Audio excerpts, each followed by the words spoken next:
Hello, everybody. Daniel, Kiss Off, Eric, Lot Life, if you're still here. How are y'all doing tonight? Stick this up, since you never know. All right. So, um, I see that Watt Life got his power back on. Thank goodness. Turning Guns, good to see you. Um, I don't even know where to go. It's the devastation that I keep seeing on our East Coast is just mind blowing. And hilarious too. Good to see you. Thank you, hilarious too. Um, I don't know about. Um, thank goodness you got your power back too. Good. So hilarious too. If any of us wanted to help, what would it be?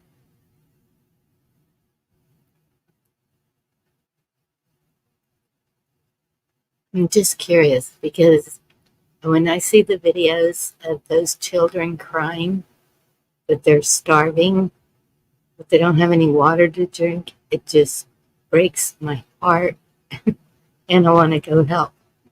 And so I'm just wondering, what would that look like? I've seen a lot of people wanting to go help. And um, Pamela in Hawks, she was like dead serious, talking about getting over there to help. And there was a bunch of us. Let's go. Let's do it. But I don't know what that would look like. I don't even know if we could get in. I don't. You sent pet food. So who do you send it to? Because I don't want to send it to somebody where it's not going to get distributed as it should be. And that's why I'm thinking one of our churches with the bus taking tons of supplies. Um, I mean, all of us can clean out our closets and send clothes. Hey, Chris, um, I can get cases of water. And our grocery would donate cases of water. But our grocery would donate food. And um, I have enough that I could donate food. I haven't heard anything else about that, Anne. Hey, Pappy Two Bears. Good to see you. Absolutely. But I know we just keep praying. We all know people over there. Um, I checked with Bear Truth, Jeff Bear. He said that they're okay. He Life said that he was okay, just without power, but he got that back today. Good to see Life. Um, Eric, he's okay, but he's seeing a lot of devastation where he's at. Lisa Anderson, she's okay. Ah, goodness, there's so many of y'all over there. And I was gonna share that. Um, they don't know which way this one is going. Um, well, I'll just share it. And It's the latest that I got. I'm tracking this one because my stepmother's in the panhandle of Florida. It just, we all have people everywhere. This one looks more like it could hit Mississippi, Alabama. I don't know.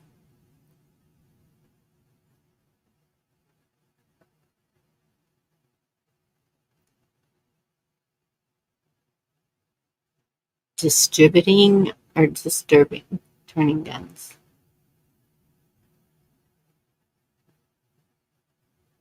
600 still missing. Oh my God.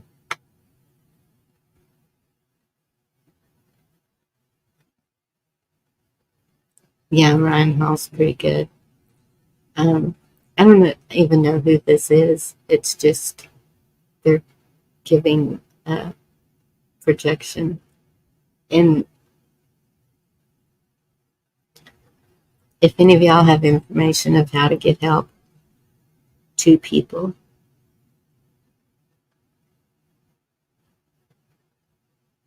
and well, yes, there is too. If you're in the areas and able to help people, by all means, do it. But like us that are not in the area would like to help if possible. And it's just heart wrenching that it's affected so many people. Okay, I'm going to share this.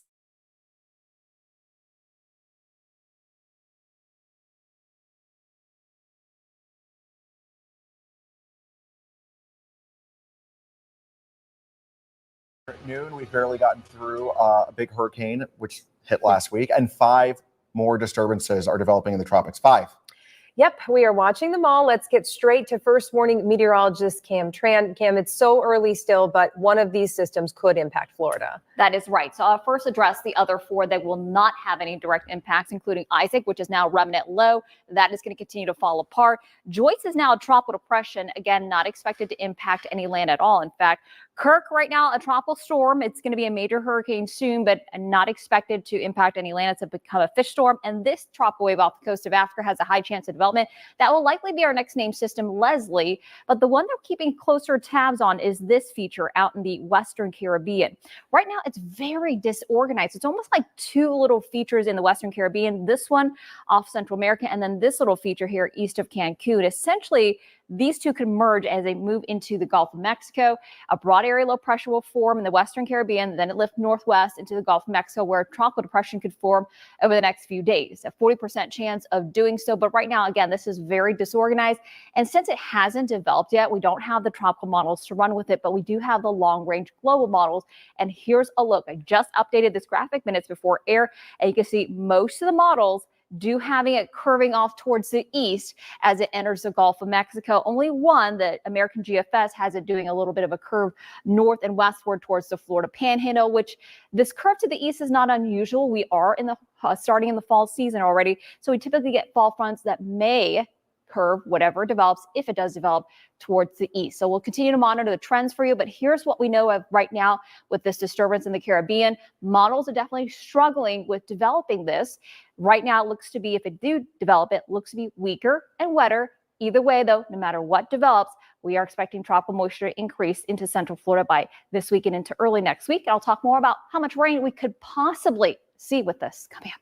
All right, Cam, thank you.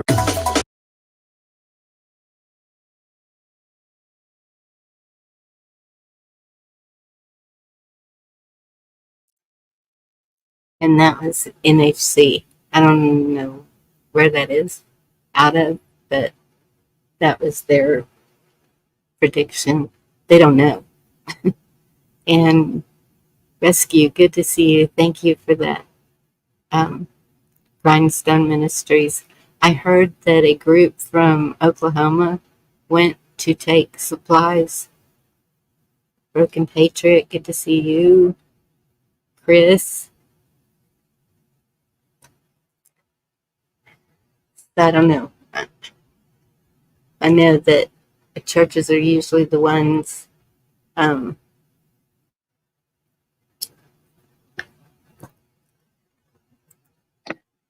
hey, Wildlife, good to see you. Good evening. Can you hear me?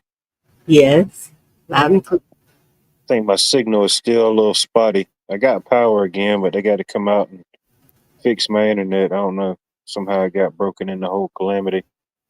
Yeah, I'm sure a lot of lines, and if it's not underground, even if it was underground, would that help with all the flooding? Well, it wouldn't make them. It wouldn't make. It would help some, because any lines that's underground is supposed to have a rating to be, underground or direct burial.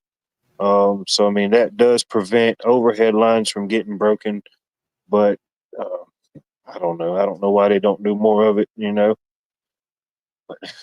Man, it's so many trees and power poles and so much. I just couldn't believe it. And good. it's like something out of a movie or something you see on the news, and you're just like, man, I'm glad you know, Yeah, we've been so lucky with storms here. By the time we get the storms from Florida or the storms from Alabama, they usually fade off by my area. This was just that once in a generational storm that came right through. Mm. that's horrible. And rescue, yes, that's the group I heard that left Oklahoma that you're talking about. Um, Bear, Bear Independent, I think is what it is. Mhm.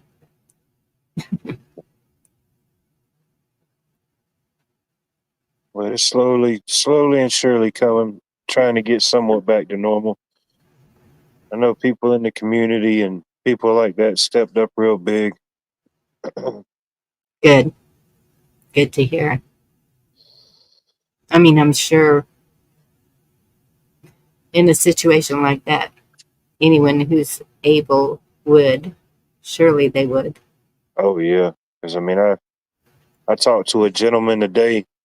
I think he said he was in his 70s, and I think he said he lived in Charleston when what was it, Hugo came through in the 80s, and he said he was in Charleston when that happened, and he said they had over 100 something mile per hour winds there where he was at, and he said he said this was way more destructive than any hurricane that he's ever seen or been through.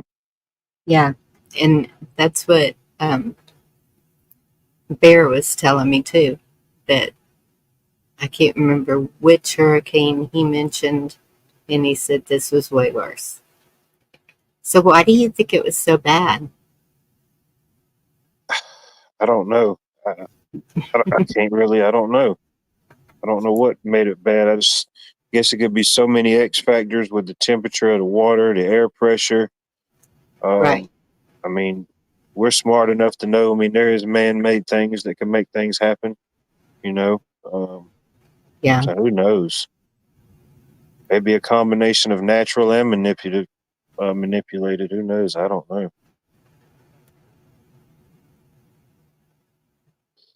I don't know. And that's, hey, Carl, good to see you.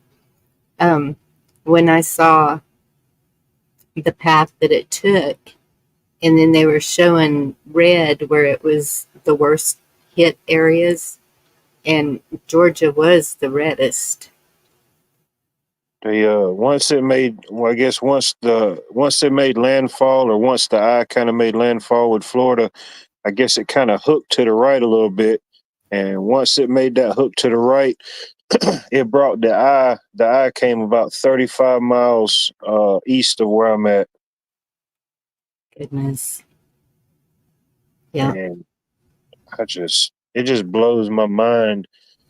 Just some of the trees that some of them it didn't even pull the roots off. It just sheared them at the ground. Wow. Some of them it pulled the roots up, and then another thing has been like people that stay in neighborhoods and stuff that's got trees, the trees fell over and water lines are nearby. So people's water had to get shut off while main water lines is getting fixed. So, you're dealing with no power and no water. Yes. Well, doesn't that go together anyway? If you don't have power, you don't have water. Well, it depends. If you're on city, usually they got backup systems and that'll run for a while. But if you're on well, that's the only downside to having well. You don't have to worry about all the restrictions, but if you don't have some type of backup power for your well, then your well won't have no power, Right. But city water, usually, if power goes out, you'll still have city water for a while, unless it's super bad situation, Right. For a little bit. Yeah. I know our, like, it's weird calling it a city. It runs on 3 wells. Hey, Huckleberry. So, I don't know. I just, over here, I'm looking at, there's not a cloud in the sky. It's just clear as can be. And then seeing over and over just all the devastation there. It's like, it's just hard to imagine, and you can't help but want to do something. I mean, that's, I still can't. It still hadn't really processed with me yet. It totally changed the landscape of a lot of stuff. Like stuff just don't even look the same anymore. yes. Are there a lot of roads out around you? Oh yeah. My coworker, we had the Friday morning when I woke up. Well, I didn't. Once the power went out Thursday night, I didn't go back to sleep. But once the daylight came out, by that time the rain had stopped, but it was still real windy. And I walked outside and I was like, oh my goodness. It was just stuff everywhere you look. It was stuff on the ground. Nothing hit the house. Yeah, we had to posse up, and one of my coworkers, he stays in an apartment complex, and we had to go help him and the people that lived there move trees out of the way because they were trapped in. It's one of those apartments that just have one entrance, Yes. and the biggest tree there, it just knocked it over like it wasn't nothing. Blocked both the Goodness. in and out. Yeah, I've seen a lot of trees where roots and all just went over.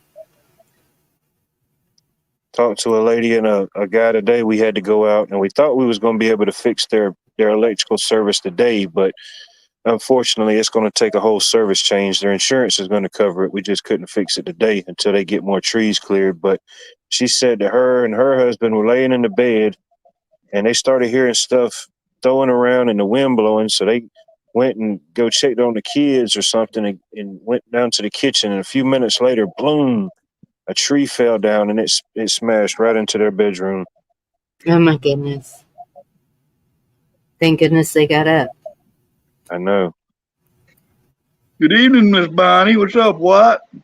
Hey, Good to Carl, good to Good to see you, buddy. Yeah, Hello, everybody in chat. I saw that about North Carolina, that towns, cities just gone. Yeah, those I see. mudslides up there. Yeah, what was it Asheville? Asheville and the surrounding cities. Yeah, Yeah. they got it real bad with flooding. What's shaking the mirror? I'm bothered. I'm really bothered because with all this technology they got, you would think they would have some type of maybe not just an early warning system, but you would think that people would be aware of the danger at least. There should be a program that studies the topographical layout of an area and tells you what the flood zones are and what dams would put you in jeopardy and stuff. And there ought to be that would save a lot of lives.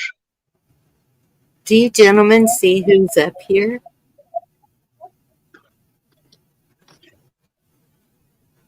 Hi, Good evening, Kiss-Off. Miss Kiss-Off. How are you doing? What's up, Kiss-Off? I can't hear her. Oh, there we go. She Hi, said, Carl. "Hi." Not too I've much, seen baby. Kiss Off on the panels. It's been a while, but I've seen her up there. What's up, Sigma? Hey, Lauren. Look, rescues. Oh, shit. Huckleberry. Oh, Lord. I didn't do it. No, it's trouble on panel. You know, just the way you said that, Watt, I'm not so sure I believe you. Well, I have an alibi, and it's secured and notarized. See, you're just too quick with that.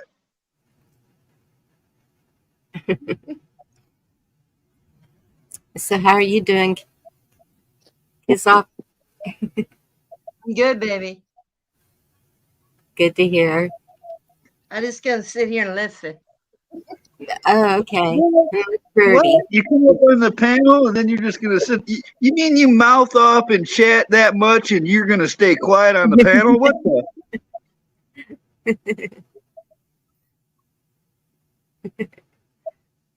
She's stage fright.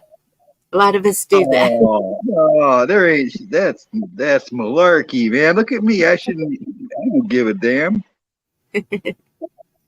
No fear. She's Okay, only what brave in the chat. What does that mean? What Meat Puppet just said?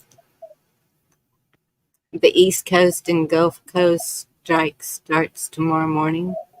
I believe that's referring to the trucker strikes that's going on, possibly the railroad, not Right. trucker, but railroad. I mean, The ports. yeah, the ports. Yeah, that's right. Yes. So if you need anything, stock up now.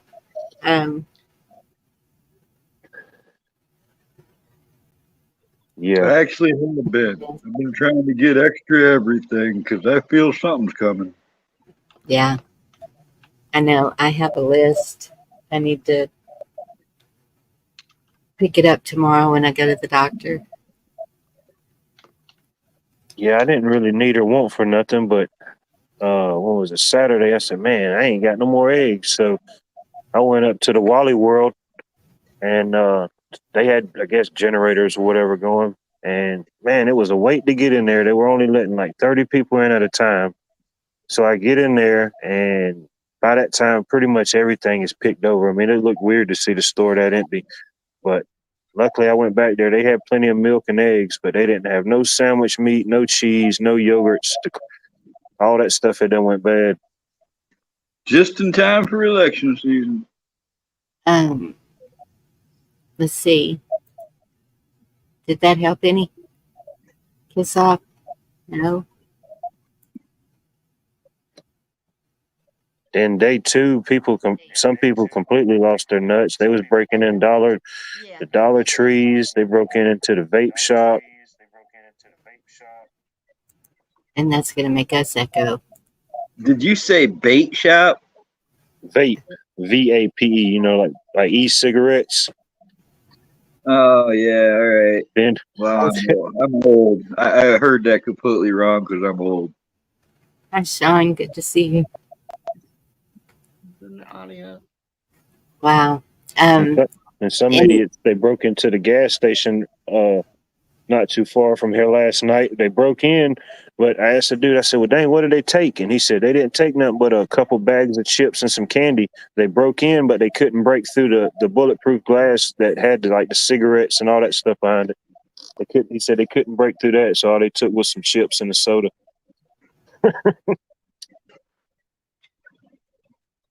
Yeah. If it's a fight against the robotic, I agree with that also.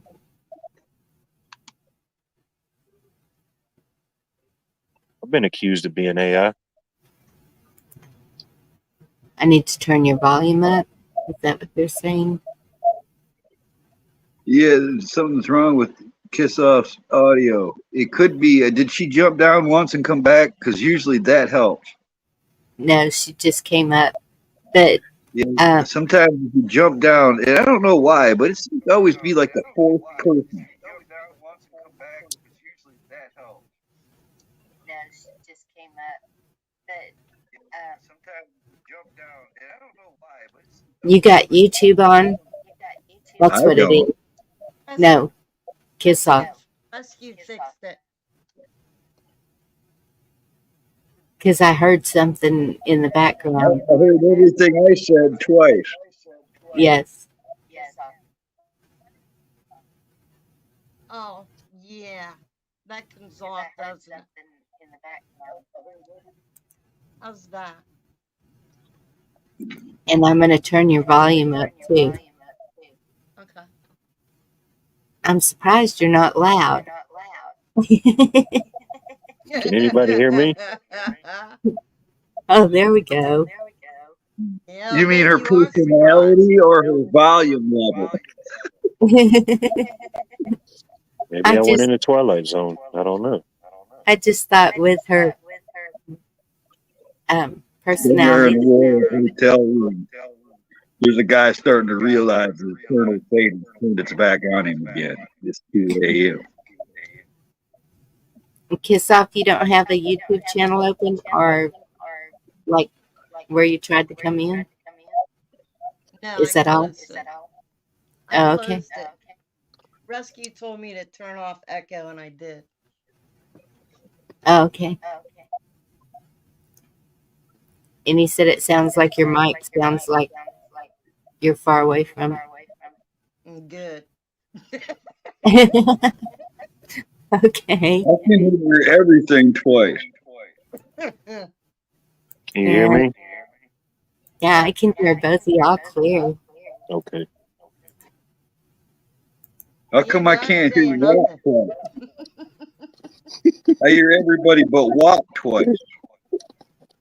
You can't hear what live? I don't hear him twice. I hear everybody else twice. Oh, I don't know. What live do you have a YouTube on? I don't.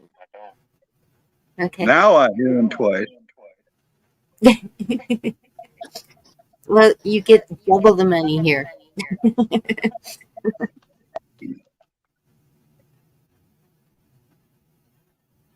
That's just to remind us about what we were just talking about. Yeah, it's sad that the looting has to go with any kind of disaster that goes on.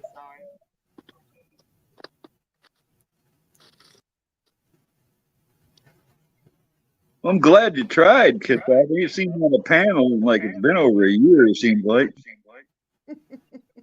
I've never Maybe seen her 2 up years. there. I Good feel evening. privileged. Pretty Hey, sure it was rescues I saw her on. Well, it's all Camel's fault anyway, so that's fine. I hear that a lot. Hey, Meat Puppet, how are you? Well, I'm doing all right. Just trying to figure out how bad this port strike's going to screw us. I don't But do. basically, every port from Houston all the way up towards Maine, all Right, of them, but starts at midnight tonight, EST. would the ships even be able to get into most of those ports after that storm? I mean, they could, sure, but with them on strike, who's going to unload it? And I saw another video. Go ahead. What were you going to say, Camo? I'm just hearing everything twice. I'm thinking all kinds of songs like Terms and Guns Yes. said. Yeah, somebody's got a YouTube or something going. I don't know who it is. Hello, hello, hello. Is there anybody out there? All right. Who broke the internet? You can hear me. Well, there was a Verizon and whatever cell phone outage most of the day. Yeah, I heard about that. Relax. That's another thing. Are y'all keeping your phones like in a safe place away from you, away from anything flammable? Just after seeing that with the pagers and the Oh, walk, you're talking about the over in Israel in Lebanon when they were attacking has Hamas, I think it was. Might have been I don't know. it might have been Hezbollah, one of the two. But that they have the power to do that, that's pretty. Well, yeah, but no, but listen, the explosives were baked into the pagers, into the phones or whatever they were using. Okay. They mixed it in with the plastic. They made the phone, and then they activated it, and it exploded. Oh, so it was not just how they came. Somebody Right. Somebody tampered with it. got it. Okay. But as far as this port strike goes, once it starts, here in a handful of hours, I saw a video from the head guy of the port workers union, and from what I can tell, based on his comments, he's dead set on having the port strike take place.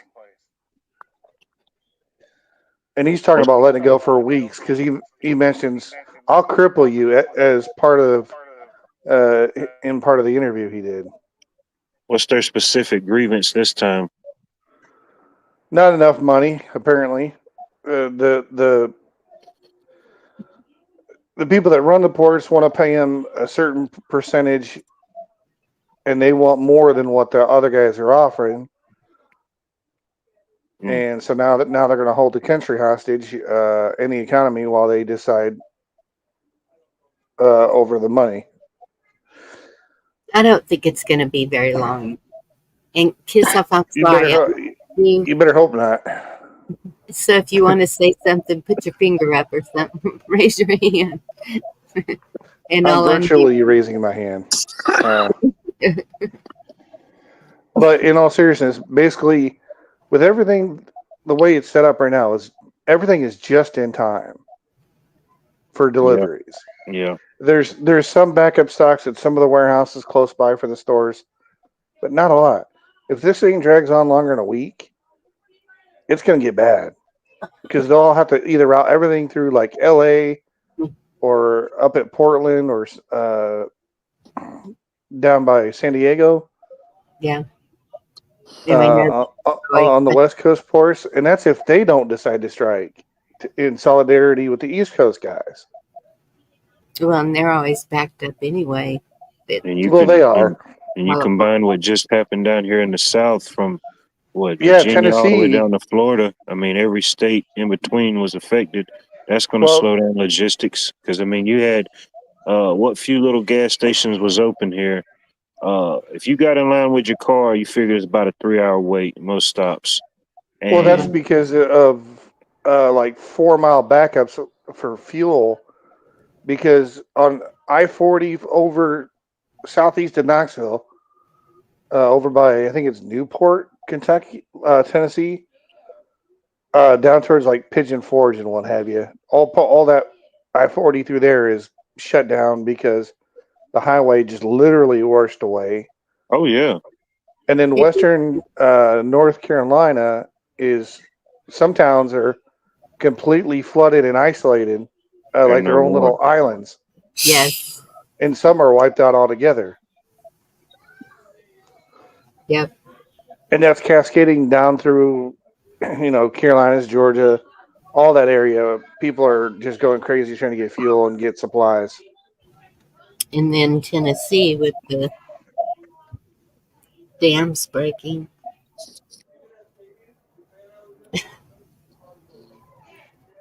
Yeah, the quicker they can get that resolved, the better. Yeah, unfortunately, it doesn't look like it. Well, as far as a natural disaster, that can be done in time. But with the timing of everything else, it ain't looking good. You know what I mean? No, it's all by design, of course. But with the ports, though, I mean, so you depending think on how affect your trucking? Well, depending on how long it goes, it could start to affect diesel because you already got the XL pipeline that shut down a few years back. You got the ports getting ready to strike. Everything comes in through the ports, carried by trains, most of it. What is the largest port in America right now? My guess would be San Diego or LA, Yeah. maybe Houston. Yeah, Houston gets a lot of traffic too. Those are the top three I can think of. Port of Los Angeles, Yeah, probably LA. That would make sense. LA is a pretty big also town. known as America's port.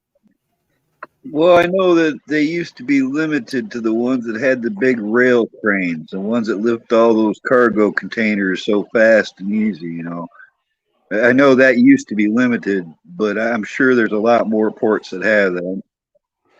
I thought Right. Virginia was pretty big, at I was least just saying last over by Norfolk and down by Savannah, those are in pretty big ports. Portland. Portland's pretty big, I think. I haven't been there, but from what I understand, Savannah's the fourth biggest port in America. Yeah. right? But either way, basically how it'll play out for trucking. If this goes on too long, it'll affect the ability for the trucks to get refueled from the gas truck stops because they'll run out. Hey, Moose Man, Meat Puppet, you have a question. What do you mean by Oh. design? Oh, what do I mean by design kiss off? Meaning people are doing this, the powers that be, if you will, are doing this on purpose to cause the collapse of the economy and the country so that they can roll everything into the new world order. You think so? I know so. Because Rescue was saying it was because they don't want robots taking their place. Well, no, for the ports, yes, the automation is a big deal. That's part of the reasoning why they're striking. But from some of the videos I've seen and articles I've read, it's mostly about their hourly rate, a little bit about the automation for the ports. What's up, Moose?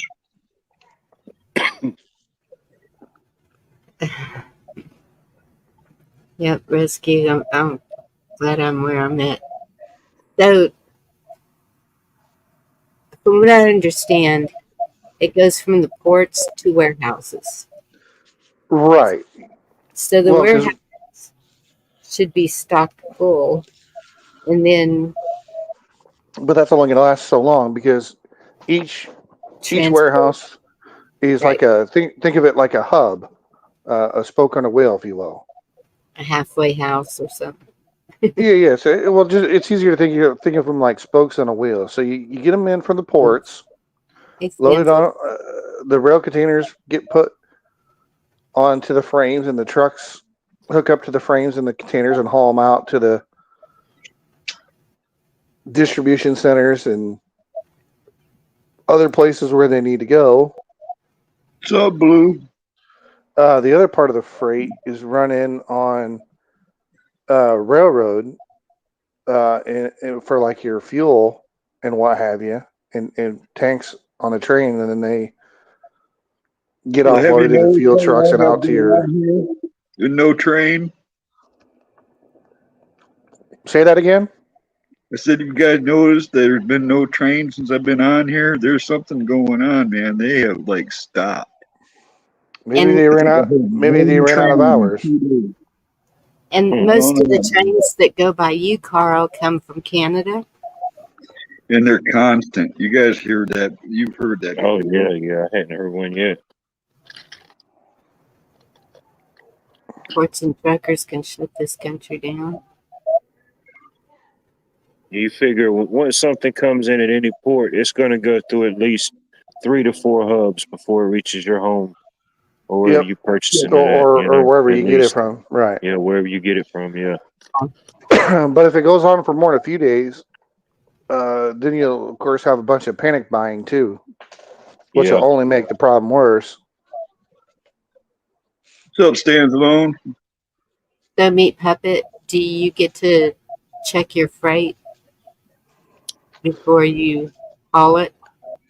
Sometimes if it's not a pre-sealed trailer, yeah, I'll check it to make sure it's stacked properly and everything like that. Make sure it's nothing, and I look at the bills to make sure it's something I can haul. Then seal it up and take it to where it's got to go. So you always know what you're hauling. Yeah. It was just a question in chat. Yeah. No, I always make sure I know what I'm hauling because. Hold on. So the reason I make sure what I'm hauling because when I pull out of the distribution center where I take it for final delivery to whatever store or whatever other warehouse, I'm responsible for whatever's in there. If So you don't even have the right placard out, you can get in trouble. well, that's if it's a hazmat style stuff. Yes, general freight like what I haul, it doesn't require hazmat at all ever. So normally I just check it, make sure it's stacked right, so I can safely haul it to where I got to go. What's up, Andy? Yeah, I wouldn't want to haul nothing without knowing what was in there. But I always make sure because the drivers when they pull out with that trailer, whatever's in there or whatever happens, that's all on the driver at that point until they get to the delivery point. How do they do the limits on driving now? Is it you're allowed so many miles per day, or is it so many hours per day before you got to shut it down? So many hours. And to answer Turning Gun's question, I do not drive a Volvo. I drive a Freightliner. What's the limit on hours? Does it differ, or is it across the board? Across the entire trucking industry, whether you haul tankers, containers out of the ports and rail yards from further in the country, nationwide, anyone with a CDL, the most you can drive is 11 hours per day. You can work up to 14 hours per day, meaning waiting for unloading at the dock or whatever. Yeah. What's wrong with the Volvo? Nothing's wrong with the Volvos. I've driven Volvos before, but my current truck is a Freightliner. All right. Oh. The cars used to be the safest ones on earth. They used to have I-beams right into the cars. Yeah, lately, some of the quality on the trucks is not what it used to be. I can believe it. That's across the board. Yeah, so basically for a 7-day stretch, it's 11, 14, and 70. 11 per day driving, 14 working, no more than 70 on your 7-day stretch. Because then when the 70 is gone, you have to sit there for 34 hours to do a reset.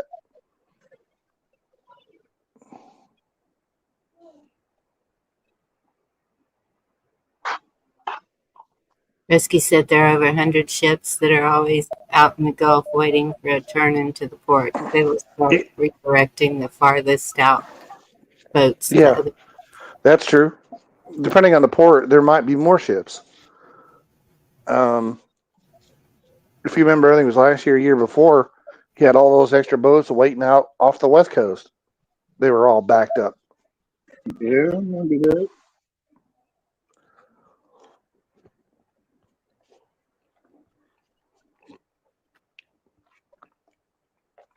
Yeah. I just realized I was grown suspicious of flipping everything. I know. And that's is excuse me. Pretty suspicious. Yes. But it's good to be suspicious of everything. I mean, it's sad that we can't trust anymore.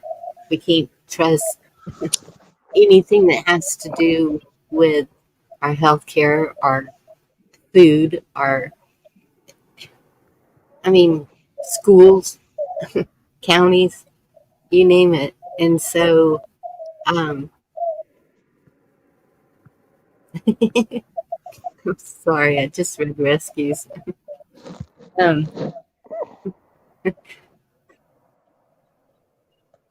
So yeah, suspicious of everything and everyone because even locally are in charge of.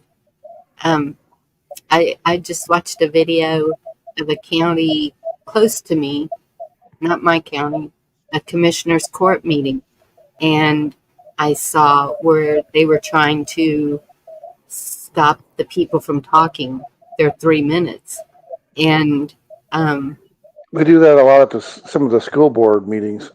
Yes, and but so I don't hear commissioners' court meetings being talked about a whole lot, and so Well, I that's thought like that the was interesting uh, because that was the first one they did right. live news coverage on, and Well, and um, if you think about it, the last week or two that they've been talking about this whole port strike negotiations, up until the last few days, you haven't heard anything about it. well, I've been hearing about it for I heard about it. I heard about it last weekend from yeah, someone did a super chat on one of the channels I was watching a live stream. yeah.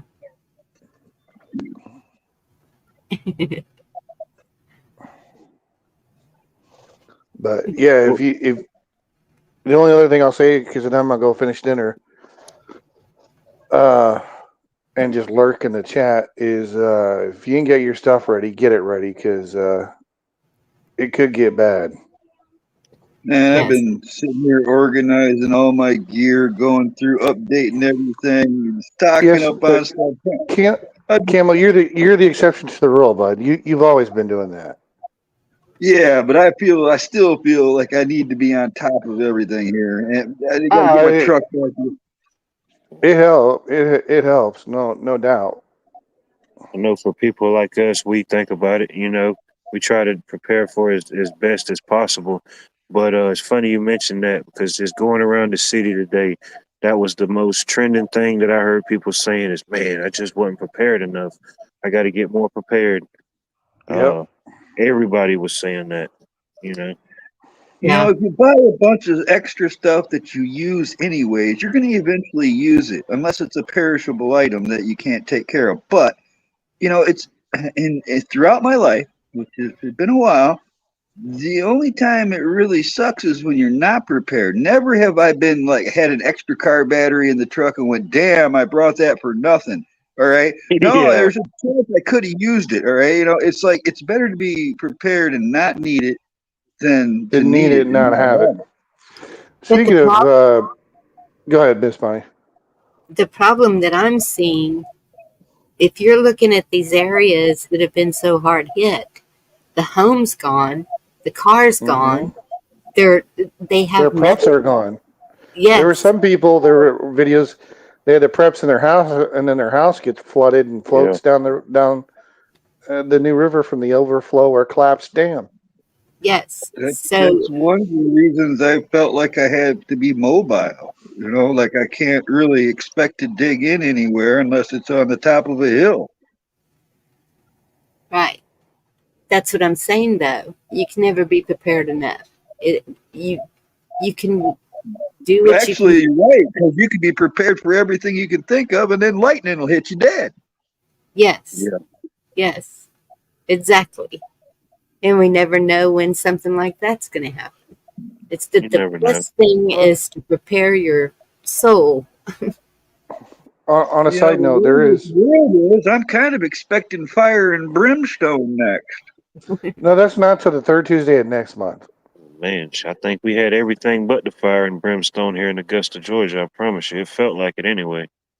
But matter of fact, I saw a weather report a few hours ago where there's 3 more hurricanes building up out in the Atlantic right now. I was just showing a video of the trajectory of them. 2 of them are not even gonna. They're not even worried about. It's the one that looks like it's gonna hit in the Gulf. That's the trajectory, and then it's gonna swing east and hit Florida. But who Hope knows? not. Yeah. And so that's the problem. Like right now, our temperatures are up to 90 during the day and can get down to 60, even high 50s at night. But that water is still warm. And from what I understand, once it hits it, then you don't know what it's going to do. Yeah. Yeah. It feeds off that warm water. Gulf of Texas, blue. Yeah, we got up to 90 today, and man, it was 90 and about 85% humidity. Oh man, felt like summer again. Yeah. Anyway, I'm gonna go finish dinner and watch some TV or something. But I'll be lurking. Y'all be good. I appreciate the Later, information. man. Yep, What I mean, that's why I wanted to come up, just to give you the other pertinent information and answer any questions. absolutely. You have a good Have a evening. good one, buddy. You too. We'll see you guys later. Take care. What did I just see? Oh, and Wildlife said have cash. The couple of stores that were open didn't have any power, so he was able to use cash. Yeah. You know, you Well, can that's all I've have ever stuff in the heard. car, but yeah, cash. Keep cash on you if you can. That's all I've ever done. Yeah. Then went to one store today and was trying to get some extra gas for some generators, and they were card only, no cash. I said, "What's going on here?"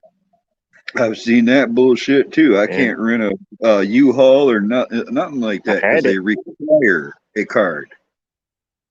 but what it was is the people that was getting desperate were seeing that these places were cash only, and they know they had gobs of cash on them. So of course the vultures are going to be vultures, you know. Yep. Well, if it gets really bad, I'd rather have a bunch of extra cans of beans than cash, you know, because at that point, Got plenty of it's, them. yeah, Probably too. Well, yeah.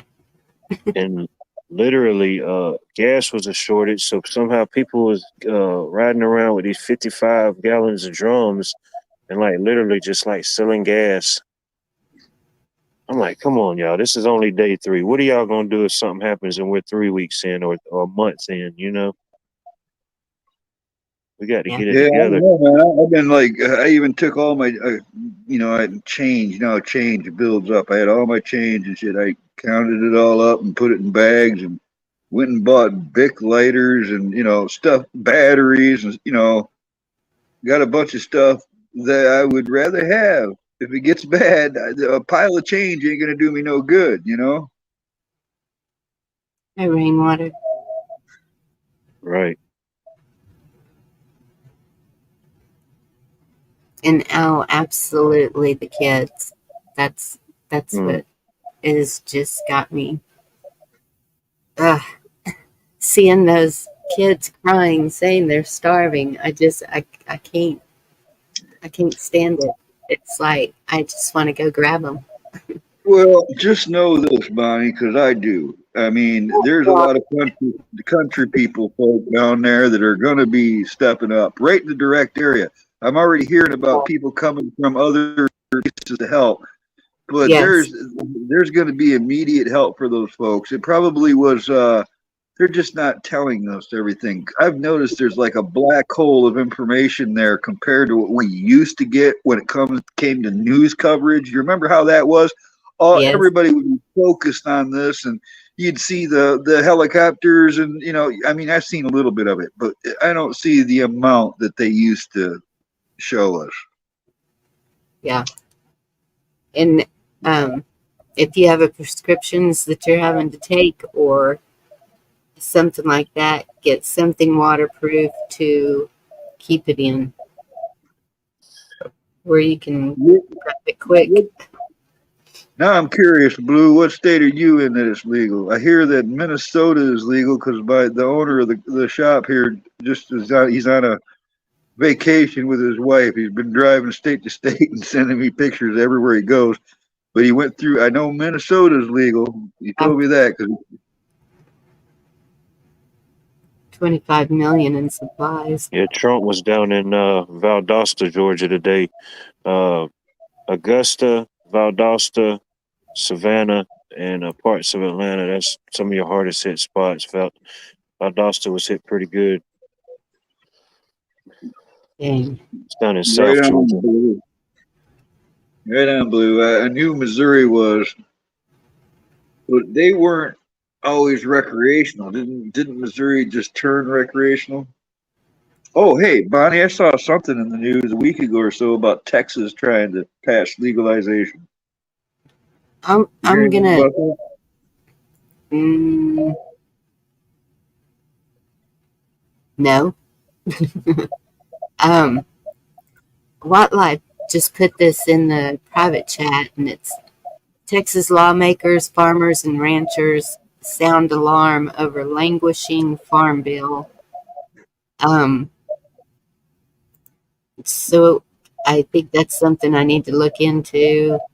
This is Lubbock, Texas. Federal lawmakers are sounding the alarm on the economic catastrophe that could happen if the new farm bill isn't passed by the end of this year, now that the 2018 version has officially expired.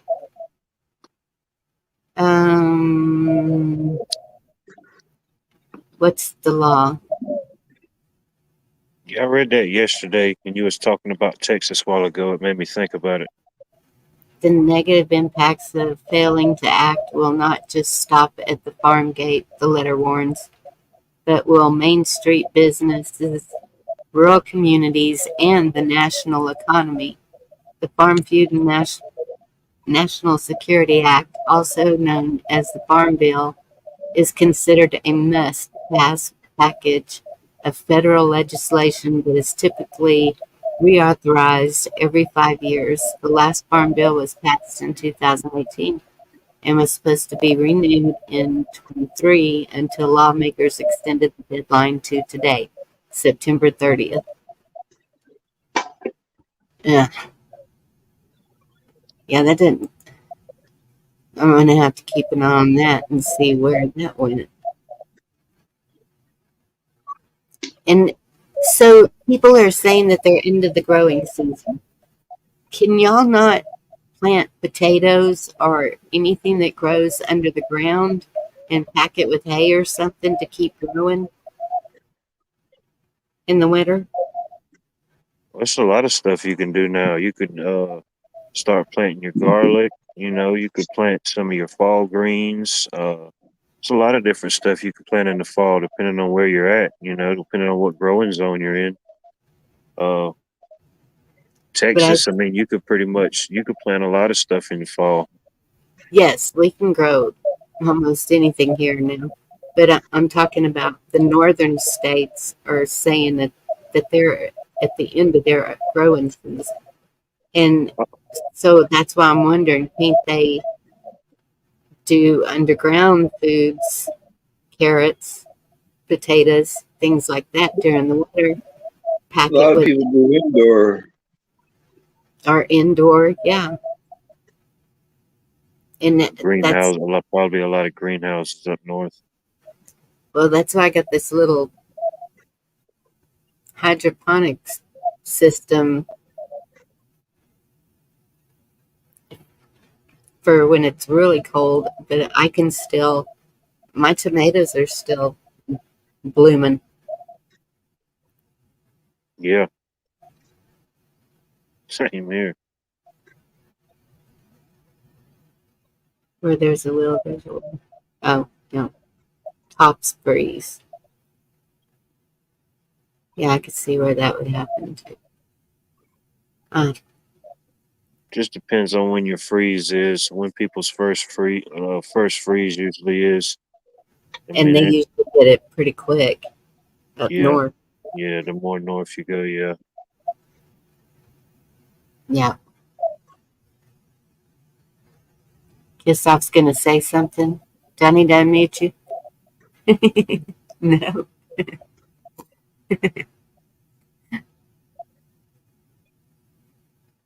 It's like down here, we wouldn't generally expect the frost maybe till after the first of the year. Yeah. Ours is usually January or sometimes rarely. I have seen it on Thanksgiving. I've seen it really cold in October, Halloween, and I've seen it really hot where the kids don't even want to think about wearing a costume. We just never know. Huckleberry, be nice.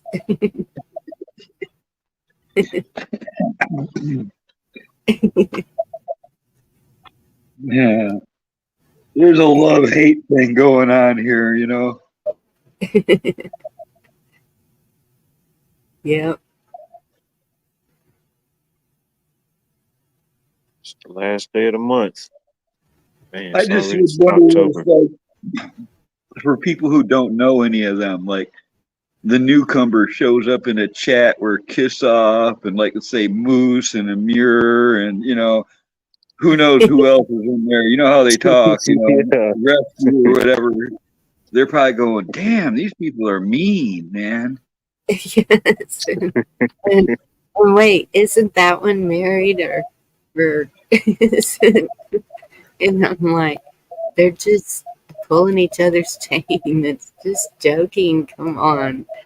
I know, but I remember once it was Kiss Off, and then Moose changed his name to Bite Me. So they were going back and forth. It was like Kiss Off, man, Bite Me,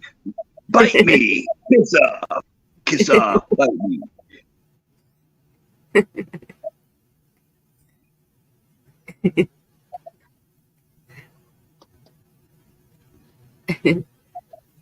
Yeah, we don't. Blue, I think I know what you're talking about. We don't do that. I mean, What don't we do? we don't. We don't be mean. We don't be mean to people. We don't talk about other people. We don't. I mean, if we talk about them, it's asking for prayer for them, or Oh, I you don't know, know. I got a limit. I know I've found my limit before. I can be mean. It just takes a lot to get me there.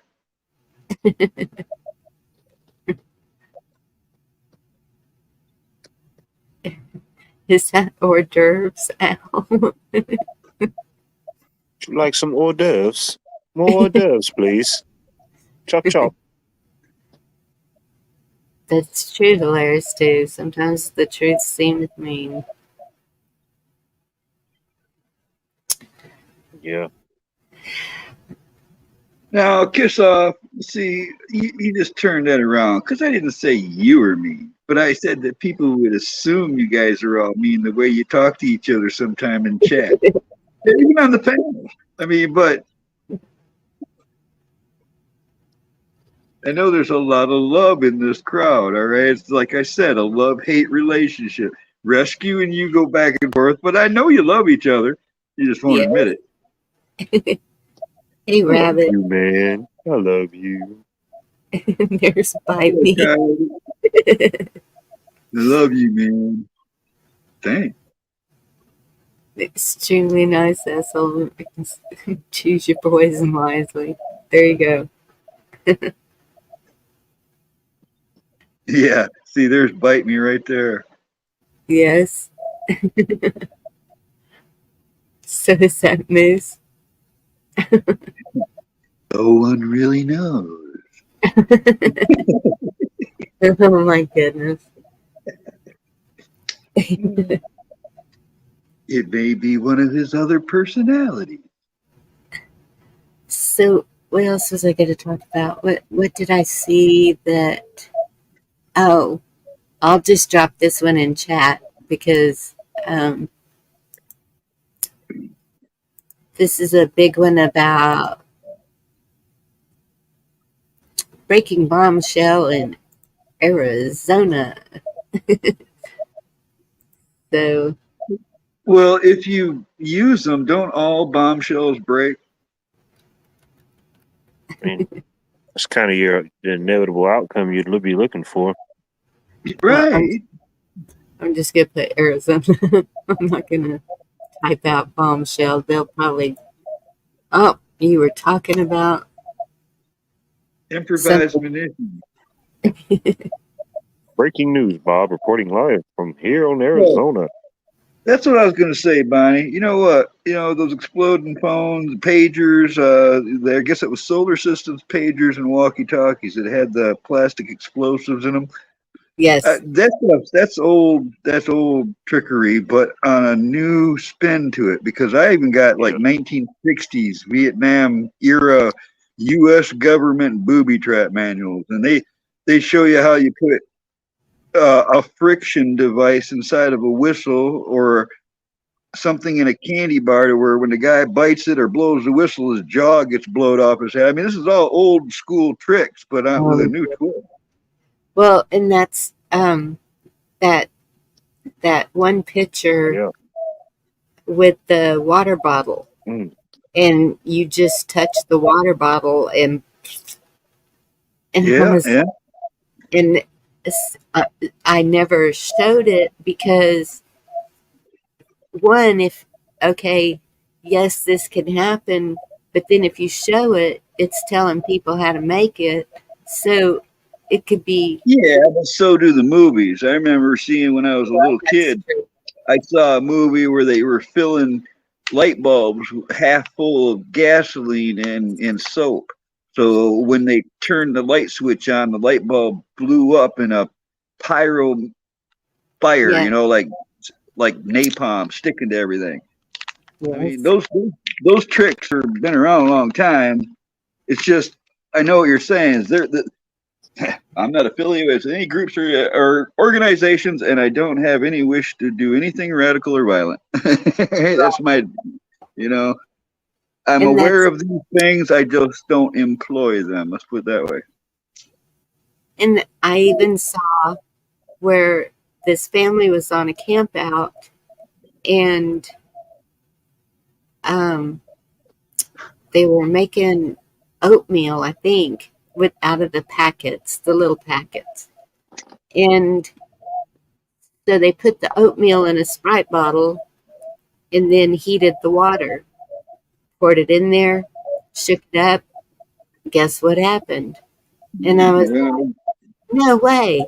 Just there's just you a know, lot of those, Bonnie. just There's a trying to fix library yourself worth of books out breakfast. there too. Yeah, but you're just trying to fix yourself some breakfast and Yeah. The pressure of that hot water and then the oatmeal expanding in the plastic. Yeah. I guess so. That was crazy when I saw that. All those agencies have been trained for since their existence and how to kill and take Oh, look down at the countries and baby. all of that.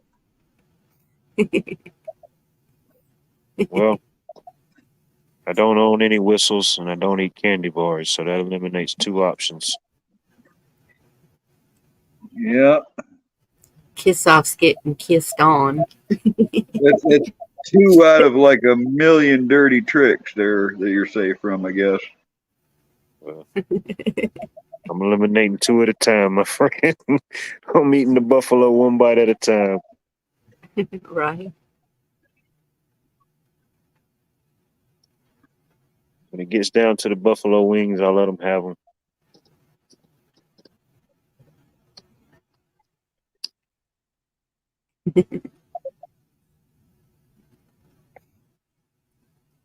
Um, Only good thing I can say is thank God it just didn't happen in the middle of the summer when it's about 100-something degrees.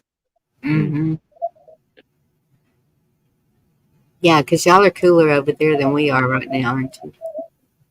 Yeah, we're somewhat about on average. Our average would be mid to high 80s for the high. Yeah. So yeah, Y'all can handle that. it's definitely more manageable.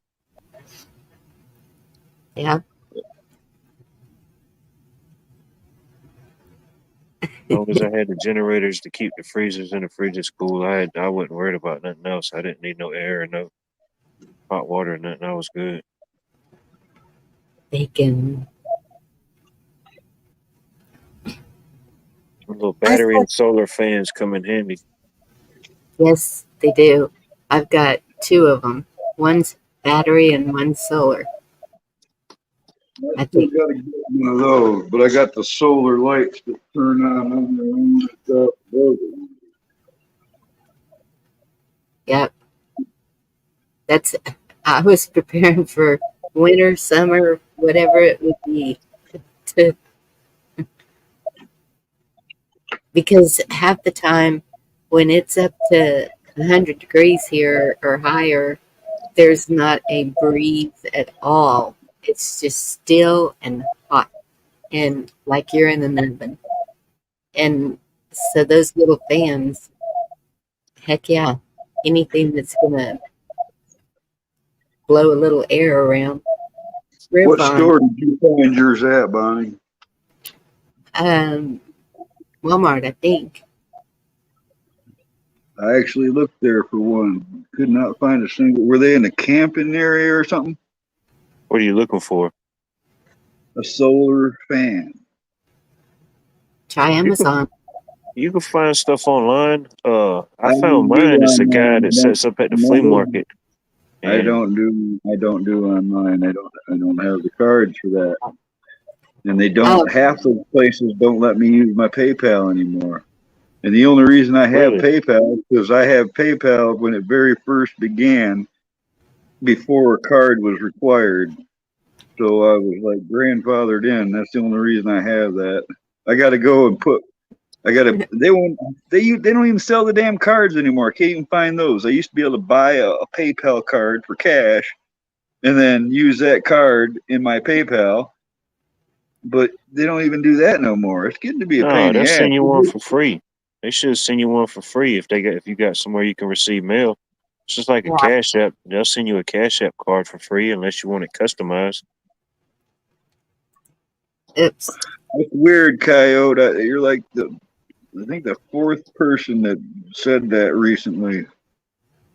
The same, all in Missouri. I just saw some disturbing shit. There's this guy on YouTube. I can't remember his name, but he was saying that there's a whole bunch of terrorist cells sitting idle and just waiting for the right opportune moment in the Missouri. I Wow. mean, I suppose if somebody on YouTube is doing a show and knows it, I'm sure the right people would know about it too. But damn, our government's already let these people in here, so it makes me very suspicious. Like it could be true. Did y'all see where they intercepted Excuse me. another, um, I don't know if it was a plane, missile, something from in Alaska? You know where it was from if it's in Alaska, right? I heard somebody mention something about Alaska last week, but I don't know the specifics behind it. I Well, just, they've been talking for months now about something's a terrorist threat within the United States, so it's just amping up. There's a whole lot of people now that believe something's coming. yes. That guy I was talking about, he's advising to stay out of, public gatherings and stuff because that would be the likely area they'd try to get as many as they could if they did attack that way. Well, this Still was, have community gatherings though, you know. yeah. Right, but I'm saying, like Yeah, venues, concerts, stuff like that. yeah, another paraglider type incident. You know what I'm saying? Yeah, you couldn't. Unfortunately, I used to like going to music concerts and music, but yeah, anything big like that, I wouldn't go to it now. It's too peoply for me. This was Like, on Fox News today, 6 hours before, and unsafe, unprofessional interaction is what they're calling it, NORAD.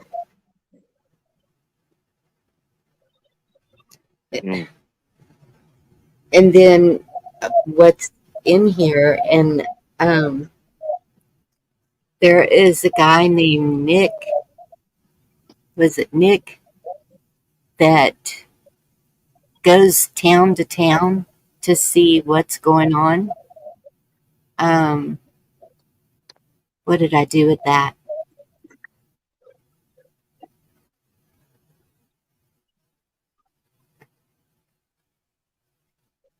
Because I don't think I saved it.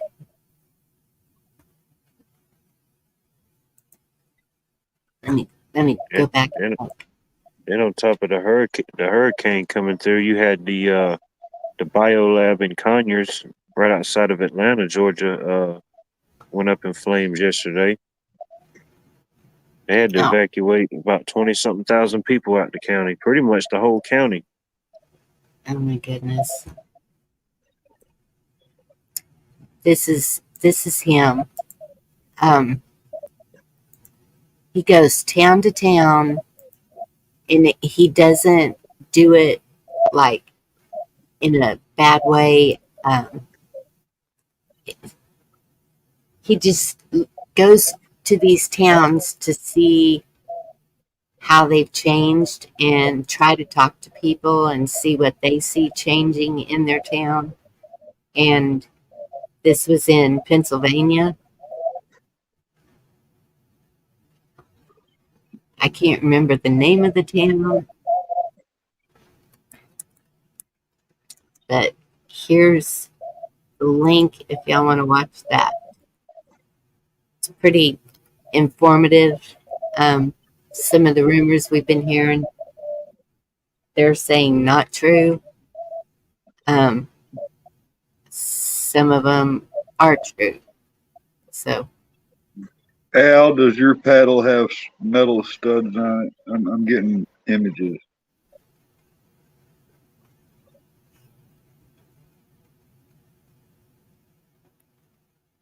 what happened with that building that was burning in Georgia? Have you heard anything about it? It was right outside of Atlanta in Conyers, Georgia.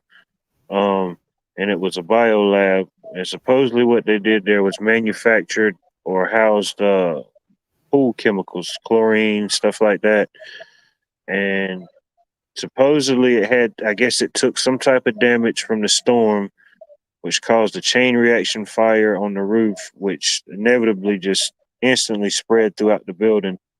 It was over 20-something thousand people they had to evacuate. Because my buddy was actually coming out of Atlanta trying to get back into Augusta, and he sent me pictures of it that you could see from I-20. I mean, it was just a huge plume of smoke. Oh my goodness. Yeah, so I mean, you had the chlorine gas because that's all they was making there was pool chemicals. So all the chlorine and all the different whatever stuff they clean pools with.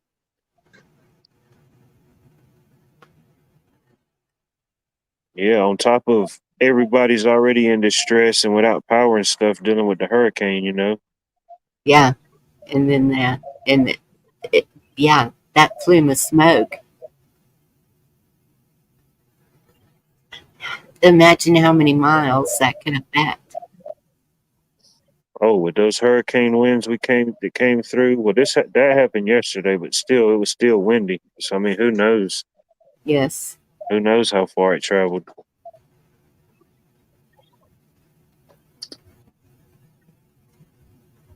Yeah. Well, I dropped that link that you shared. Thank you.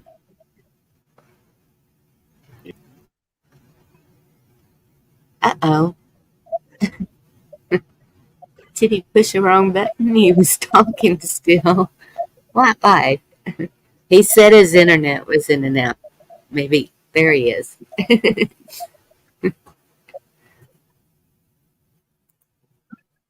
Oh, back on stage.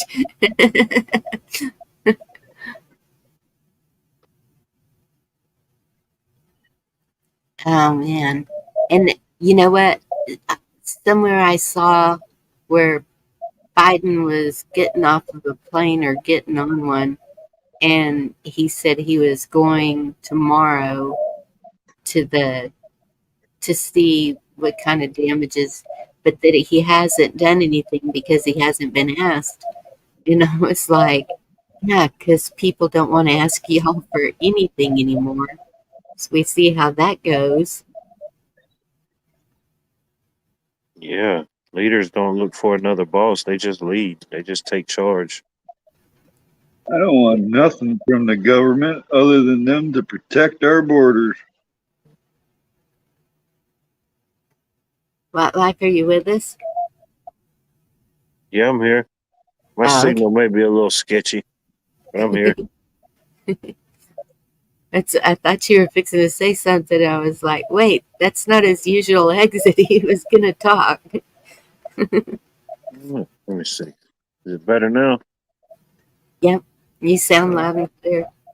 We don't I see your don't icon, but know what happened. I don't want to show the old bulldog. It's okay.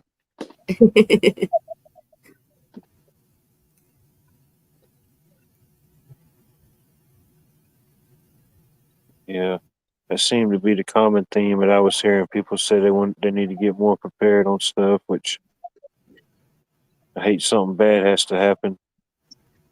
But I got and to get that's a new pair of boots. I got the winter ones, but I need to get a new, better pair of boots for all this hoopla.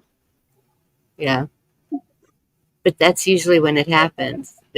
It's like everything else. Nobody's going to do anything until it's right at their front door, and then sometimes it's too late. So that's what I was wondering too. Did anyone evacuate before the storm that you know of, or there's it's still everybody's trying to pass the buck right now. There's been some reports that came out that said local officials knew or got reports to possible evacuation early that Monday. Um, I was already kind of keeping an eye on it because once I already know if it comes anywhere in that top bend in Florida right there, it's usually yes, trouble from my area because I'm on yeah, the right on the Savannah Central East Coast. So, yeah, but And what? Garvey, I remember back in the 80s when the first Red Dawn came out and contemplating if that ever happened here in America, that Canada would probably be the area that I would try to get to, you know. And I there's just because of the mass amount of woodland area to hide in. And I know that it's just people don't realize how much woods is in Canada. oh But yeah. these days, I'm old now, and I'm just like, man, I ain't going nowhere. I don't want to. I don't want to leave this country. Part of it's like my dad fought for it, and a lot of other people I know. I got friends that died for this country. I ain't going nowhere, man. I'm gonna stick it out, whatever happens. Well, that's I was talking to a friend today, and I said I really want to go to the East Coast and help, and um, she was like, "Well, don't you think that would be kind of dangerous, or you know, nobody wants to travel right now?" And I said, "Look, from the get go, it's been about the kids, right? And it's it's pick your poison. I, Man, I want to travel you bad. I know, just can't afford it. I'm and still in this. I'm still picking up pieces here, and everything costs so much. I couldn't pull off a trip right now. It would have to be in desperation that I did that because I don't have the. I got to get new. I still got to get new tires. There's things I'd have to have. You know. right, but that was my thing. Is it's always been, what are you willing to do to save your country?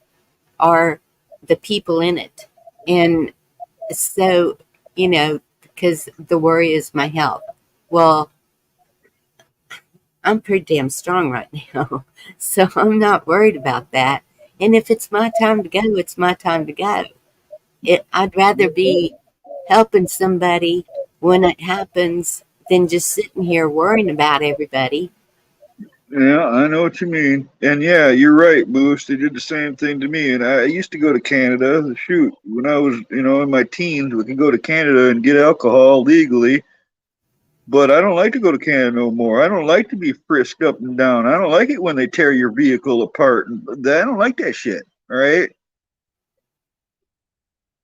It's been Right. an ongoing thing, but it's coming to a head. From what the documents that I was reading, the Amish. There's a big Amish community on the Canadian side. They were coming back and forth through the whole, the last 4 years, Yes. and the ones that didn't go along with it, they pretty much told them, say, hey, we're not going along with this whole this whole thing. You know, we're going to come and go see our family, friends. We're coming back. We're bringing stuff over. Well, because they didn't go along and they didn't get the shot, when they came into America, they didn't get charged. America was letting them come over freely. But when they went to go back home in Canada, some of them was getting charged like $6,000 a trip Whoa. just to come back. So this has been adding up. So now, however the Canadian politics go, the Canadian legislation now, they're putting liens on these Amish communities' property. Yeah. They're trying to take their property from them, Oh my goodness. which we're seeing the same thing with the Amish in certain parts of Pennsylvania and other parts of the country. They're having certain issues. I hope they're standing strong.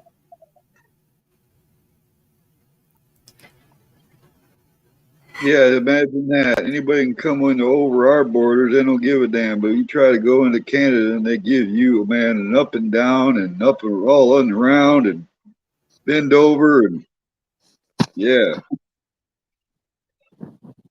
Al, I understand that, but I've done what I can for my kids. That they can take care of themselves. I just it and it's up to the good Lord. If I'm told to go, I'm going. Got That's quite a bit of Amish around here, and I'll tell you, you know that something's getting serious when you see Trump signs on the Amish wagon.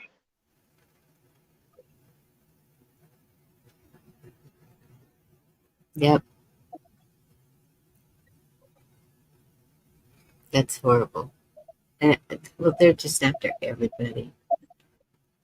But the Amish, because they know how to do everything without any help, of course they want you. Our government does not want you independent. They want you in a city on They, concrete, living in a little box where they can control all of you. they want you thinking that you need them. And we don't.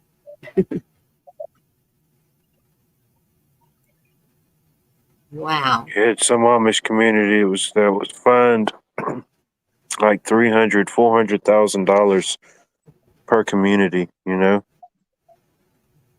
Mm. I mean, it's just unreal to even justify it. So what life because you're over there, that's why I keep asking you these questions. Are you seeing the new people in town helping or leaving? As far as what you mean, like people that come in after disaster? No, the um the, Visitors? yeah. Uh, it's hard to say. That's I an mean, it's a interesting thing there, Larry. I'd like to see that compared to the normal populace myself. Interesting thought. what's that? Larry Schultz, he says, I wonder what the cancer rates are in the Amish community. Oh, I mean, I'd be willing to say it's a lot lower, especially the stricter ones that have no electronics.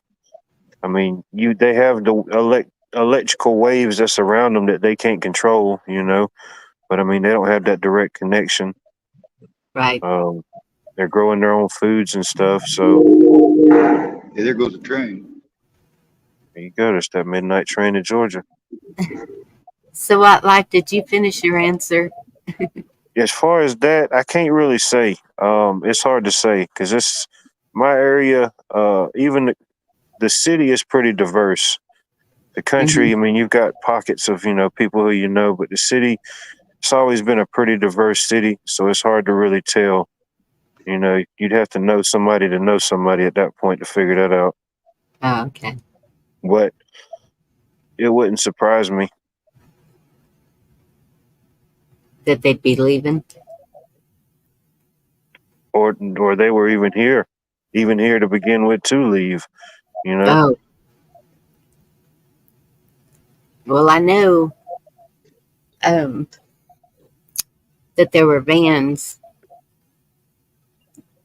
dropping people off in Georgia. I had seen even in the lines when Anthony was covering the border, a lot of them were saying Georgia. So maybe it's more around Atlanta. Now that it could have been, yeah. No, I Yeah. didn't see any of that directly, or I didn't hear about any of that locally. If it was going to happen, yeah, it would probably be more Atlanta, yeah.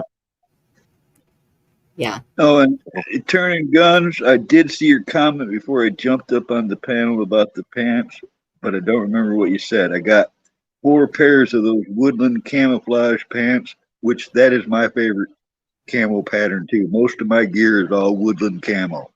And those are the guy was from Flint, and him and his wife drove out here, and he sold me the pants for $10 a pair. I got a nice poncho. I got a poncho liner, a gas can spout, one that works really, and oh, I forget what else. There's a bunch of stuff, and I got it really cheap. Like $10 in items, and I'm digging it because I won't have to ever buy. Probably won't ever have to buy pants again. That's enough to last me another 15 years or more. I saw that, Carl. That's Heck yeah. a nice score you had. Thank you, Bonnie. Yeah, it was. I still need the boot. The boots is the last piece of personal clothing gear that I need to, because I've had this stuff for a long time. I got pants that are like 30 years old, and I still wear them, but man, they're thin. I'm afraid to lift my leg too high in public because I might rip them suckers in half. You know. I'd be jumping around with them nunchucks. Yeah. Don't be strutting too hard now. Turning guns Oh, needs 36 fighters. That's one of the pains in the ass is about the pants with me is I take a 31 34s. I'm a medium extra long. So it's finding them is a bitch. Yeah. Hey, Annie, I said, and Tell me I about don't it. I know.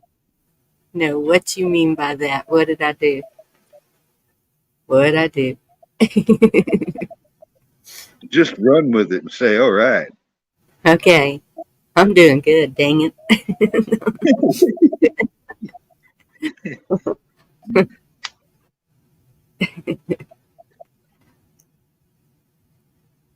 Yeah, I know Atlanta's huge. Um, Oh lots of shoot, wow. I even got one of the original Fruit of the Loom coyote brown t-shirts from the 1980s with a pocket on it. And the thing is like new. I It's so thought you nice. were underwear. I don't even want to wear it, man. No, it's a T-shirt. But I want to preserve it. That's special Yeah. occasion shit. Man. Yeah, don't wear that thing, man. Yeah. It's gonna be special occasions. When the shit hits the fan, I'm gonna wear my best T-shirt. There you go. Hey, here comes another train. Hey, Jim. Good to see you. What's up, Boswell? It's like y'all remember the T-shirt and underwear brand Jockey. Not really. I mean, I don't know when wasn't it went away, born. but when I was a kid, my mom's friend, she was somebody big. We had a jockey plant here locally, and she would get like all the defects, and it was nothing wrong with them. You could never tell. But we'd get all the shirts, socks, everything.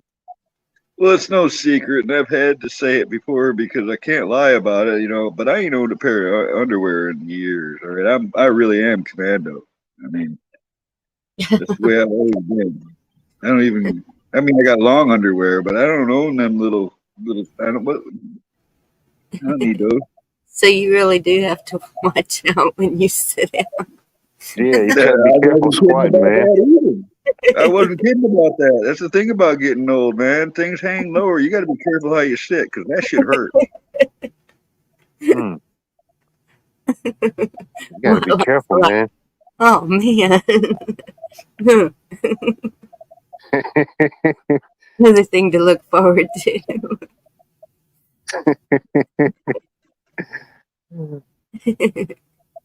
I've learned to be graceful. Getting old is not for the weak. What life?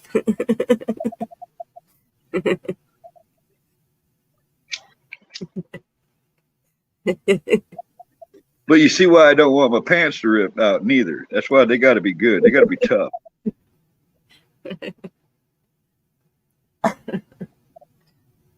Excuse me. Excuse me. Choking here. You know, I would probably rock a union suit, Al. I would. I wonder if they make a camouflage union suit. Because I couldn't do red, but, you know, maybe like brown or. Dude, there's camouflage everything. There he really is nowadays. I mean, you know, whatever you want, there's a camo version of it. But why? You're so right. You know, I got pictures of me like in the 1970s wearing all camouflage that, you know, veterans and shit gave me, or I got from a surplus store.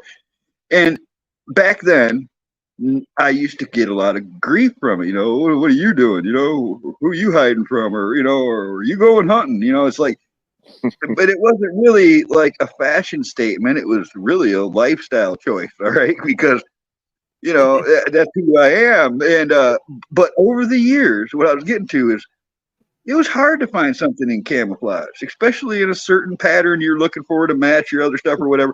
Nowadays, flipping everything comes in.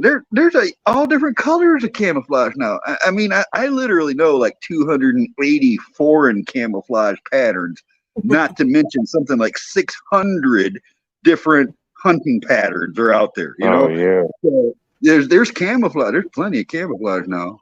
I saw the evolution of camouflage. And yes, I have a camouflage dress, sundress. And See? I was going through clothes today and I was like holding it up and I was like, really, I don't, I'm trying to thin out. I have too many clothes. I don't know. Yes, I do. Because Mama gave me a bunch You had me at camouflage dress. before, but yeah, it's a camouflage dress. It's the first one I've ever seen. And it's. Oh, no, I've made quite a few camouflage dresses. Okay. I have. I really did make camouflage bikinis. I made camouflage skirts. Over the years, I've made a lot of that stuff because somebody would think it was a hoot to get something custom made like that, you know? Yeah. Oh, yeah, they'd buy it. Carl's Camos. Oh, man, I've done a lot of that. Well, I used to make custom outfits, hunting outfits and stuff where guys could get their own fabric or whatever. I do any pocket, anything they wanted on the suits. But I also would get a case of like Old Navy blue, dark blue dress blues. What they got these, you know, really they got 13 buttons that go across the flap on the front. You know, they're really a complicated design, but I would cut them in a certain way. I'd cut the crotch out of them and I'd sew them together and I'd make skirts. And I sold every one of them suckers I made like that. Girls ate those up. Yeah. That's what we did do. I have piles of jeans that have just wore out, ripped out, whatever. I was going to use them to make a quilt, but yeah, you can make skirts. You can make Did you ever see my camouflage quilt, Bonnie? a bunch of things. I don't think so. I have to do pictures on that. I've got it's about 12 foot by 12 foot double sided with, I guess you'd call it a memory quilt because I've been collecting swatches of fabric of camo since the 70s and it's just full of it. I mean, there's hundreds of pieces of different camouflage in the quilt that I made. It's still growing. It's not got a finished edge on it. It's still growing. That's cool. Yeah, I want to see that too. I agree with Indy. Yeah, that would be a good one. I think I'm going to put a zipper on the end of it and make it where I can put like poncho liners and blankets inside, zip it closed, and use it like, you know, use that for the insulation. Yeah. Do it like a poncho where I can put ties on each corner and stuff and use it for like divider walls on my tent or whatever. I'm going to try to make it multi-purpose. There you go. Hey, 12 foot by 12 foot. You put a stick in the middle and sleep in there. Turning I guns. don't even have a will, Billy. I guess it's whoever gets there when I die first, because there's a lot of stuff. I would recommend you hurry. Oh my goodness. Wow.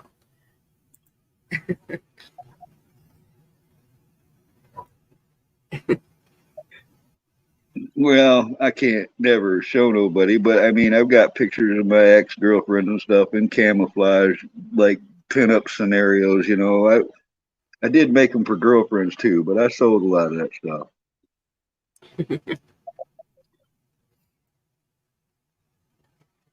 The candy camo collection. Yeah, I probably should just burn all that shit so nobody can find it when I die.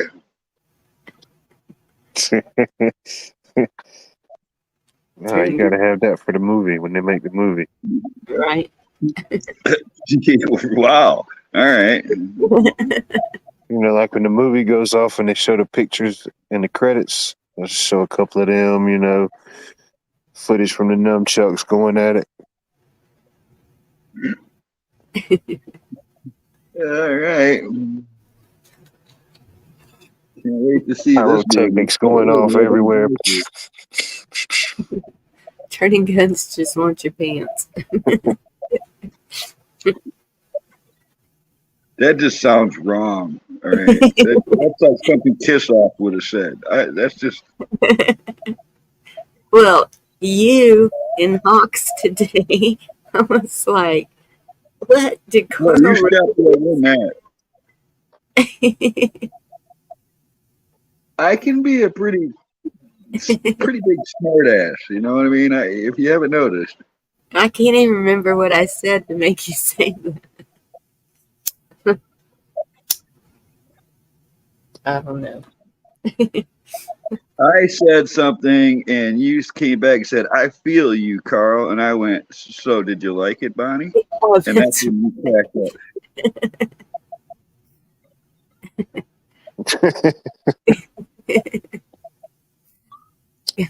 I was agreeing with you. I know. I'm just messing with you, Bonnie. I'm always messing with you. If you mess with people like that, it makes them grin. You laughed. Yeah. Yes, I did.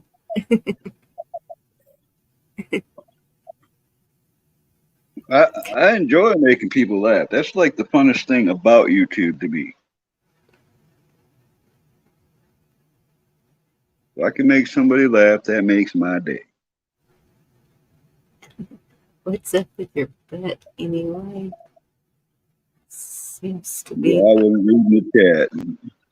What? I said I better read the chat. I'm behind now here.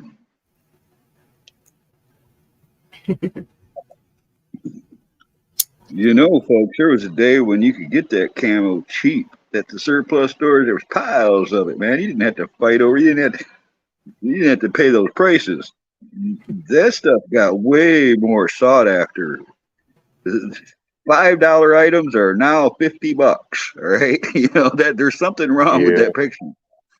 The idea was Army surplus stores was a cheap way to get your hunting gear and your clothing and sportsman stuff, and it ain't like that now. It's like, okay, that's U.S. issue. That's worth $200 more than the German one. So yeah, it's different now. We used to have a place like that. It was I can't never remember what it was before this place had it. But it was a place called Sportsman's Link. And it was this huge warehouse, and they sold all type of stuff like that. Even over the years, some 30-some years ago, I haven't got them in a long time, but there was one called Cheaper Than Dirt. There was, several different surplus bargain catalogs, right?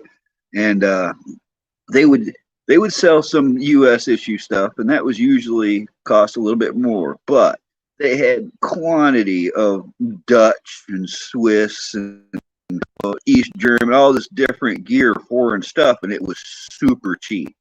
But now, all that stuff people were buying for $2.98 back in the 90s or 80s. Now that stuff they're selling as a collectible for top dollar. So anything if you would have bought semi truckloads of surplus back in the day, you'd have made some bank on it. You're going to leave us? All right, hon. Thank you for coming up. I appreciate it. Well, you have a good night. See you in chat.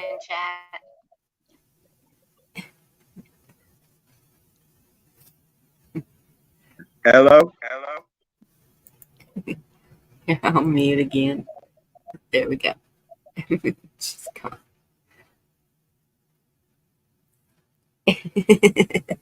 Huckleberry.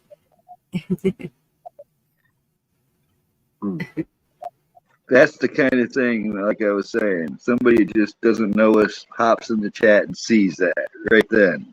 And think, wow, that Imure guy's a dick. Right. Well. What's up, Red Pill? I don't know if y'all ever watch much baseball. I heard you hear about Pete Rose passed away. Yes, I saw that. No, I even know his name. I even know who he is. He's a baseball player, wasn't he? Yeah, at one point, yeah. Yeah. And Chris Christopherson, he passed away the other day. Yes. Rubber duck. They did a Creek Squad last night. They were doing a lot of Chris Christopherson songs. Kind of a memorial thing. Like it just. Yeah, one of the highwaymen, wasn't he? Yeah, do you know he wrote that song that Janis Joplin did about Bobby McGee? Mm-hmm. They did that one too. I think. I know they were talking about Bobby McGee because I went to high school with a Bobby McGee, and it was a girl. Was it busted flat in Baton Rouge?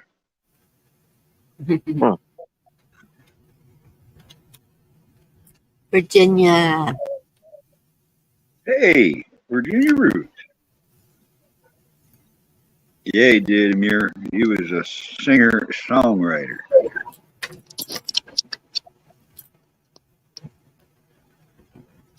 Tell us if you're able to come up, Virginia, and I'll drop the link. Canning stock. Is that what I saw? Chicken stock. I've got soup bones in there. I need to do that. Pork.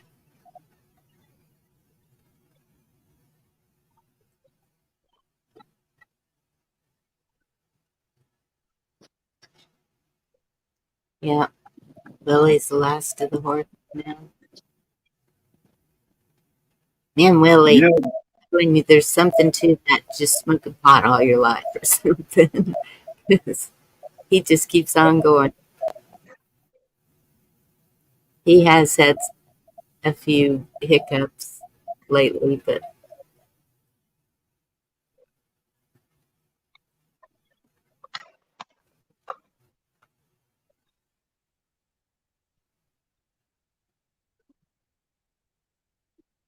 I am always okay, Red Pill. What a coincidence.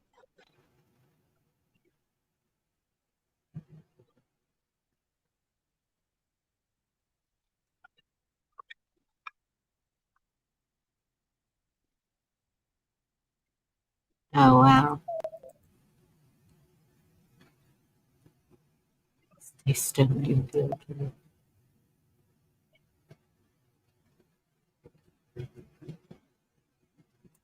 And he's got a link.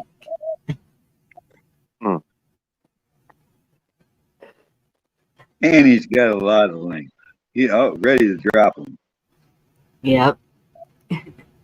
He's good.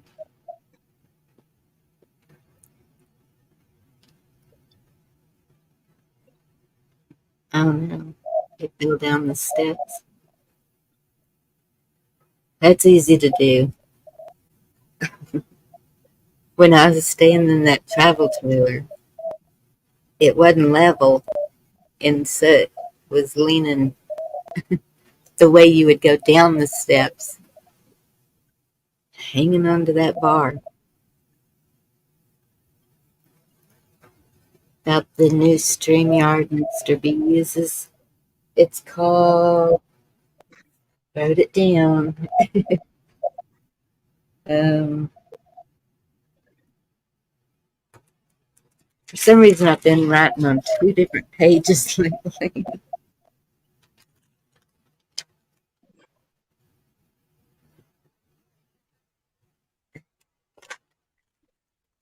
I think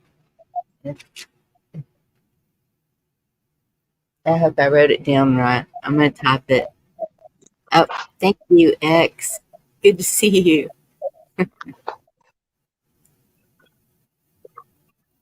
Rescue that red pill and X. Put the site that Mr. B is using to do a streaming on.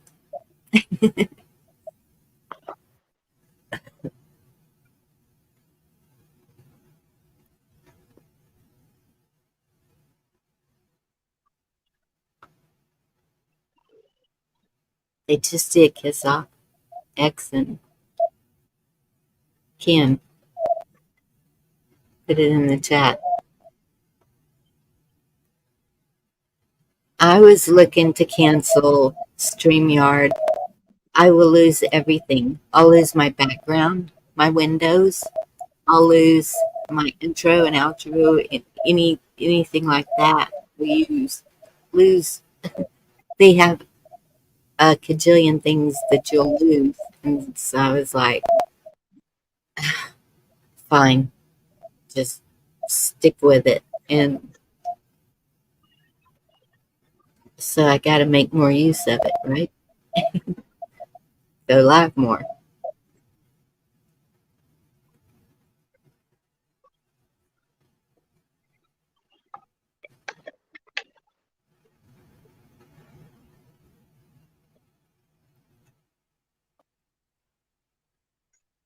Yeah, I know it's expensive.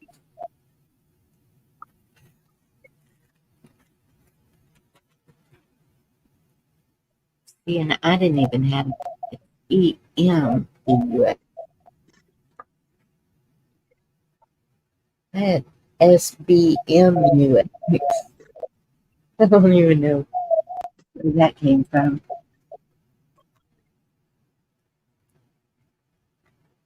EM.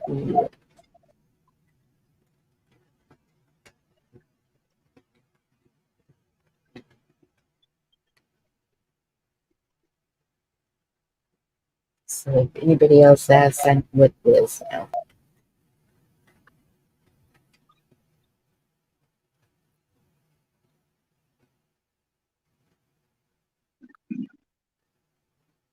Trees and roots and Grandma Ivy. Did y'all fall asleep? Oh no, I'm still here. Joint. Okay. Been listening. Oh, what? Stupid cigarette keeps going out.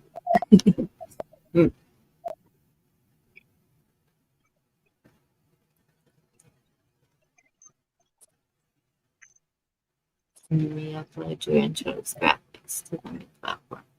Yes, I would just have to, yes, just save it. Well, I've got it saved in my computer anyway. Yes, I could upload.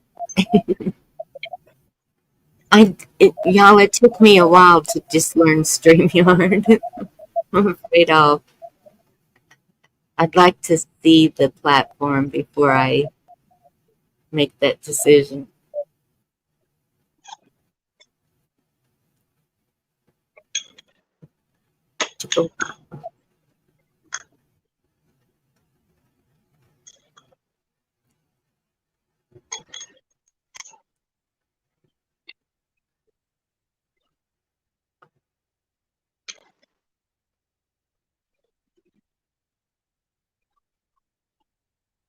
Oh, that's cool, Jim.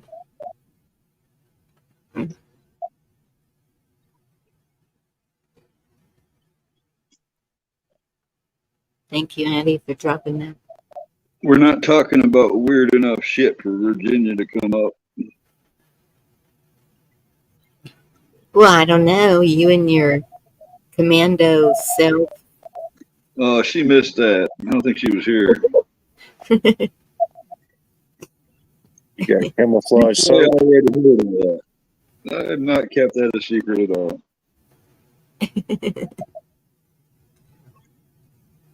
What was that, Watlock? I thought he said he had camouflage soap. I have. I've had that before. It doesn't last very long.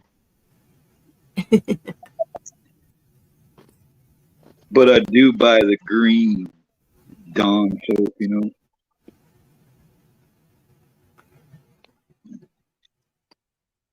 Yeah, we're fixing to have a big biker rally.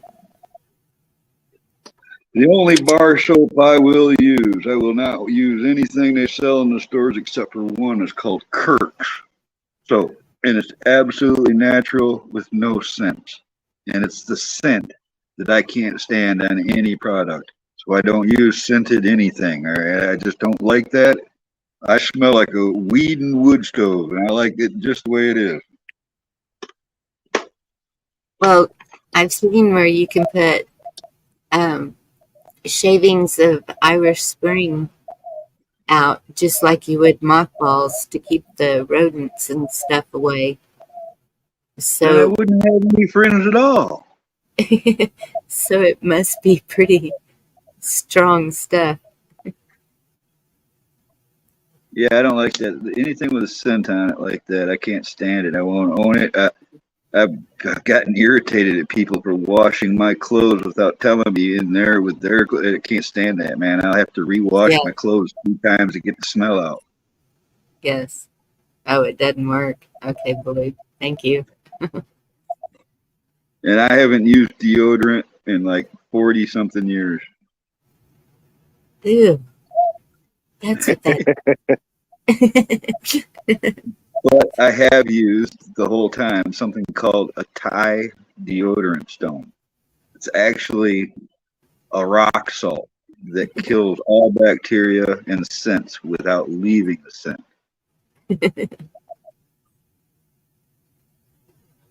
Mothball soup. What? I believe it.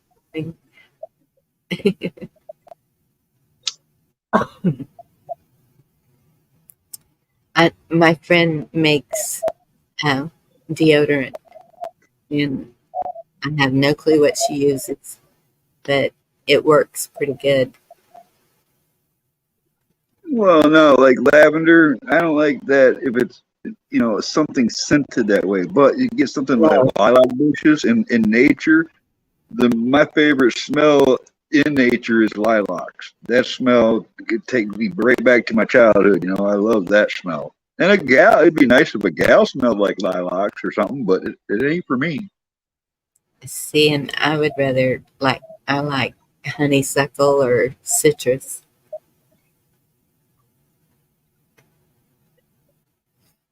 See, yeah, Amir, really, that's I love those things, man.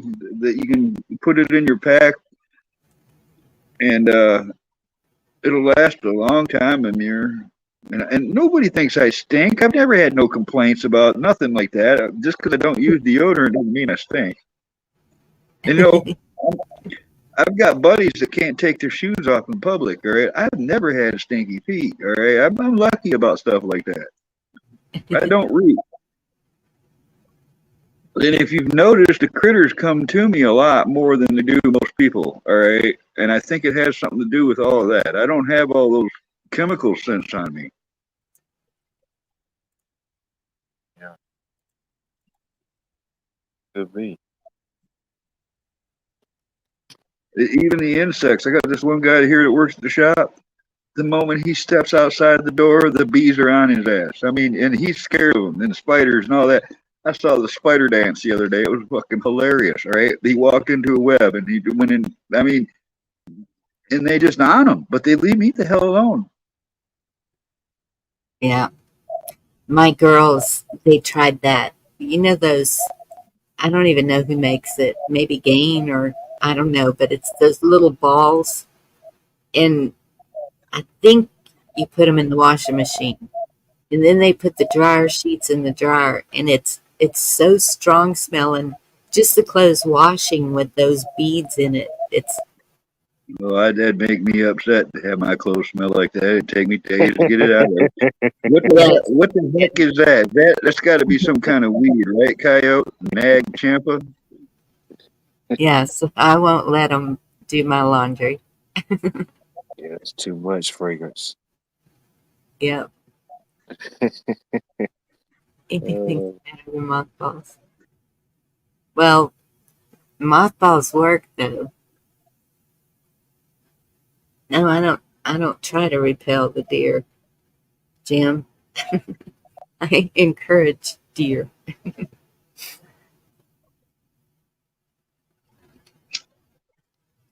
But we use the mothballs like up under the house and because they'll keep out the scorpions and um, spiders, snakes. Yes, yeah, they reek. And so for 2 days, it's really strong smelling. So we try to be gone when we chunk them under there.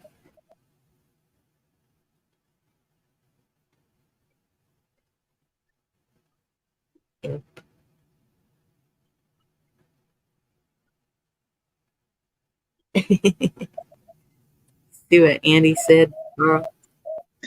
I try not to. I mean,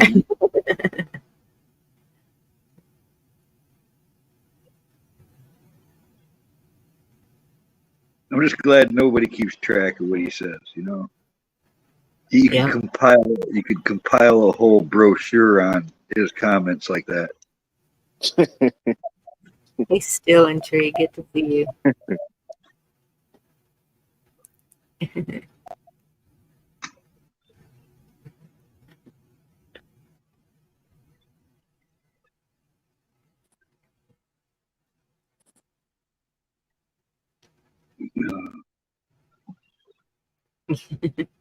I don't know. I think it depends on what you eat, how you smell. I don't know what it is. yeah. Everybody's body's chemistry is a little different. You know, it reacts differently with different stuff. Yep. After all these years, I guarantee my DNA is part THC. Saying you're not connected, Billy. Yeah, same here, Camo. That and enough Waffle Houses in my life, and I feel like I could be immune to most things that I would encounter from here on out.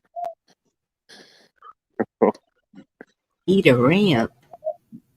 Blue, what are you eating?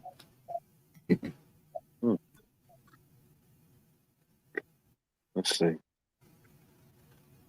You know, if I'm like eating a piece of pizza and I'll set that motherfucker down on a log, a tree, a rock, the ground, and then eat it after I set it down for a minute. You know, I've never had trouble, like, never been real anal about cleanliness, but I do like to have my pots totally clean and sterilized and stuff like that. But when it comes to like nature, none of that really has ever worried me. It's the stuff in the city and people and chemicals and crap like that that worries me a lot more than some bacteria. Yeah. I'm sorry, Billy. It wouldn't let me put you up. Your connection wasn't there. Oh, blue butterfly, man! I used to where I lived. There was so many, well, ramps, wild onions, whatever you want to call them, leeks. They call them leeks up here. Oh, And I'm thinking wheelchair ramps. I'm like, what? I eat those things every day. All right, I always had venison, and I always would put a bunch of wild onion on that venison. And I've heard people say that if you eat a lot of onion, it helps keep the mosquitoes away. And there may be something to that because they don't bother me much neither. Yeah. I'm way past that shelf life there, Eric. My expiration date is way past that. Yeah, garlic's good for that too. That's the only spice other than black pepper that I buy. I don't buy salt. I don't buy anything else. I buy garlic, powdered garlic, or real garlic, and black pepper because I like my black pepper. I like things hot. I like You don't I like eat everything salt? hot. You don't eat salt? I hardly, everything calls for salt and recipes and stuff. I never put it in there. I mean, I never have. I never use salt. I mean, I never put salt on stuff. There's salt in everything, Bonnie. You don't need to put salt on something. Not the foods that I eat. And well, the only thing that has salt is the 7-Up. But a 7-Up will last me for a couple of days. So I can tell when mine's getting low though. And I'll just pour a little in my hand and eat it. And good to go.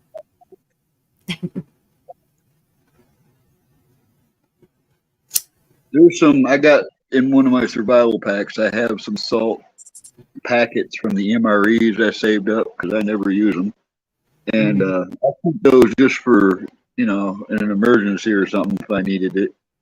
But I don't. I've never felt like I needed salt. Yeah.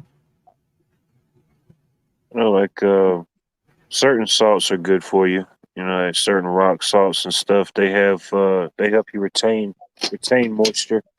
If you Yeah. think about it, like basting or brining some meat. You're putting it in some water with salt and different seasonings, but somehow it makes that meat juicier. That salt helps retain the moisture. I've seen where tribes used to make real long journeys annually across deserts just to gather salt to keep them alive. All right, you need salt in order to live.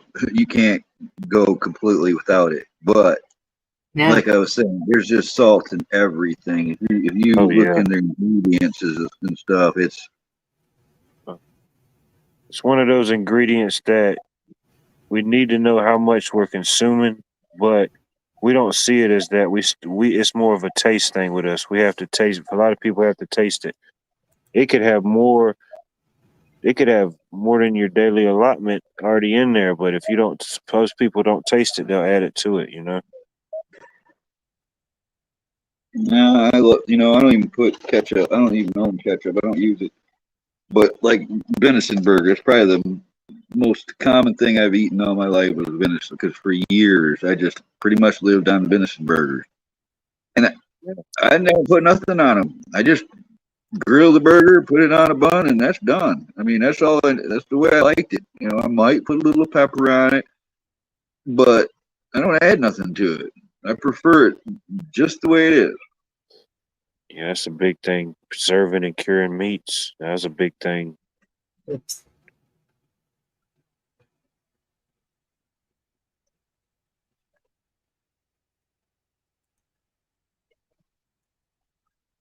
It's like we didn't have no power. I had a radio, and I was listening to this radio channel, pretty much all they do is just talk about outdoors, and they were talking about eels. And about one time that was a big commodity, and a lot of people in America on the East Coast, they ate eels because it was just so readily available. Here in the thumb of Michigan, before the white settlers came in, the Indians used all of this area in rice production. It was swampland and natural channels and stuff all along the edge of Lake Huron here in the thumb. Oh yeah, natural waterways, yeah. Yep, and when they, cultivated it, when they dug ditches through the whole thumb of Michigan and, dynamited swamps and dammed areas up, and they drained the whole area and used it as farmland.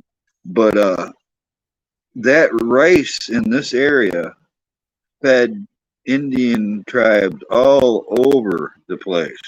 That stuff traveled. This was a major food area.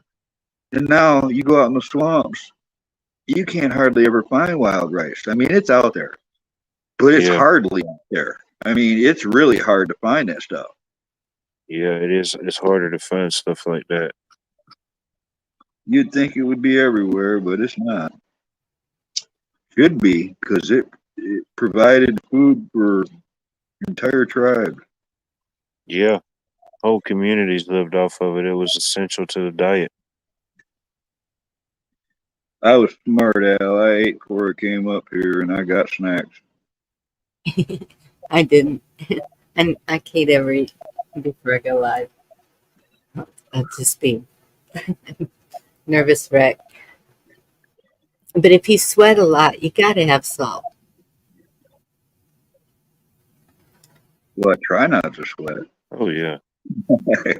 No, I do sweating, but I drink a lot of water. And like I said, I eat like Jethro. All right, and if I sit down and eat a whole dish of something, I'm getting plenty of salt. Hey, Savage Lee, good to see you. What's up, Savage?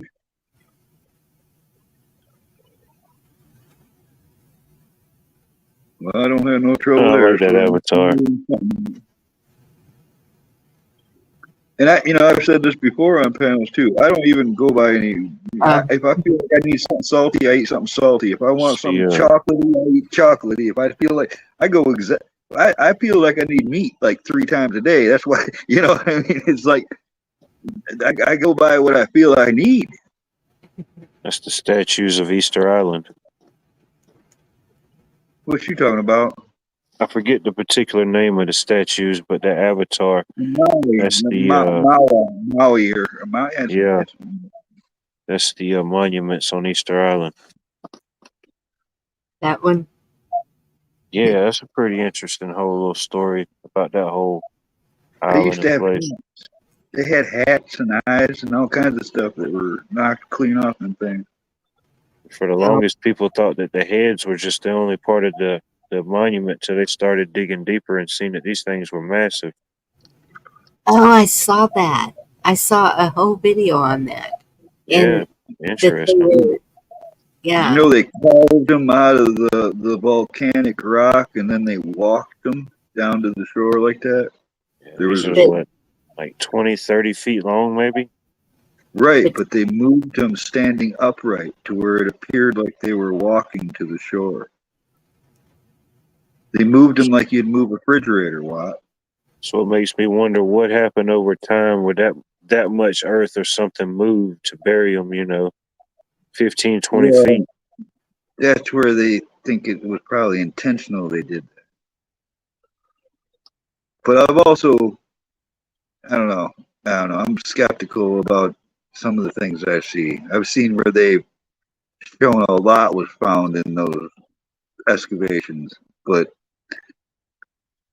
Well, and that's what the video was showing that I watched, was that it seemed like the heads were purposely removed and disintegrated, that there's a whole mountain of what they were made out of just like granules of it, like right behind them. You could look it up. It was, I believe it was in 2022. There was an incident on Easter Island that was similar to the incident that happened in the Hawaiian Islands. Now, I did hear something about that. Now, this And ought to be weird enough stuff to get Virginia up here on the panel. This ought to be, I mean, she's probably the one person that's been the closest to Easter Island than any of us. oh, I'd love to go there. Shoot, just to see it. Just to see. I know they wouldn't let me see what I want to see, but just to see it. right? And where is that at? Easter It's Island. off the coast of South America, on the East It's Coast. I on mean, the West South Coast. Pacific. It's in the South Pacific. It's very south of Hawaii. Yeah, yeah, over there, a little bit more down. Yeah. Just imagine. It just makes you wonder. The walking statues. I mean, There was some geographically, they're in the middle of nowhere. there was some type of brutal thing that goes on there. They did this. They would jump off a cliff dressed like a bird and have a contest to swim to this little rock outcropping of an island, and whoever made it there and won the race, That's the story. Yep, that's the story right there. would be made the king. All right. But there was also evidence found of massacre and sacrifice and suicide. So it's they make it sound like there could be a dark history to that whole scenario. That's what it was. The civilization used up all their resources until there wasn't nothing left. Mm-hmm. And so let's kill off some people here in the most convenient. We'll make a sport out of it, so nobody knows that we're the ones that are controlling everything. Get rid of some of our numbers so we prosper better. The rum will last longer.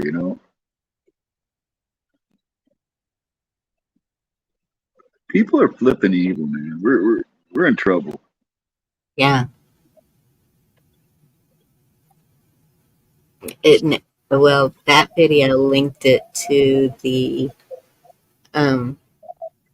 rock people that, for whatever reason, they didn't want us to know about those walking statues. Oh no. No, they don't want you to know about that. They don't want you to know any history or anything. Yeah.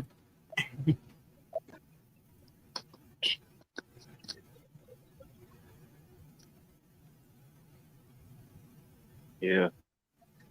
Pollination. I do find it fascinating. All those ancient structures all across the world, It's fascinating. Wow.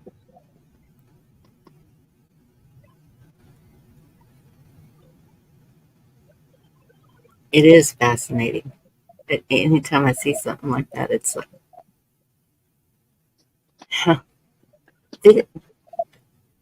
Our history teacher didn't teach us anything like that. It was stupid stuff. Yeah. Some of it, I guess, yeah. Oh, you mean like in 1492, Columbus sailed the ocean blue and discovered America? Don't mention that there was an entire complex cities already here full of Native American, giant complexes, dirt pyramids, entire ecosystems, farming, all this stuff was already here. But oh no, he discovered it. Oh, there's still some of those dirt pyramid mounds here in certain places of Georgia. Yeah, some of the ones in Georgia, they think even the Maya might have come up and done some of those. Oh, yeah. They did their whole theoretical theory of carbon dating, and yeah, it was pretty far back. What's up, Eric? The other Eric. How are you doing, Virginia? Good. All right, we got her up here with some weird stuff. Well, I don't know how weird. I was Maybe megalith, or I don't know. I haven't figured out what it is, but there's one of them words really gets her. look, these monuments, like Rabbit is saying, if you understand the cycles, you'll understand why so many are buried. And I've kind of been digging that rabbit hole as far as the Easter Island. You know, what if those are not just the heads sticking up there, but full on sculptures?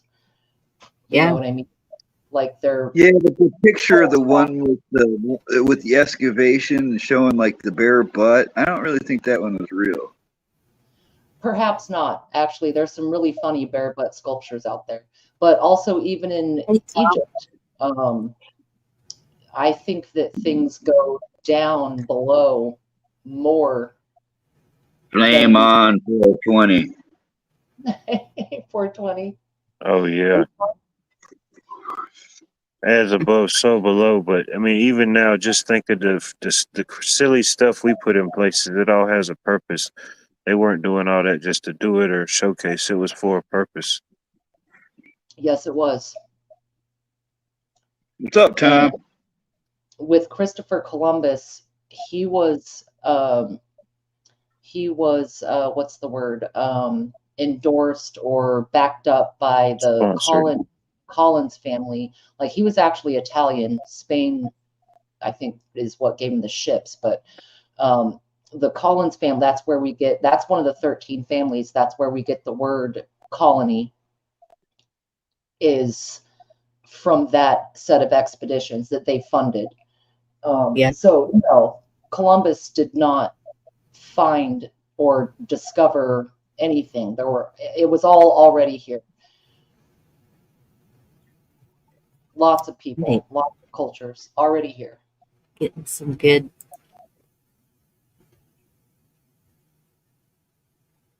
Oh yes, and you had to break down the words and stuff they use. You know, they tell the story. They tell you his story, whoever he is.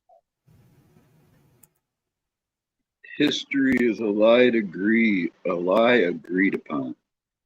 Right. Right. Rabbit, that's exactly what I was saying. Yes. Yep. It's just like even here in America, like there's certain cities along the Nile, and along here in America, we have there's several cities along the Mississippi that's named after similar cities along the Nile, like Memphis. Memphis is an Egyptian name. 100%. Yep. Hey, Tracy, good to see you. Yeah. Interesting. You know, I'm starting to know there's a whole lot of stoners in this community. So you can look it up. The 10th largest pyramid in the world is located in Memphis, Tennessee. It's a Bass Pro Shops. When I first got high-speed internet and got that Google Earth, you know, I took and I spent weeks, all right, going over China, and I literally found 300 pyramids in China you could see on Google Earth. Right. Oh yeah, they got the forbidden cities. They're everywhere, man. There's big ones too. We have hope. We have hope. Hey, Good to see you, Hope. Howdy, Hope. Yep, they've even created, they've recreated parts of New York. A lot of monuments from different parts of the world they've recreated over there in certain spots. There may be some of you that aren't stoners, Billy, but man, yeah, Blue, there's a lot of high-ons. I know a lot of guys, a lot of people that get high. A lot of pot smokers. Ex-bootlicker Chariots of the Gods is Eric von Daniken, and that's definitely an interesting set of theories. I'm a fan as well, but there's a way more to the story, you know. Like Carl said, it's accepted. History is an accepted narrative of events. It doesn't mean it's true, whatever stories we're told, you know. Yes, Heimer, sure. But Or some people say it, he who wins writes the history. The victor Yeah. To the victor go the spoils. and the books. For sure, Rabbit. Rabbit makes a mean rum. I have sat around a fire with Rabbit, sucking on a rum jug. Just, no cups, no shot glasses. You just pass it Now, around. Tom, I know you're like one of the oldest hippies still alive because I saw the pictures, right? But you're not that much older than me. And I've been smoking since I was real young. So I've still been smoking this stuff for over 50 years. Facts, Al. hey, Hawk. Yeah. Talk about another old stoner and look what shows up. What's up, Paul? Old potheads unite.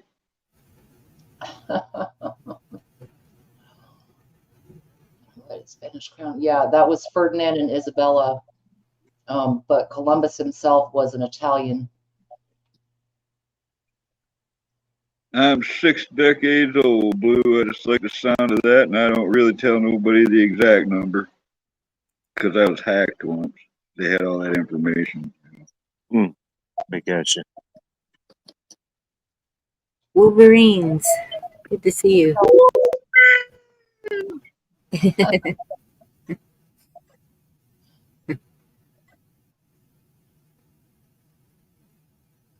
Interesting. I learned so much from all of y'all.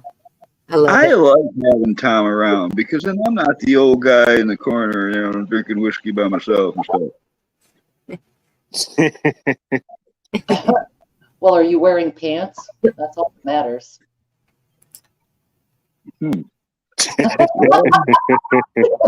As long as you're not the weirdo in the corner with no pants and whiskey, then we have a problem.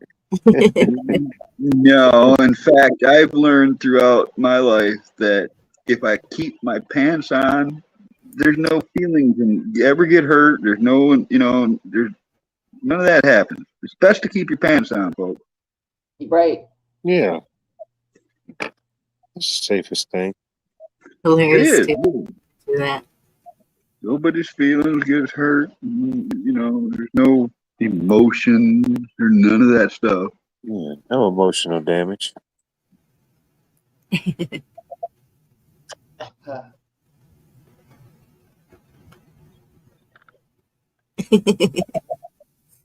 Oh my goodness. Dylan Tree.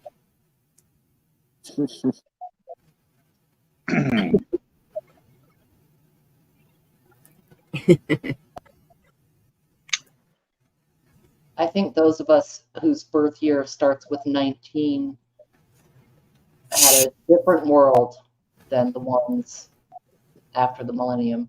And, Oh, yeah. You mean the one born back in the 1900s? Yeah. Oh, yeah. Yep.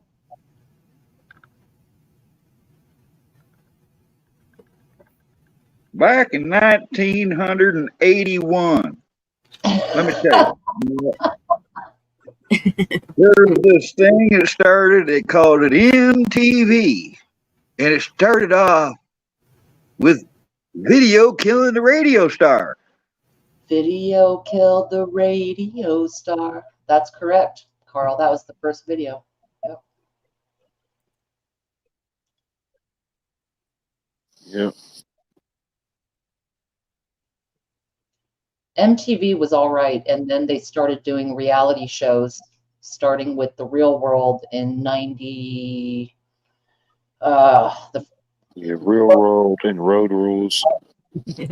Yeah, Real World and Road Rules, and it was mid 90s, maybe early 90s, but and then it stopped being music, and they started to do game shows and punked, and Real World got all the way up to, I don't know, 20 something seasons probably. I'm not sure. I stopped watching a long while back, but when it was videos, that was a major deal, man.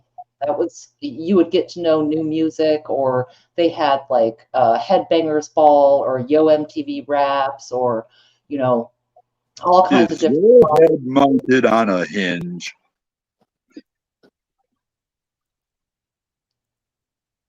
You don't remember that? You don't No, remember the advertisements for the Headbangers Ball? It used to be a commercial that came on to it, and it'd be like, "Is your head mounted on a hinge?"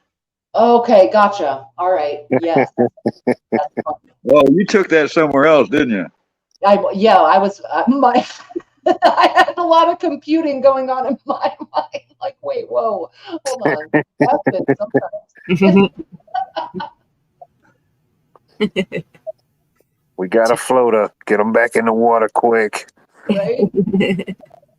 John, it depends on the beach. Some beaches, they're all about it. I don't understand why a man would go to a nude beach though, because I feel like you would be more likely to get sunburned. You know how people put the zinc oxide on their nose and it's all like super white? Wouldn't you need to do that? You know, and I went to a nude beach and didn't even plan it. I mean, I just kind of walked up on one, so it can happen.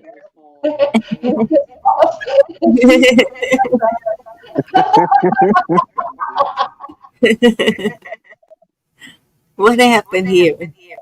I know somebody's echoing again. There is no pain you are receiving. The distance.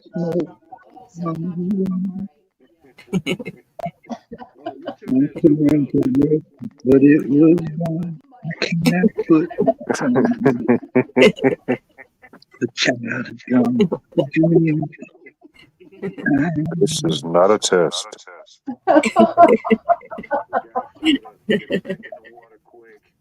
How stoned are you? I am not as think as you think I am. Piss off. That was amazing. Yep. Oh, makes something TV says Unshackled Spirit. That's a good one. I like it.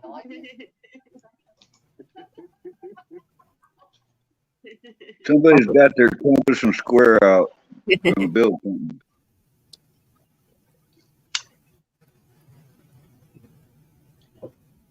Where are you flying to, Billy? You going to get cigarettes in Idaho or what? I gotta give him some grief. What do people go to Idaho for? Or maybe it was Wyoming. Yorga. What? Hey, Yorga. Hey, Yorga, you must have been lurking. I was lurking. I was in the chat, but nobody would say anything to me. Oh, really? How else do you think vampires get any prey? They gotta lurk around. I didn't see Well, you in. you know, lurking is my kind of like my thing, you know. So what do you? Well, What's up, brother? sometimes Am I people lurking? up in the chat, so I hope that if you did say hi, nobody saw you. I didn't for the last. I know I was invisible, but you know, vampires can kind of do that thing, you know. Okay. You know who taught me how to hide and disappear? Bert from that show called Soap. Do you remember that? I remember. I remember Bird from Soap. I love that show. It was so ridiculous. It was great.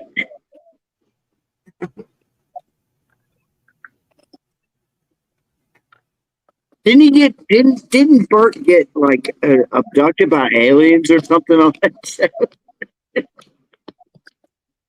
That would explain a lot of things. No, I think he did actually. I think he did too. I don't remember all of it, but you remember how he used to like cross his hands and snap his fingers, and he'd think he was invisible, and everybody in the room could still see him, of course, but he was completely convinced that no one could see him.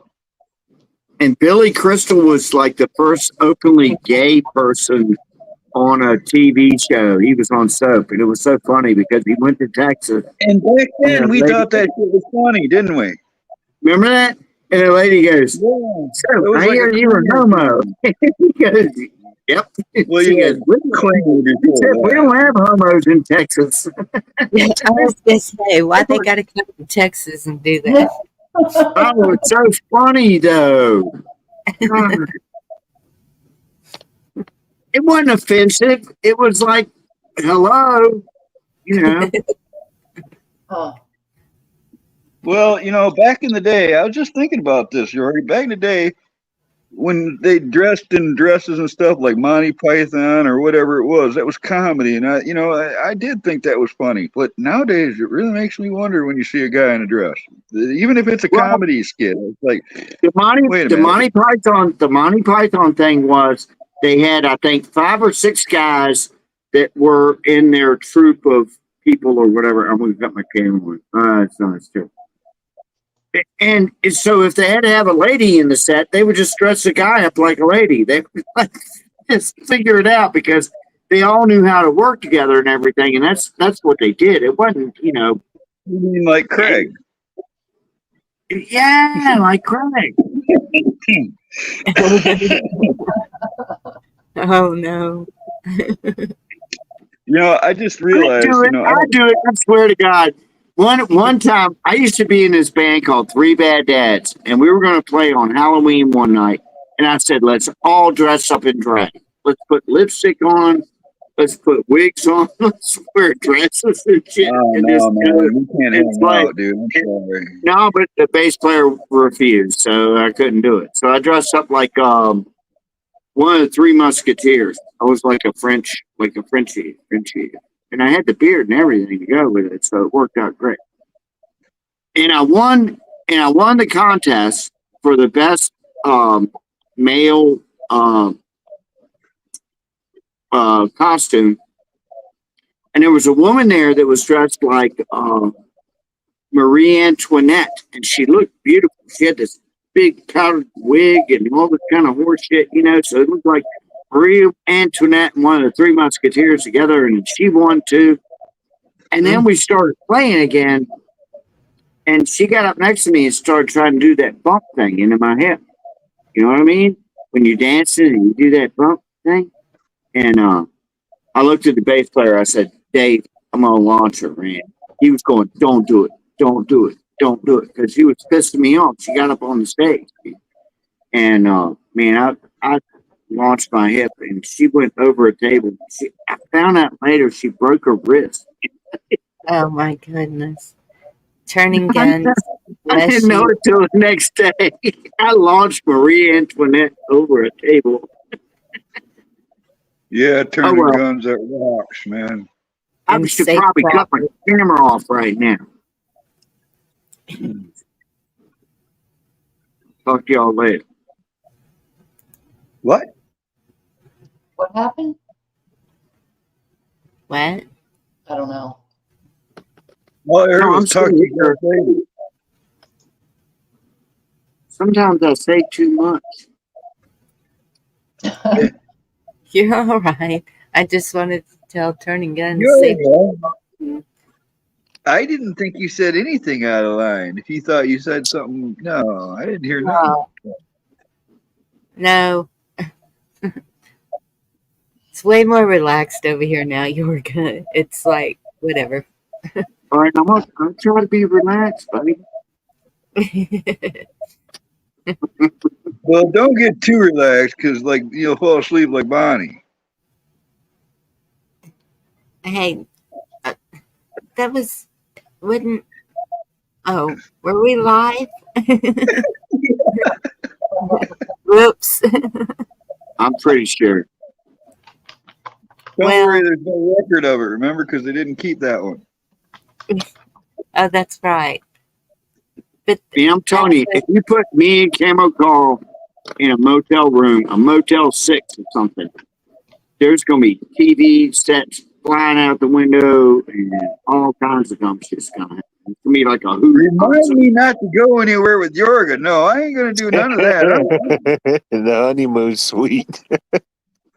All that shit that I talk about when it sounds crazy. I want the honeymoon suite, damn it. That's what I want. I want the yoga suite. But now that you mention that, I've been like camping for like 4 or 5 flipping years straight. I'm ready to go motelling. I'm gonna go motelling. Don't go with me. It'll be horrible. It'll be terrible. We're gonna have to. They will not only need the police. They're gonna need the army. Okay, they're gonna have to call the army out. I am not that crazy anymore, Yorga. I'm I got about that much more crazy to go. I got all my yayas out when I was young. Yeah. Oh, now that all of y'all are up here chatting, can y'all excuse me for just a second? Sure. Yeah. I thought she was getting ready to tell us something. Now that I got you all here, I was gonna, and then she's, I'm leaving. I thought she was going to tell us a story much more terrible than the stories we tell. I'll be right back. Now that I got you all in one room, now I want to know who it was that took my juice out of the refrigerator. Who ate my lunch? What kind of juice? I'm like Johnny Cochran, man. I'm going to tell you. I'm going to go. Just what sort of juice was that? I drink a lot of orange juice. Lately, though, apple cider's in the season, so I've been getting that. Well, now you're deceiving the jury. But is apple Could cider? have been apple. It could have been orange juice. We don't know. I think he's deceiving the jury over here. Yorga, is apple cider juice or not? Because why is there apple juice, but there's also apple cider? I don't know. We have to ask the jury. I'm just trying to stump you out. You can't stump me. I'm like Johnny Cochran, baby. Damn, Yorga. I am kind of curious. I don't know the answer to that. Does anyone know what's the difference between apple juice and apple cider? Is cider fermented for a little while? I think so. I think cider is fermented a little. Now, hard cider, you can take regular This has cider. less of the impurities in it. Cider We has need- more of the apple left over in it. We If need you to take get a citrus freaking forensic expert in here is what we need. Listen, if you get apple cider that's actually from a farm that's just been pressed, made by somebody without adding anything to it, not the store-bought stuff that has ingredients in it, all right? If you get that and you just let that sit, and it can get grody on the top, and it'll still be good underneath it when you scrape it out. Mm-hmm. And it's hard cider. It'll turn into hard cider. That Just stuff don't will. drink that top part. Yeah, scrape that off and drink the rest. And it almost tastes carbonated. All right, it's really good. It gets this zippy tang to it. It's almost like a carbonation. Apple cider. Yeah. And I guess it would go from something drinkable to vinegar, huh? Yeah, it would go from bad to worse. Rotten. Well, rotten is relative, isn't it? Rotten is relative. Do you guys know what Marmite is? Marmite? Tell us about it. I've got some here. Some what? It's like a Marmite. Marmite. Comes from England. Oh, Does yeah. it I've really heard of that.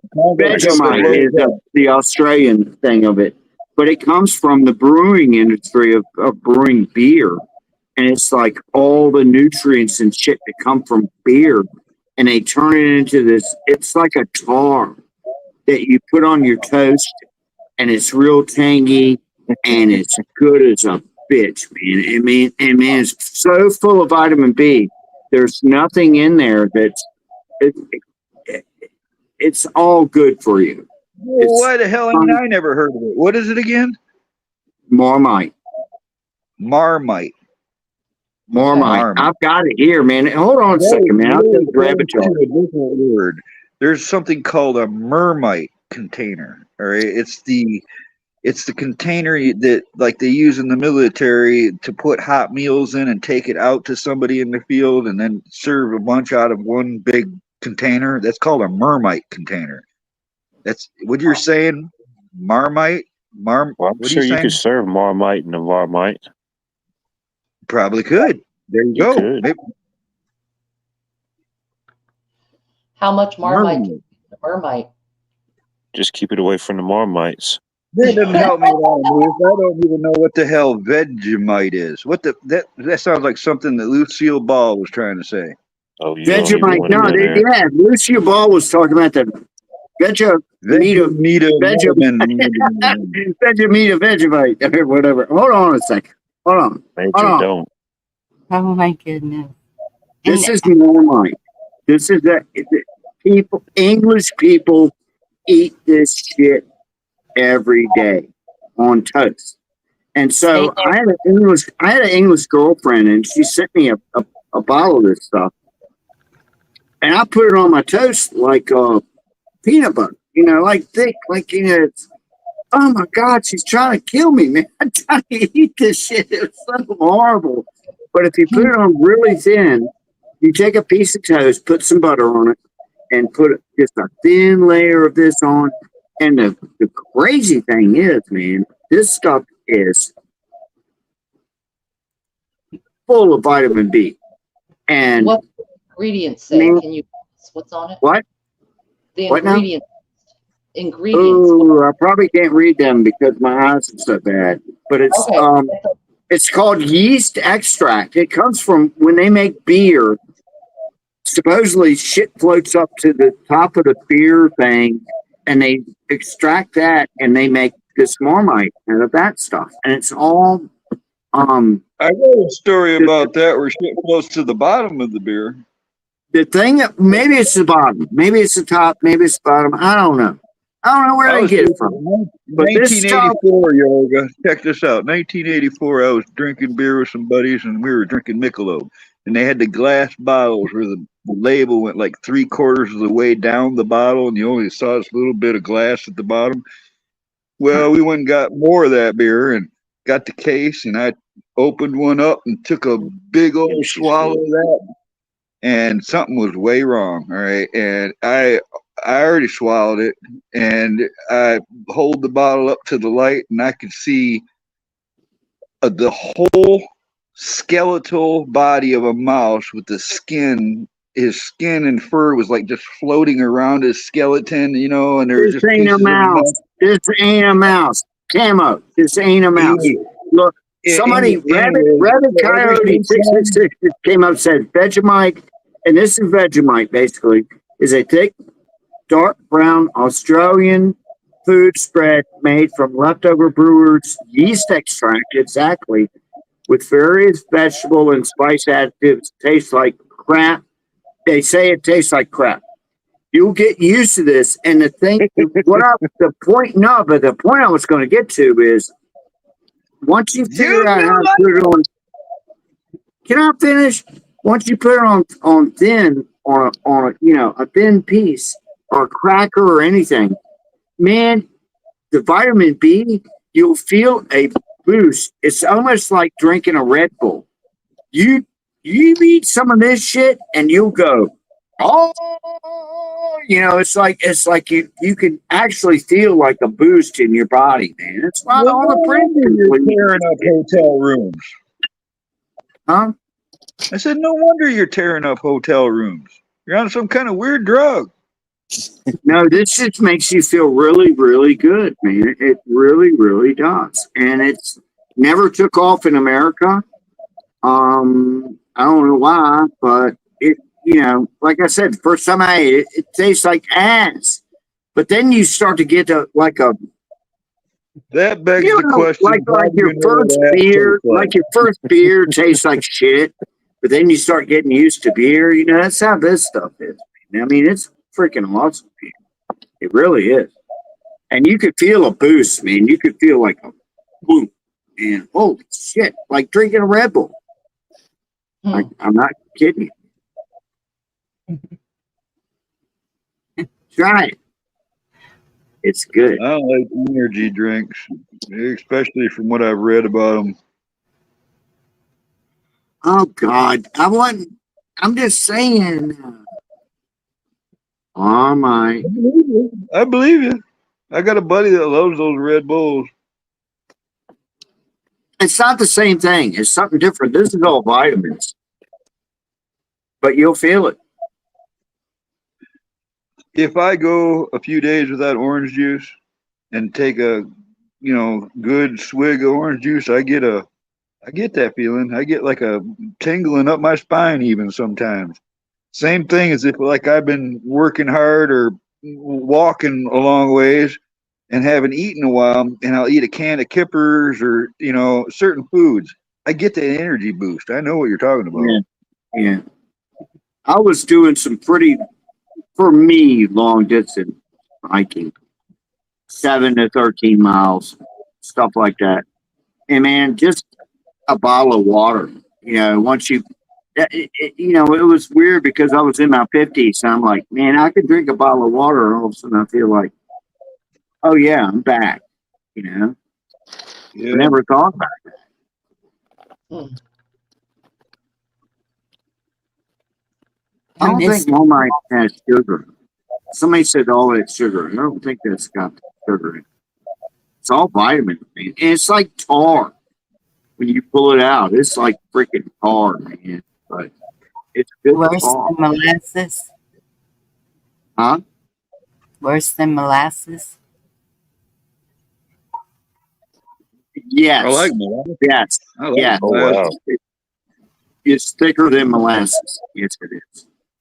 Damn. However, go on Amazon, look it up, get a little There's a bit. good reason they taste a didn't little bring that bit. on the Mayflower. You They used it to you hold the gotta, Mayflower I mean, you together. gotta do it in small.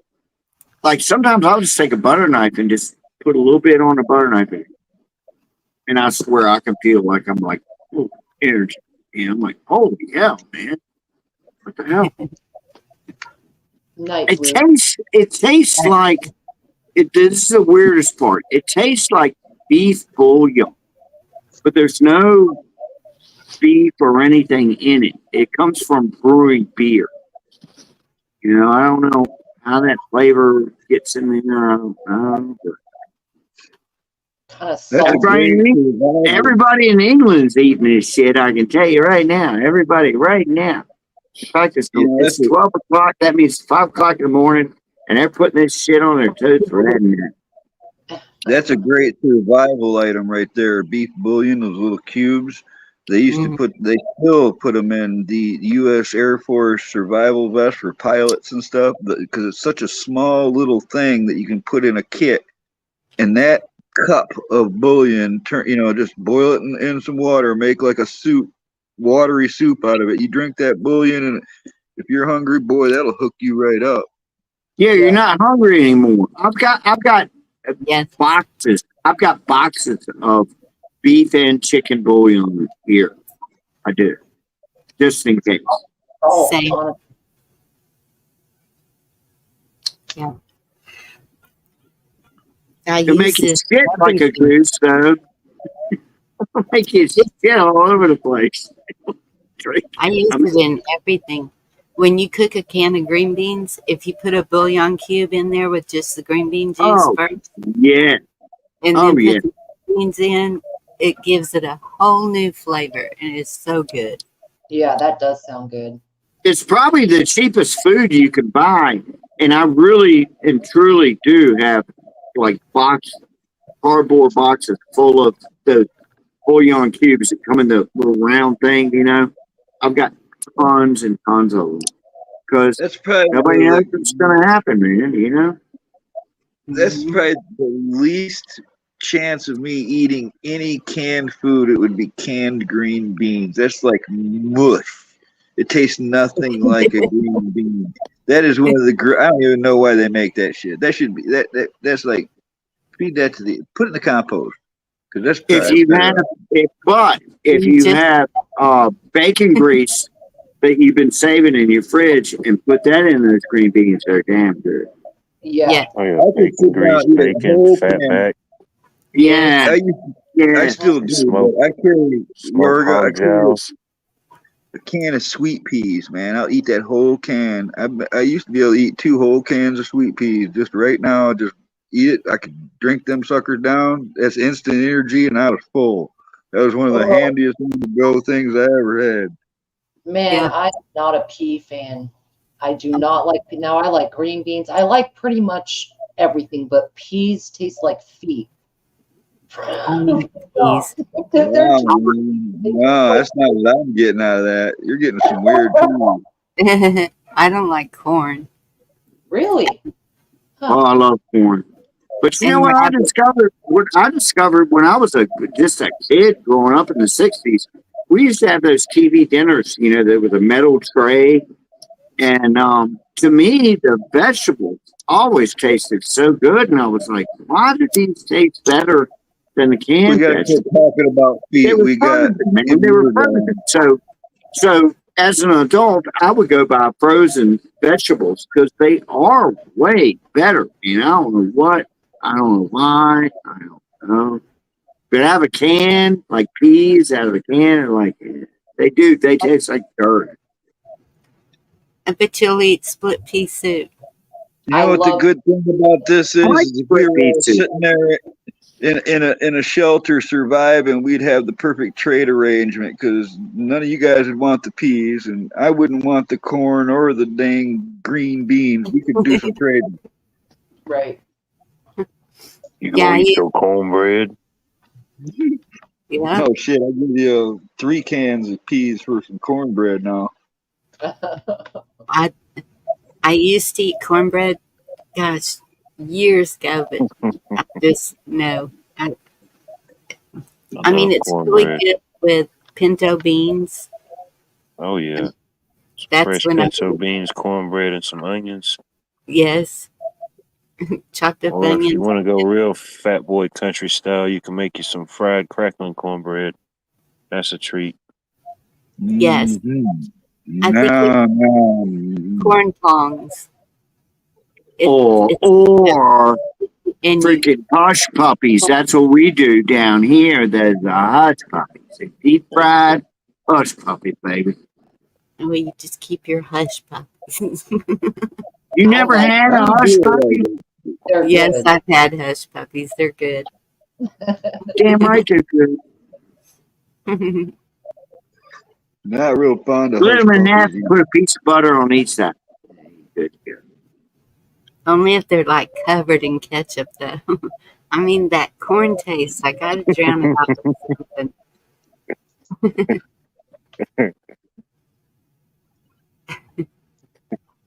I don't know. I can't go with you on the ketchup.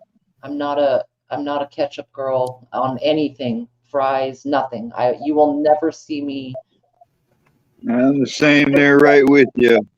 I love ketchup. It's too sweet. Like I'm a savory bitch. I don't like anything that tastes really, really sweet. I think that's why I don't like peas, is because they're pretty sweet if you think about it, But Yeah. ketchup or sweet relish, gag me with a spoon. Oh my god, I hate Yeah, I sweet don't like sweet Oh, relish no, either. no, all that shit's relish. good, man. I That's don't like just good. sweet relish. But My mom used to eat that that's sweet relish shit. I would never eat that. It's so gross. Yeah, the it's Del too Monte good. ketchup I can't do doesn't taste, beets either. Del Monte ketchup doesn't taste that sweet. Right. That Heinz does. It it tastes sweet. I don't like Heinz.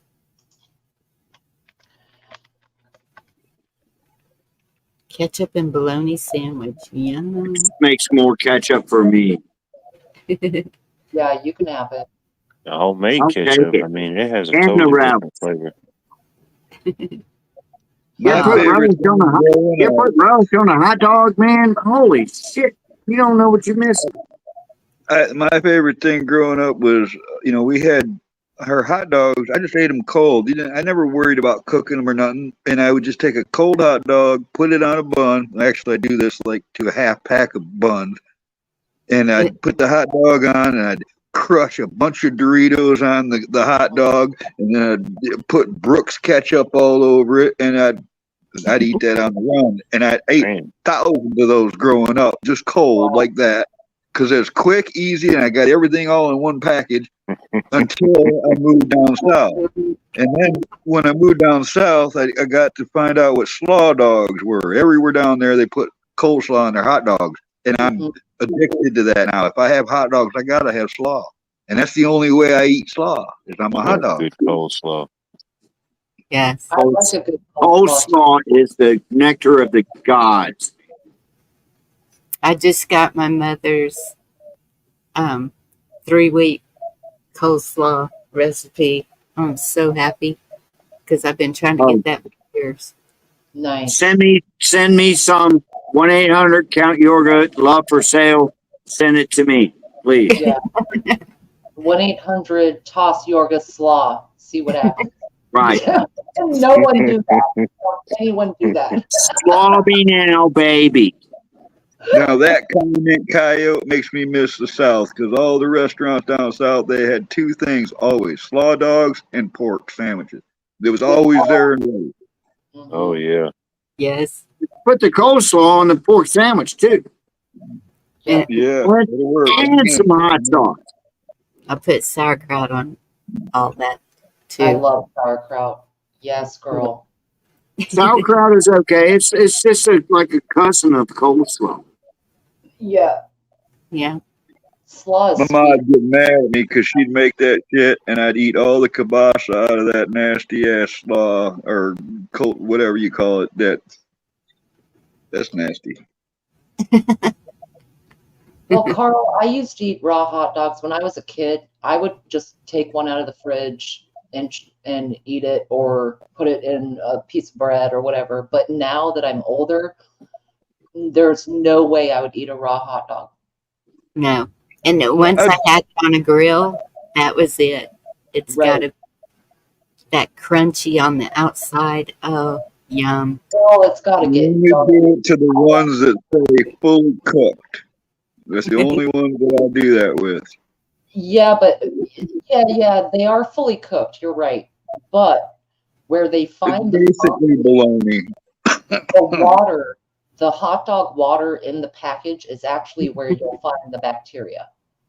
And like But I love hot dog water. the hot dog, no, that water. Y'all know what I'm talking about. I drink it out of a shot glass, just like a Jägermeister. That I explains see it. my ass, Virginia. Always appreciate your wildlife. Thank you. And there's another thing. I used to like eat a lot of raw eggs. I just break the egg on my teeth, and throw the shell away. Oh, Stop. I can't do that one. I Everybody's can't getting do I don't even want to see that I shit. just don't trust the eggs unless they come from a farm. Mhm. I mean, You got to know the chicken it came from. Yeah, I got it. Yeah. What's up, William? You got to have a personal relationship with that chicken that you ate that raw egg from. yeah, I'm sorry, Mom. I'll tell you, my Easy time, mom. Marmite. Easy time, Marmite. Yorga, when I turned like 12-year-old, I started eating like a whole box of cereal in the morning by myself. My mom had to keep a lot of food around. I did eat a lot growing You up. like Jethro Bodine.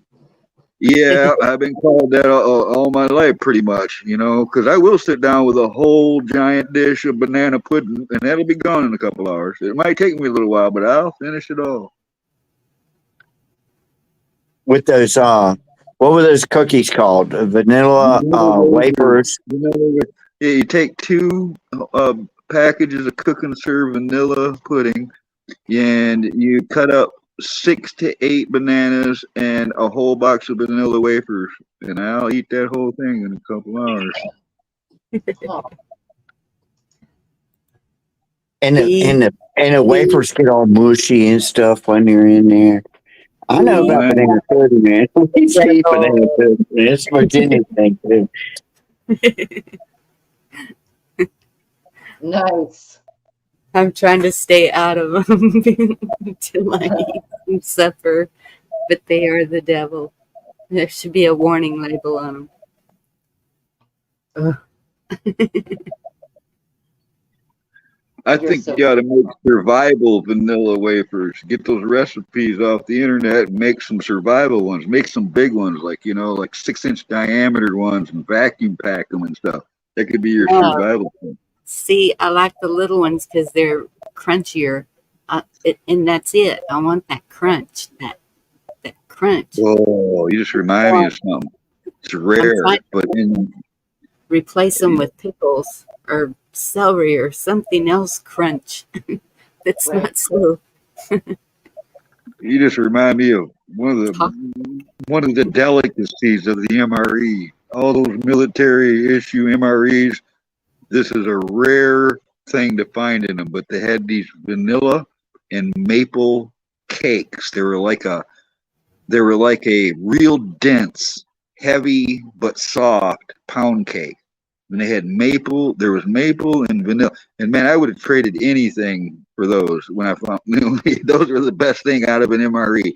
Maple, vanilla, and there was another flavor that was okay, but the vanilla and maple ones were yeah, it's good stuff. Interesting. Yeah, Calm I had. down, Dave. Hey, David, I had bought some bananas while my granddaughter was here, and they're getting overly ripe. So I'm gonna make some banana bread tomorrow. That's what's And up. that's good.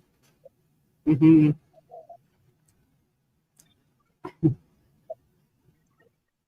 That's awesome. Like, do you do a certain recipe? Do you add nuts? I do not add nuts, but I know it's popular, but some people in my house don't like it. So is there like your favorite recipe from somewhere? It has to have pecans and Betty It's Crocker's pecan. pecans. Hey, what's the shelf life of fruitcake? It's Betty Fruitcake lasts for Crocker. years. What's the shelf life of fruitcake for real? Because that stuff lasts a long time. Maybe we ought to prep on some fruit. Fruitcake's disgusting. Fruitcake, But it Um, lasts forever. I remember that stuff lasting a long time. it will. But and like, all right, so Bonnie's, you're saying pecans, and so you do a banana nut bread, like chopped pecan. yes, and Oh, that's so good. I do it now, and I freeze it because the holidays are coming up, and that's what I give out for gifts. I do banana nut bread and cookies and um You're just trying to get people to move closer to Texas. and pumpkin bread. Oh yeah, that's nice. Those are the best gifts. Don't y'all think? I mean, people can get you a little trinket for your house or something, but I love getting something like that, a homemade banana bread or maybe muffins or cookie tin that somebody they worked for 3 days making all those cookies or whatever. Yeah, that's and I usually and fudge. I make fudge. Oh yes, fudge. There was Oh, a at the convenience stores. I always take little goodie bags to them too, whichever one I frequent. And there was a man that was working there, and after he had the fudge, he was like, "I will pay you to make that all the oh, time." And I was, "Oh, really?" And up until he passed away, he was that that was the last thing he asked for was fudge, and um, he had throat cancer. But his wow. wife said he still ate it. He was happy. What's up, Echo? Talking Echo. about the struggle.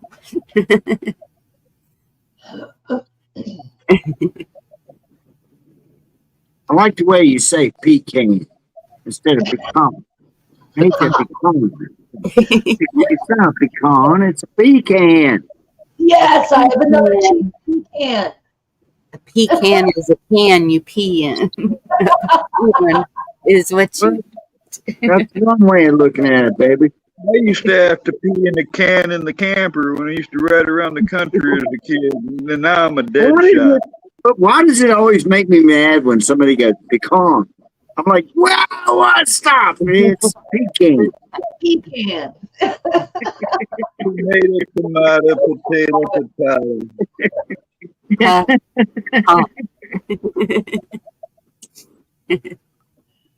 Oh, Moose Man, that's what's up. Red makes fruitcake, soaks it in bourbon for 3 months. Are you talking about the fruit pieces? Because I have had good fruitcake. It's Oh, fruitcake is a horrible thing, man. Oh, God, not a it's pretty fruitcake. bad, but a rabbit red one is good. They're horrible. It's the most horrible thing you ever had to eat as a kid when you're at your grandma's house. Here, have some. Here, have some piece of fruitcake. I'm like, no, Grandma, no, don't. Yeah, but they buy the mass-produced. All the stores come out with some cheap fruitcake in a box. There was only one brand. It was called Claxton or something like that. Remember that? Claxton fruitcakes, I think. It came in like this log of shit that you had to cut it up and it stunk when you cut it. And it was like, oh, God, what is that thing? Yeah. I don't know if there was head cheese or what was in that damn thing. I didn't know, but I had to eat it. Fruit Jello, but the neon green one was always concerning. Yeah, that one. Not sure what that- The other green one, I remember that one. Grandma, no. What is it? Some sort of initiation into some kind of satanic shit or something? Do I have to eat the Claxon fucking fruitcake? Did you know a green shrimp can kill you dead?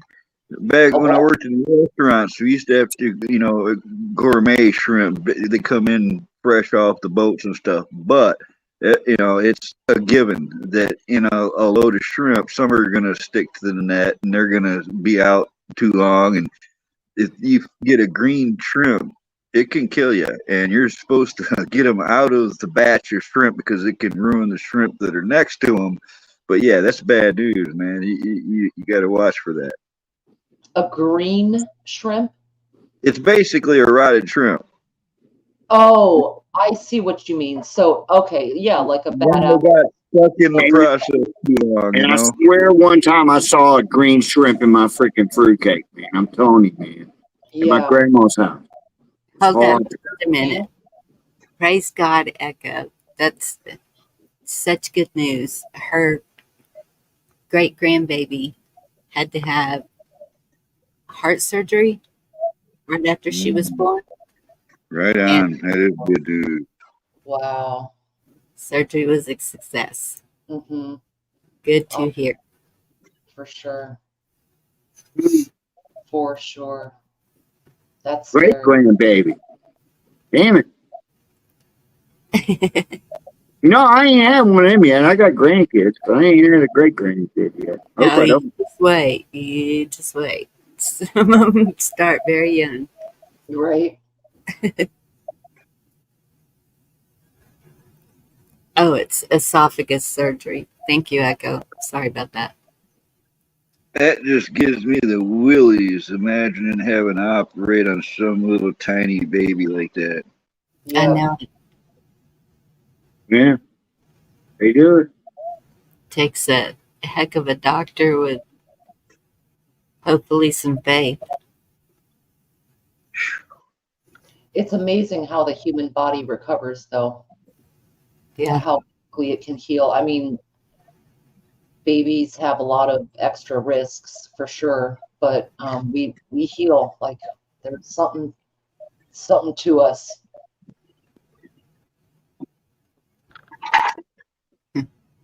You know what heals the quickest? Is your freaking eyeball. You can have an eyeball injury, man, and I had one where like a whole chunk of my cornea was missing. And the doctor was like, don't worry about it. It'll be fine in 2 days. I'm like, are you out of your mind? He said, nope, it'll be fine in 2 days. In 2 days, I could look in the mirror and my cornea was completely healed. completely. They're resilient, but once you pop them all away, it's done for you. You know, it's you do too much damage to the optic nerve. But I know what you mean. I was playing darts, and the guy swiped all the darts out of the board, like, you know, in a little dramatic thing. He swung his arm like he was going to swipe all the darts off the board, and I saw it coming like a 3D movie, man. It spiraled, and I closed my eyelid in time, but that dart went through my eyelid and right into my eyeball. And I remember when I pulled it out, I felt like I was almost pulling my eyeball out of my head when I pulled the dart out. And son of a bitch, that hurt. But yeah, it healed up quick and quick. It's crazy. Yeah. Yeah. Eyeball will heal quicker than anything else. Thank God. Rabbit said to 6 months each eye for cornea transplant to heal. Well, it's a transplant. You know, I mean, I don't know anything about that. But yeah, but they healed though, didn't they? I don't know. Yeah, I'm testing the castor oil theory. First, I'm doing it on a spot that is concerning, and I just keep putting it on every night. And then I'm going to try the eyelids for the cataracts and see what happens. They say it works. We'll see. get hit in the eye with something, it's like pow, somebody's sock. It feels just like somebody socking you in the face if you get even like a wasp. I got nailed in the eyeball by a wasp once, and it was like somebody punched me in the face. It was that type of impact. Bam. Signs are 13 years younger than him. Did you That's pull that crazy, big man. rabbit? I want you to tell me how you are after you do that.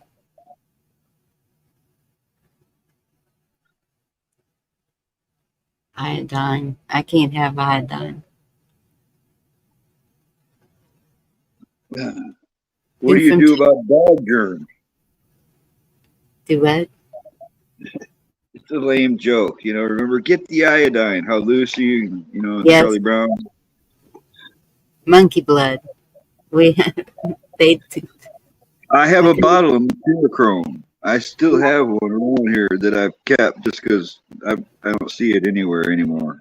My grandmother she would put it on everything, and I know a few people who have done reality shows in Texas.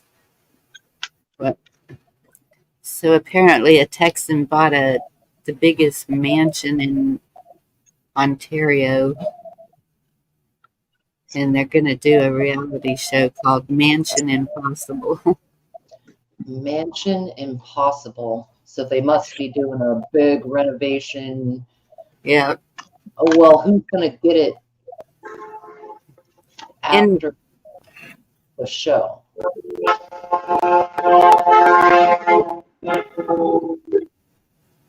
Dang. It's the old 12:20, right on time. Oh, okay. I'm not pulling none of my teeth, Rabbit. Wow, Rabbit. Yeah, keep us posted. Like, Yeah. that's pretty rough. Mm-mm.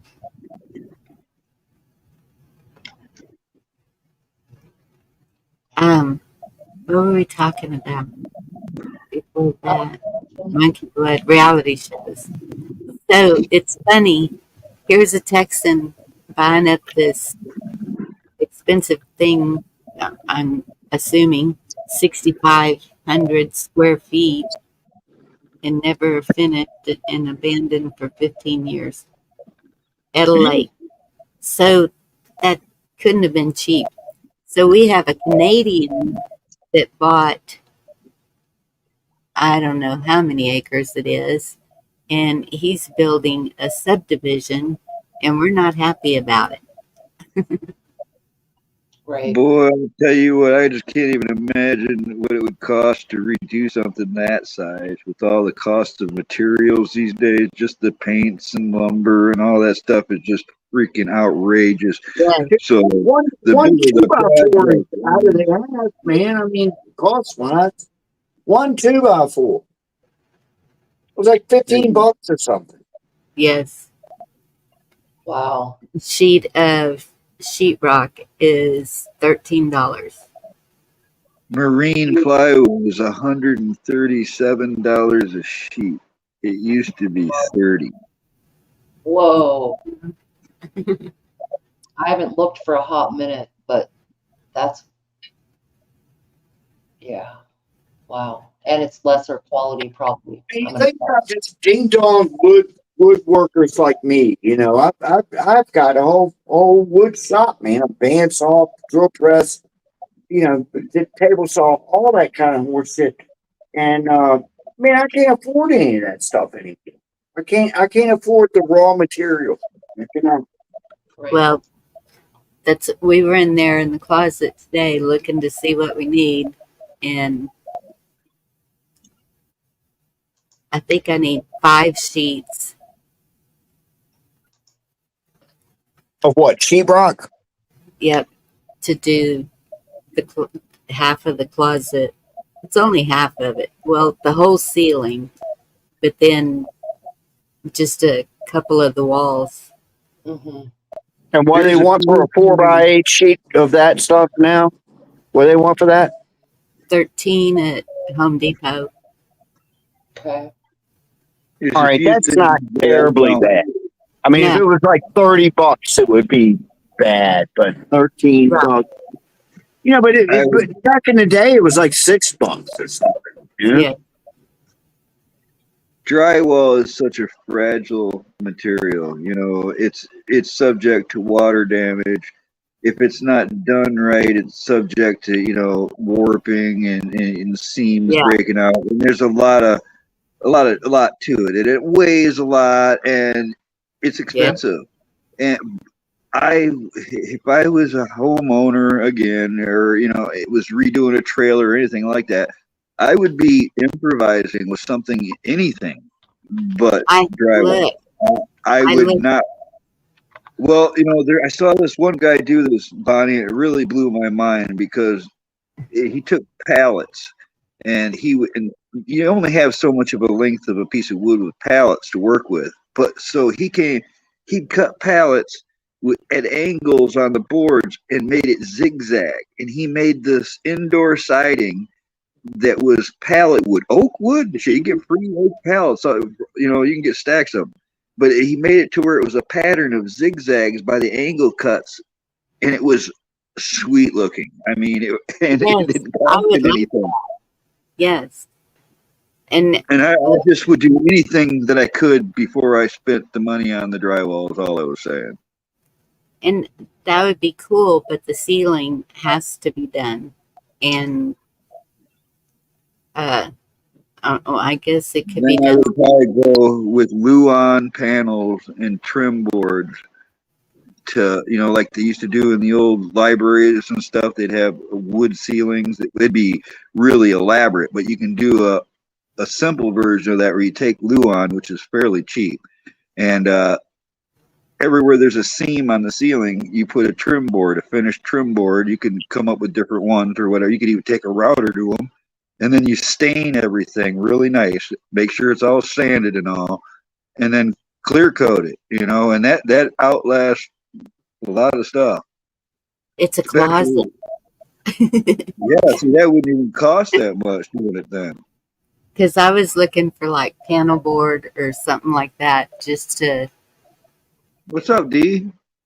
stick something up there, and I couldn't find any. So I you don't have know. Luan. Luan can be stained and it looks really nice. I mean, you can make it look nice.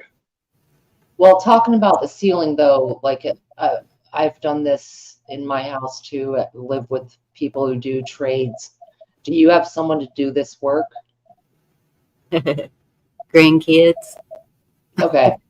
And so they're going to do the mudding and taping and get that You know unit. what? We're not even going to do that. It's not done right now. It's got those little slats of wood, just little strips that for the seams, and that's what I told the kids. I said that's fine with me. Right. It's it doesn't have to look great. Yeah, just trim. What's called quarter round trim, whatever. Yes, and it covers up any mistakes or whatever. Yeah, That's why they make molding and yes. That's called what a I was talking about. boo boo hider. The trouble, see, all right, this is a trailer, right, Bonnie? It Basically, is a mobile a home. double one. Okay, well, I didn't mean it like that, please. I've lived It's in trailers, Bonnie. You live where you live. It's a home is home. I don't care. I don't even judge people for what their structure they're living in. Look at me. I'm living in a damn truck. Right now, I'm in a shop. Anyway, the trouble with those, and I've repaired them. I've worked on quite a few mobile homes and what they called mobile offices, and they were built the same way. They have a There's one by one. They've got a 2x2 frame structure in a lot of them that doesn't run in the standard 16-inch stud spacing. Those can actually run horizontally through the walls, and there's not a lot to them. You could lean on a trailer's wall and go right through it. It is like glue on. It's a very thin material. Then there's insulation, and then there's the outer wall real soon.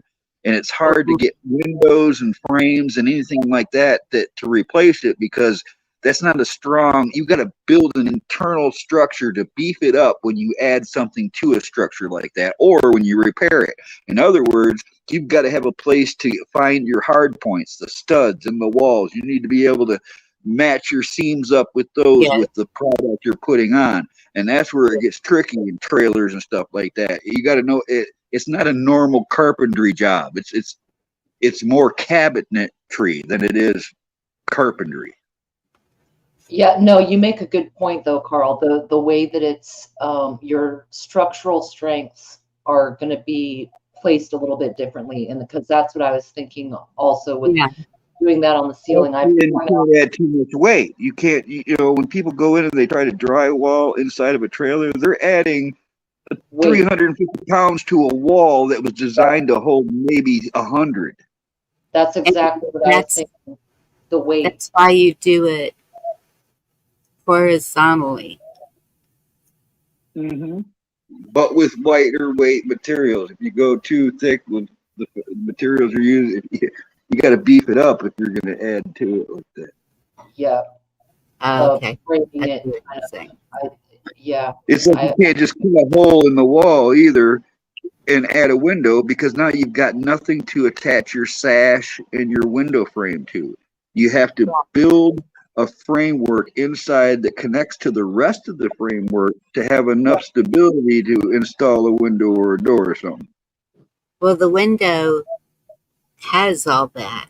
I just need somebody to install it. So, Hey, Carl, Lisa, how much you're does doing it good. cost gas to get down here and do it? Yeah, Carl, get your monkey ass down there and fix that shit, will you? A few hours. It's the silly part about it, Bonnie. That's really, for me, it probably only takes me a few hours to put that window in and do it right. Because there is an art to doing windows and doors. People just don't realize it. Then you're gonna be stuck with camo Carl for like a week and a half, and you're already half. What are you gonna do then? I'd rather have pineapple on a pizza. I'm betting she's getting right to work, Jordan. This sounds like a lot of work. I'd be doing a lot of chores. I could just see it. I can see him with a wheelbarrow right now outside. Where did I get myself into? Oh, I do have a wheelbarrow just for mixing cement to make the 2 steps that the guy tried to charge me There you $5. go. Camo Carl has got that shit under control too, baby. But so I had Home Depot come and give me a quote for a new window, and they have the window at Home Depot for $150. But This man tried to tell me that he had to build a new window because they don't make that size. And as soon as he said that, I knew, oh, this is going to be a bullshit story. And then he gave me the quote. Guess what it was? Oh man, so it was $950. I'm not gonna go over 1,000. So I'll $1,400. Whoa! $1,400. Yes, ma'am.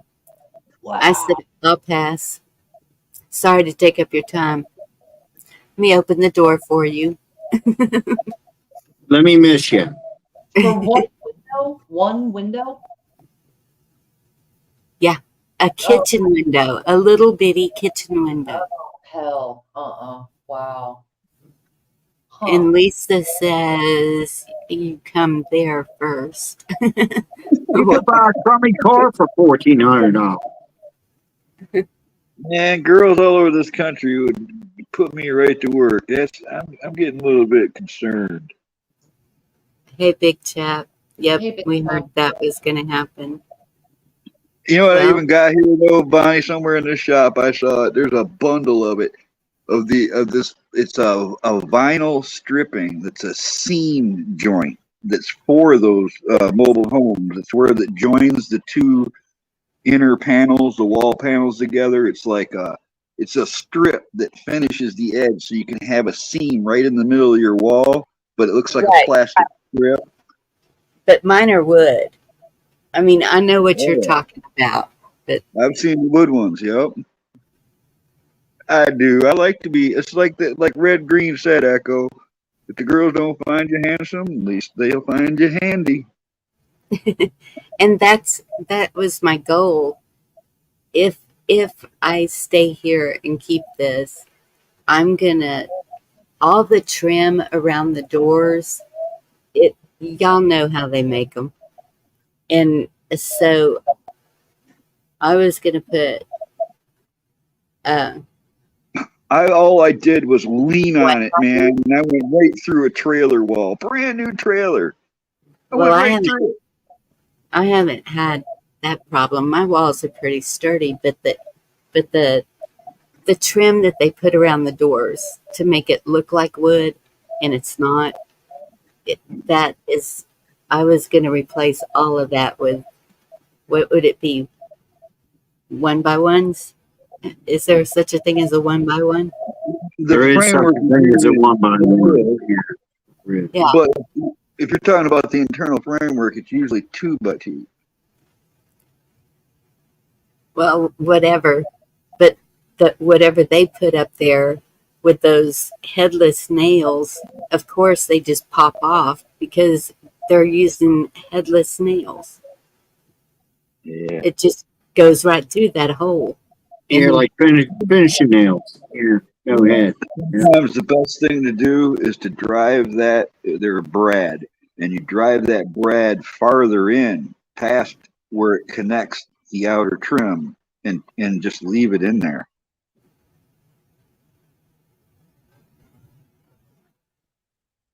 Well, it sounds like she has a problem where things are starting to peel away. Right? Correct?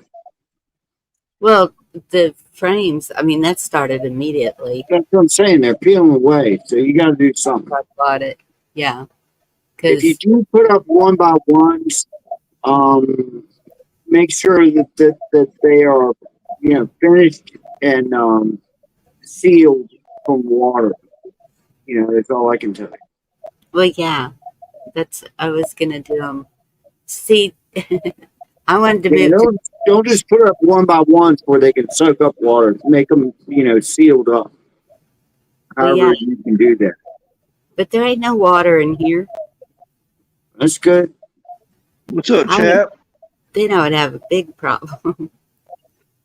Yeah, you got that's water can do so much freaking damage, man. I mean, we need water in our oceans. We need water in our rivers and everything. But when it comes to like water on a house or on something you're trying to protect, man, water does so much flipping damage. It's unbelievable.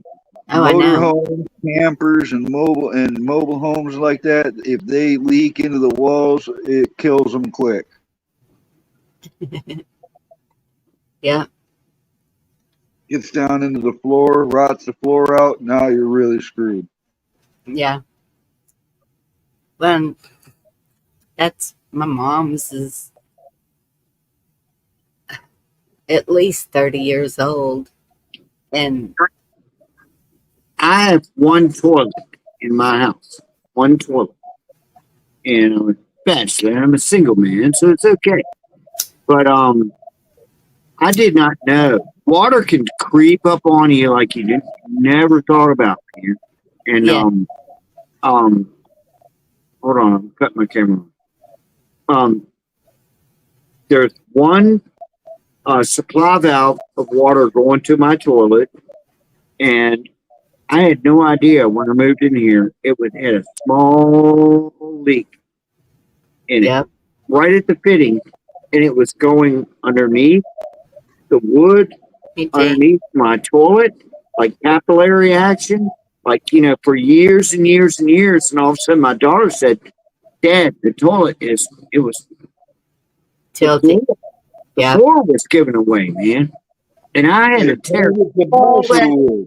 I tore all that shit out and redid it and everything. And all it was that one little valve that was just slowly leaking, yeah, until it rotted out all that wood underneath the toilet. And once my toilet's going like this, I'm going, I gotta do something.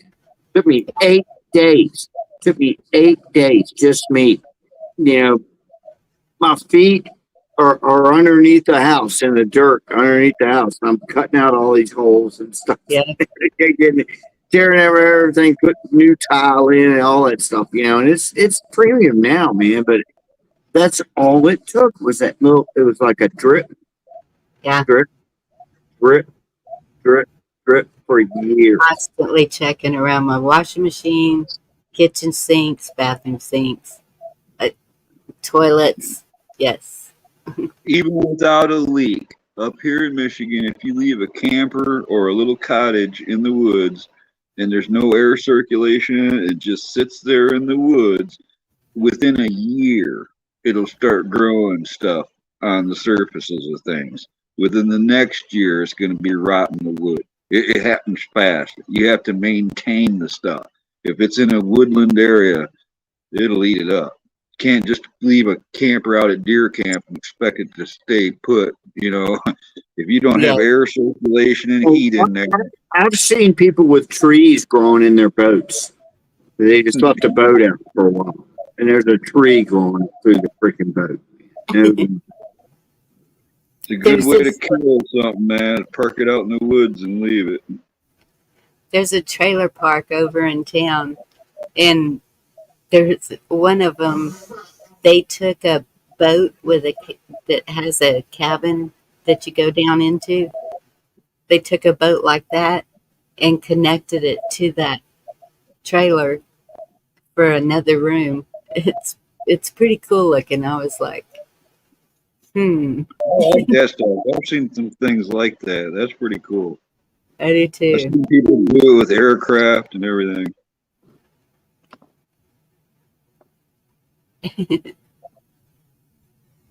Rabbit's looking for a nurse. I need a nurse. Hello, nurse. 1-800-NURSE. Call Yoria now. Oh. I mean, what's your specialty? Look, I just need some senior care. That's all. No doubt. Benjamin.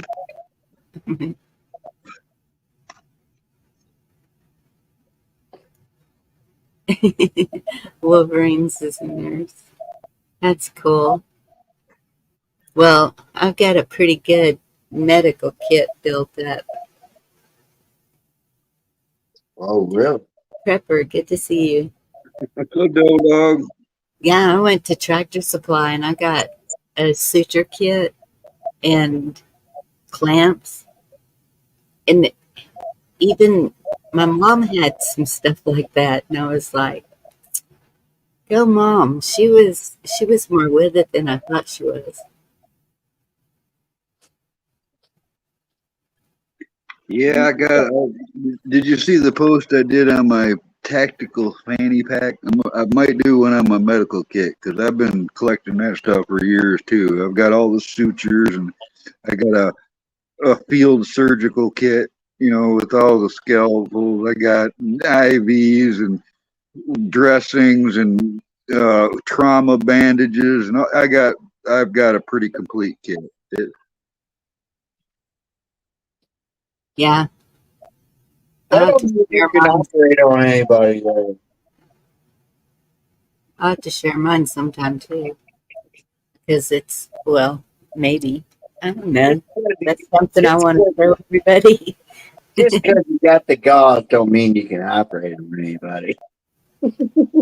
I, I got the needles, and yeah, I can give you mouse to mouse. That's about all I can do. I've got I, the little rig for that too, so you don't have to touch them. I sew Go for a lip for living, Yeah, but I have sewn up a few people. I'm pretty good at sutures. I've got a bunch of different size ones. You can get them where the needles attached right to the string, where they're sterile, and in the pack you can get them all different gauges and stuff. I think that's I don't good want stuff to have. I don't want you stitching me up nowhere, Camo Carl. You probably gonna just go, Yorga, this is gonna hurt. It's gonna hurt me more than it's gonna hurt you.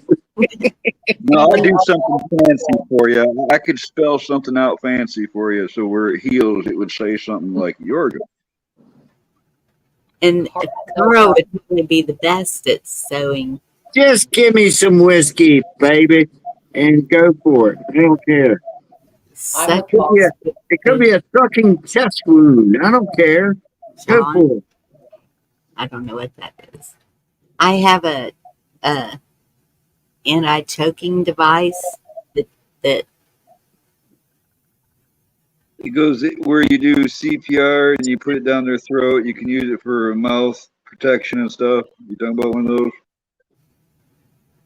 I got a defibrillator. That makes people who lie. Anybody who's fibbing, I can make them defibrillate, and it'll stop them. Oh, come Or are on. you talking about a trach kit? Are you talking about a trach kit, no, Bonnie? no, it's That's called an ink pen. it's Well, for no, they actually make them now. I got one of those too. They make a device for that. It's like a plastic insert that goes in the hole of your throat, and then you can insert a Fucking tube. let me just die if you got to do that, man. Just let me choke and die. I know how to give a tracheometry. I can save your life with that, dude. I know how to do those. I don't save me. I'm gonna give you that freaking. It only hurt a minute, man. I'll Then give you're you a gonna waiver. Just let him go. this sucks the food out of your throat. Yeah, what is BiPAP? What are you talking about? Tell us about this. It sucks the food out of your throat. So you put it in someone's throat and siphon out the food?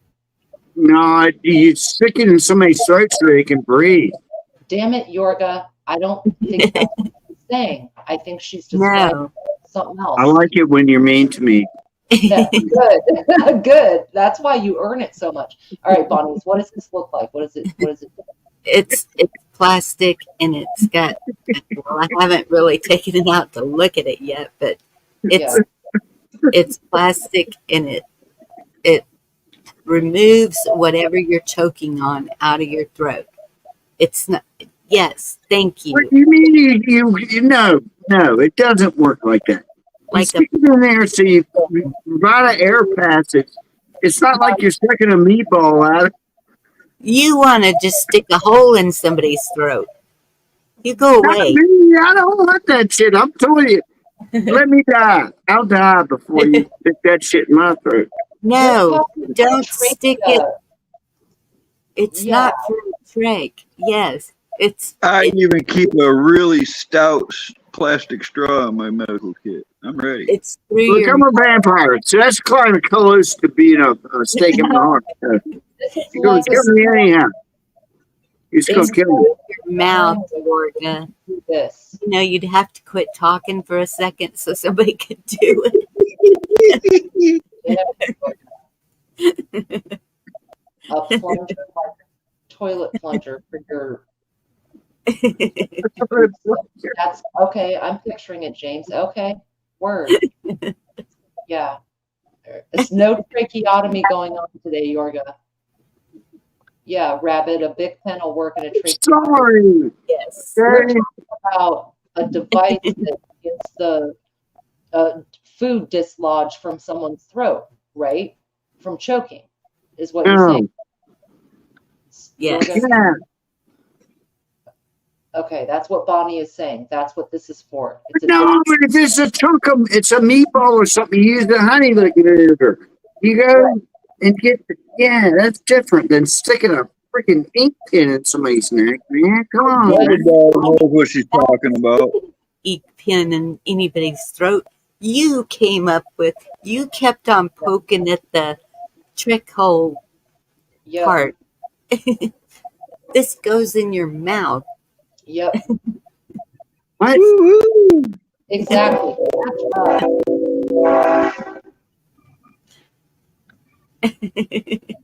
There goes the train. Saved by the train.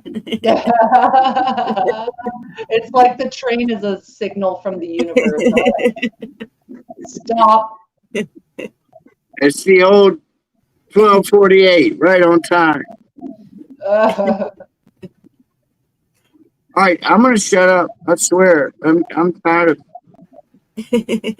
yeah, you're making your own man. different things. Like Devil Dog is saying, this is two different tools. I'm Yeah. going.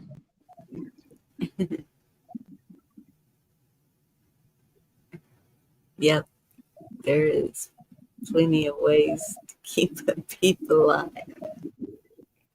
And that's our goal. Keep everybody alive. Right. But my little granddaughter, when she was about 2, she choked on pizza. And thankfully we got it out. But I was a freaked out grandmother for a minute there. Right. And that's when my daughter bought the choking device. Okay. I've never even heard of this. What's it called? Someone said in chat a minute ago something. What's this called? Sump pump? Is it, James Richardson said sub pump?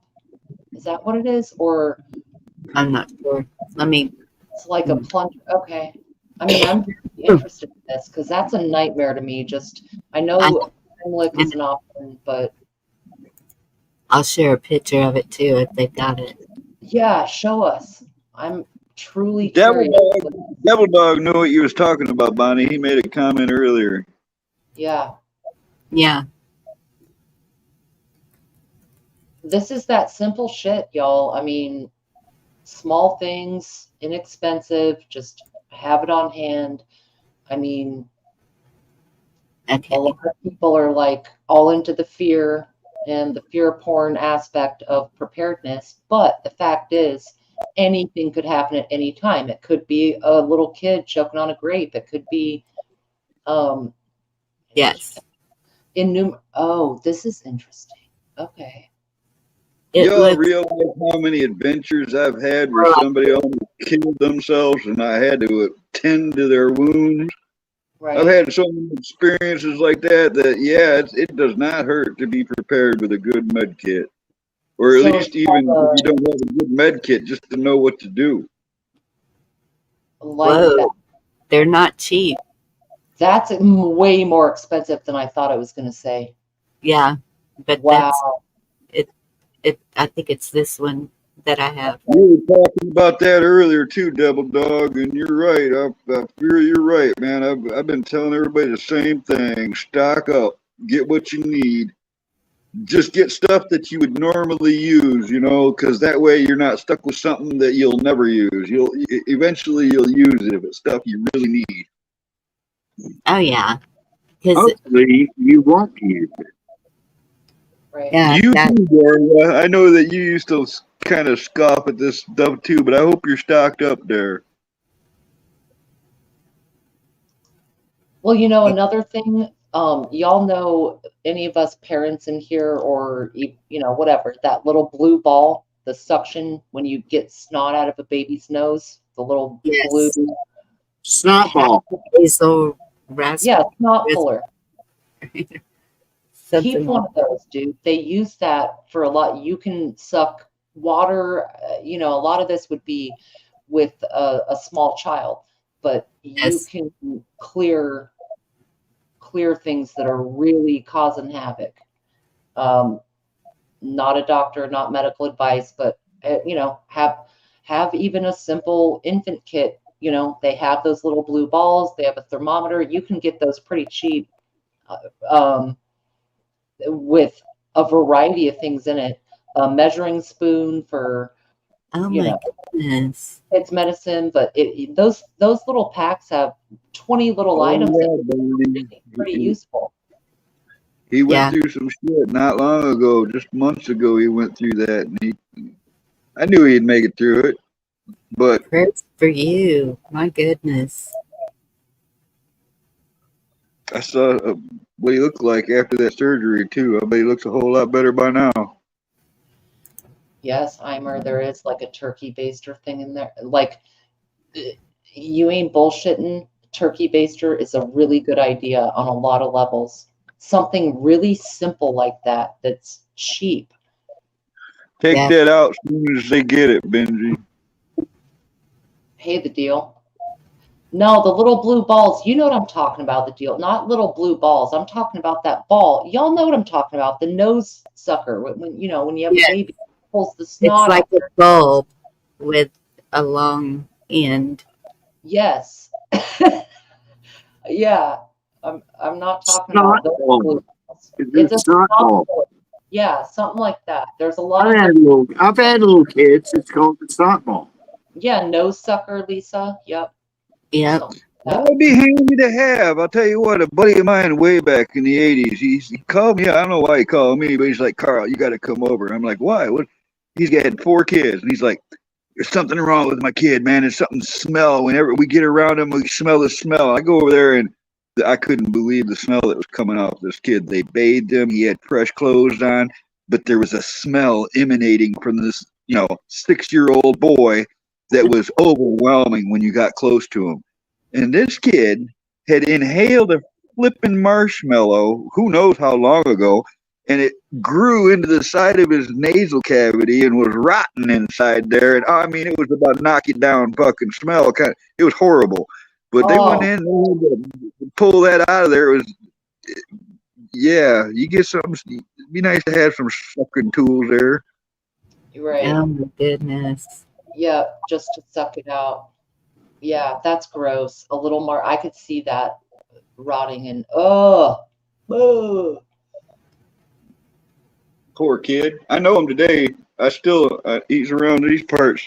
He's like in his like probably close to 40 years old now. But I remember when that happened. Mm-hmm.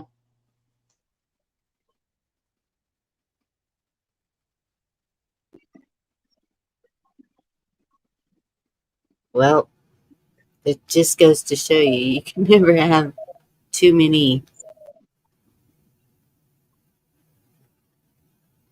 ways to save a person's life.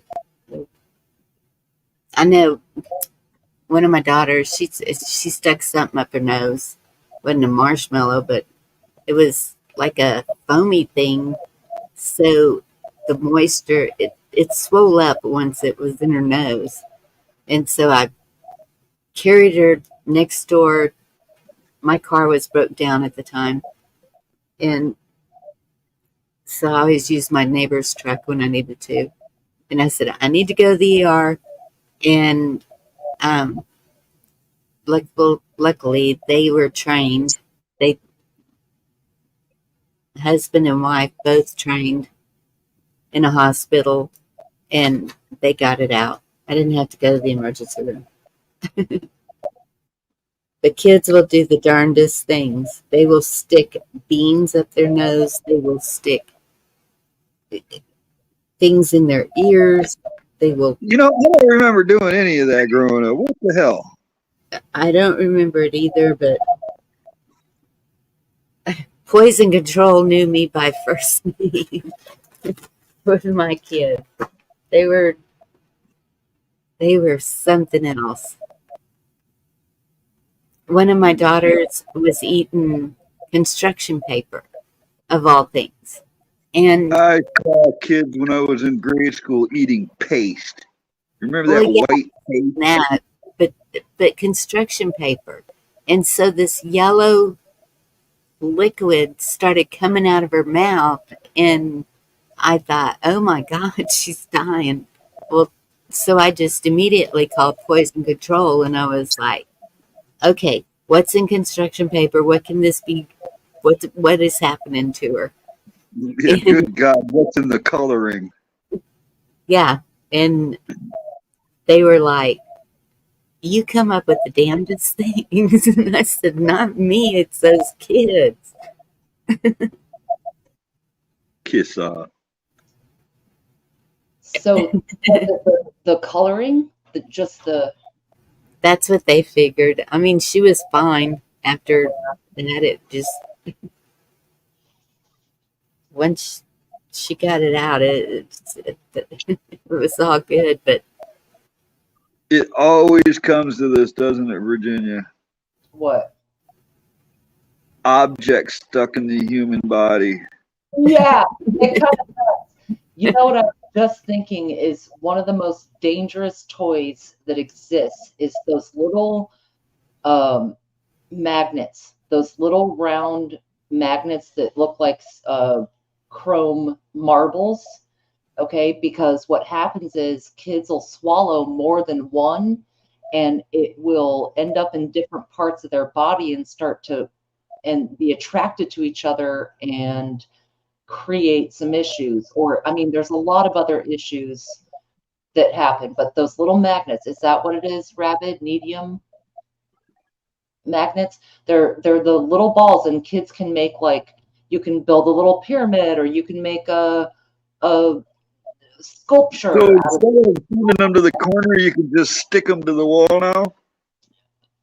Oh, I don't know about that. I when you say stick to the wall, all I think about is old school vending machines where you would get the octopus in the little plastic cup and you throw it at the wall and it would climb down the wall. Yeah. Or those Velcro suit, because I've almost made a Velcro suit before. I almost did that. Oh, the Velcro. I thought, okay. I thought you meant the snot stuff. Yeah, I was picturing the snot. Yeah, the Velcro. I know what you're saying. Yeah. If it wouldn't cost like $800 in Velcro, I'd probably do it. You know, oh my gosh, Miss I'd Man. like to see some pictures of that. You know, they used to have this show. It was all about 911 calls, and you wouldn't believe the things people will put inside their body in the damnedest places. Oh, I don't even think you were there, Bonnie, but we've covered all this on Doc Mac late night with Virginia Root. We covered all this. He's removed all kinds of foreign objects out of people's rear ends. And about the ulcers, or what do they call them? Abscess. I just call them flipping idiots. But uh-oh. A few times. Yorga, I didn't mean shut up for good. Yeah. No, he'll come back with something good. He usually does. He had to get some Vegemite, Malamite, toast. When I lived down south, there was a national story about a gerbil and a gay guy. All right, you guys remember that? in the 80s. This happened, and it was all right. I when I saw that story on the news when I still lived in Michigan, it was one thing. But then I met an ambulance driver in North Carolina that I don't know how we got on the discussion, but he was the guy that took that dude to the hospital. And it was, he was traumatized still. A few years after this had happened, this ambulance driver's like, oh, he was bleeding out of his ass. It was horrible, and the poor damn gerbil. What the hell's wrong with people? It's like the dude was, you could tell it bothered him. Oh my God. A It was, gerbil. they used to take a PVC tube and a gerbil to pleasure themselves. And the gerbil string broke off his leg or whatever, and the gerbil was eating his way out. Carl, that's the most disgusting thing I've ever heard in my life. Oh my God. Yeah, it was Richard. I could probably do worse. I mean, I'm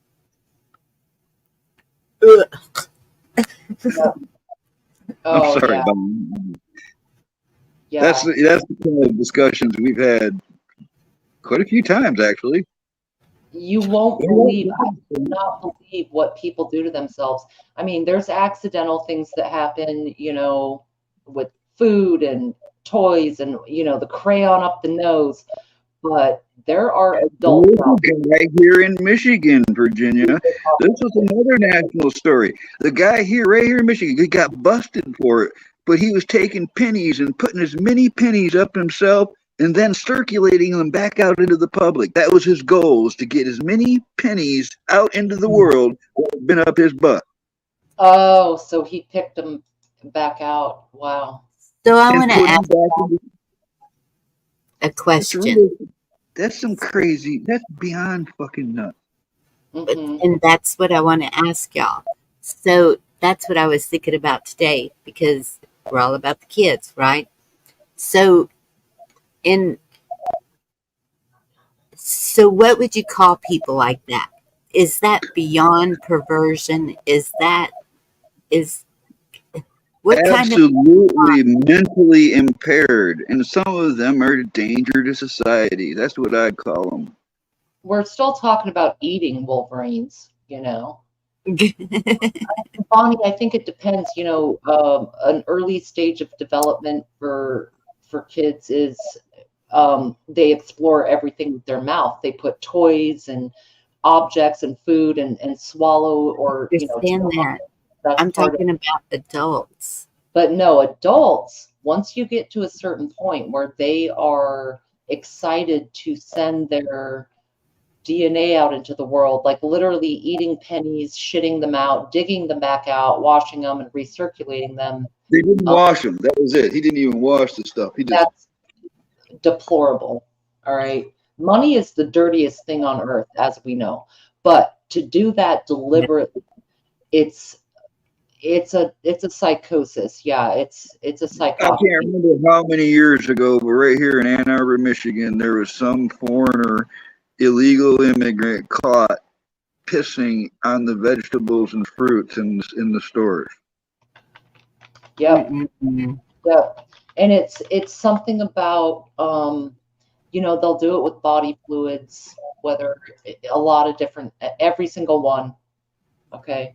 And I don't know how to I kind of think of like misery loves company, like they know they're sick on some level and they spread this part of themselves in perhaps a grandiose way to spread that mental infection, or as a power play of, oh look, you have no idea that grape you just ate was under my ball sack.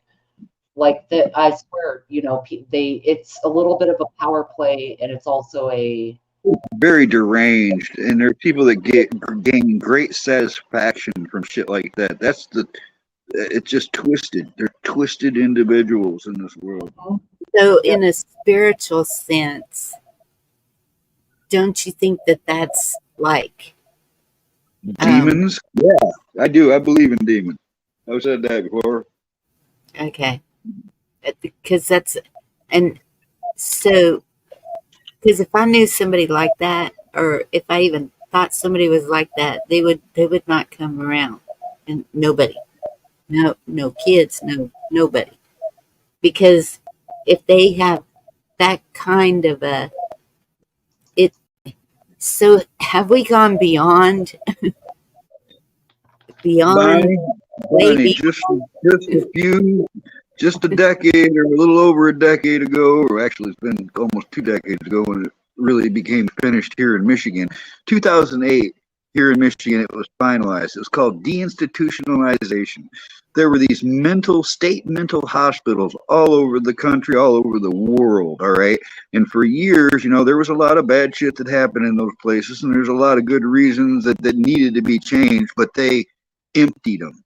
They sent all those people out on the streets. The government funded their existence. They gave them housing. They gave them food. They gave them money. And those people have reproduced.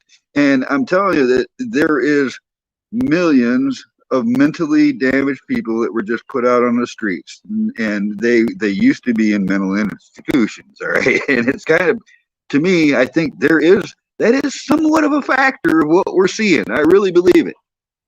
I don't think that all mentally ill people or people with psychopathy are demons, but I do think that I don't think so either. I didn't say that. Well, there's a variety of different issues there. I'm just saying it's what we would identify as demons are going to have the traits of the dark triad every time, but that doesn't mean that someone with psychopathy is a demon. But I do think that demons have psychopathy traits. All of them do. But some people are just crazy. I'm going to step across the shop. I'll be right back. But then I'll tell you why I believe in demons. Okay. So do you think it's like a sex addict that they just, is it an addiction to overstimulation? I mean, I don't understand it. There is that, like, people get stunted at their age of trauma. And some of the worst sociopaths I've read about would do what their parents did because they were taught at a certain age. And so remember I said there was the stage of child development where they put toys in their mouth, they chew on everything, there's another stage where it involves their bodies. All right, and I'll tread careful because I'm not trying to be weird here. Okay, this is child development where maybe a little bit older than that oral stage is more of where they kind of figure out, oh, I'm a little boy or I'm a little girl, might be around the age of 8 or so. All right. And so if they have been delivered trauma around that point, they will be stunted there mentally. And it's not, it can be sexual perversion, but it's a developmental perversion of the stage you are in finding who you are. I don't know if that made any sense. I missed all of it. Now I'm lost. But it doesn't. I mean, it's like, I don't know. They'll act out in ways, if someone had a really bad experience at the age of 8, they are mentally, spiritually, and emotionally going to be stunted there depending on the level of trauma. So if they grow up to become penny eating, shitting, redistributing adults, there's something in where like they stop developing. Not every time, James. I'm just trying to create a framework here for which ones are psychopaths and which ones are demons. That's a lot of crazy. All right, like anyone that has experienced trauma, you will either repeat what was done to you or you will be a survivor. And yeah, that's true. Some will be survivors and some will keep just going on that mouse wheel. Yeah. We're talking about demons, and the reason I believe in demons is I've seen them in people's eyes, and it's hard to explain to people. It's not like there's a demon in that person the whole time I've known them. It's like something that comes over a person. And I've seen this where they're in a murderous rage and stabbing, and I've seen the shit where people wig right out. And I always like compare it to, you ever seen how a dog that is so rough of a player, something, you know, like a medium-sized dog or whatever, that loves to play with a pull toy or a rag so much, you get them so worked up that dog can only think about that toy, and its eyes get all dilated, and it's like pure black eyes, and there's nothing in the world but that rag toy to that dog. I've seen people act like that, and I've seen it like switch over in a moment. All of Are a you sudden, their talking like eyes are blood totally eyes? black, and they're so focused and single-minded on hurting something, or attacking somebody, screaming or whatever they're doing. There's nothing else in the world exists to them at that moment. It's like just pure rage, and I've seen it in little children. I've seen it in adults. And it's just something that I really think that is the demon in people. I've seen it also in other ways, but I believe Yeah, in they're them. out there. 100%. I'm not discounting that, and I'm not suggesting that all people who have gone through trauma become one. That's not what I'm saying, but Right. it does kind of depend. Like, some will overcome, like you were saying, Bonnie. Some will and get through it by whatever means, and some don't. Your protective mother, Oh, dude. because I became so overprotective. I do the And same thing, but it's a mindset. It's a mindset, though, because yes, I think a lot of us had it's stifling mothers. twice. I'll speak for myself. I had a very stifling mother, and the mindset is the problem. It's not the lack of love or sheltering. It's something else. Yeah. The ones that seen that in did horrible things. Look up names on paperclip. Yeah. Paperclip is the individuals from Germany who we hired here, our government hired here to work on a whole lot of things. During the Nuremberg trials, when they, Right after executed all the German Oh, prisoners of World War II, many of them were saved. Many of their jet rocket designers, all those people that knew something and were smart enough, our Yeah. government took over and brought them here to America. We made NASA. A lot of the scientists that were in on the first nuclear bomb were from the Germans. They Werner von Braun still Plum has, Island. there's still legacies from that operation. They're still here. Yeah, we did not win World War II. We appropriated their best scientists, and we made some agreements, and we bought information and benefited.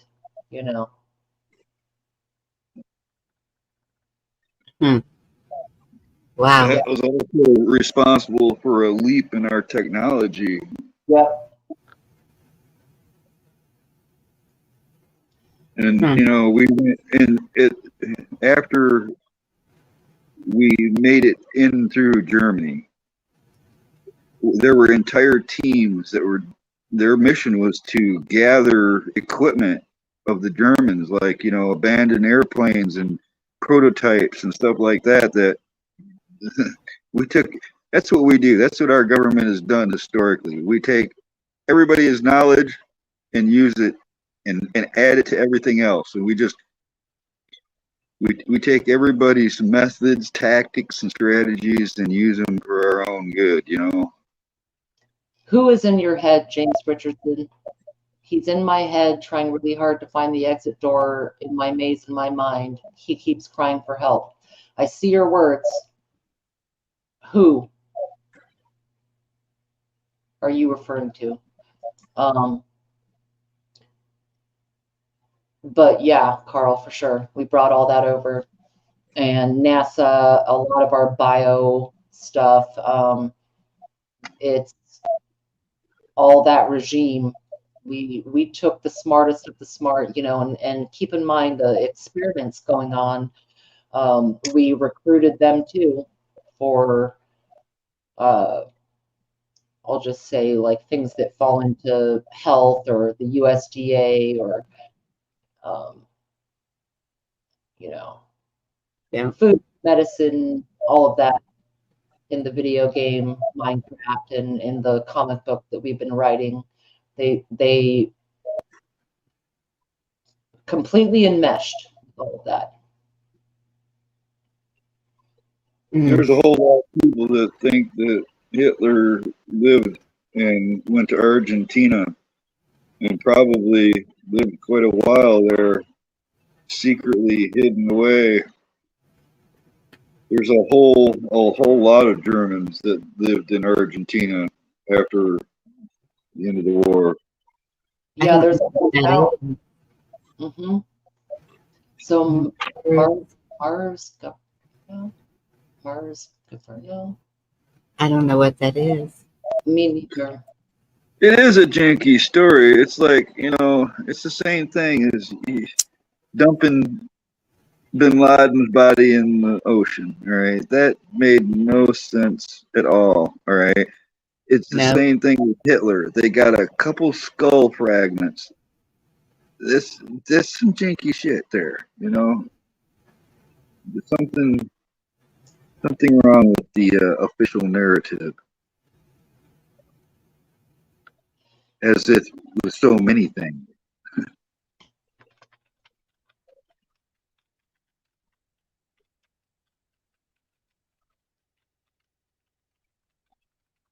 Wow.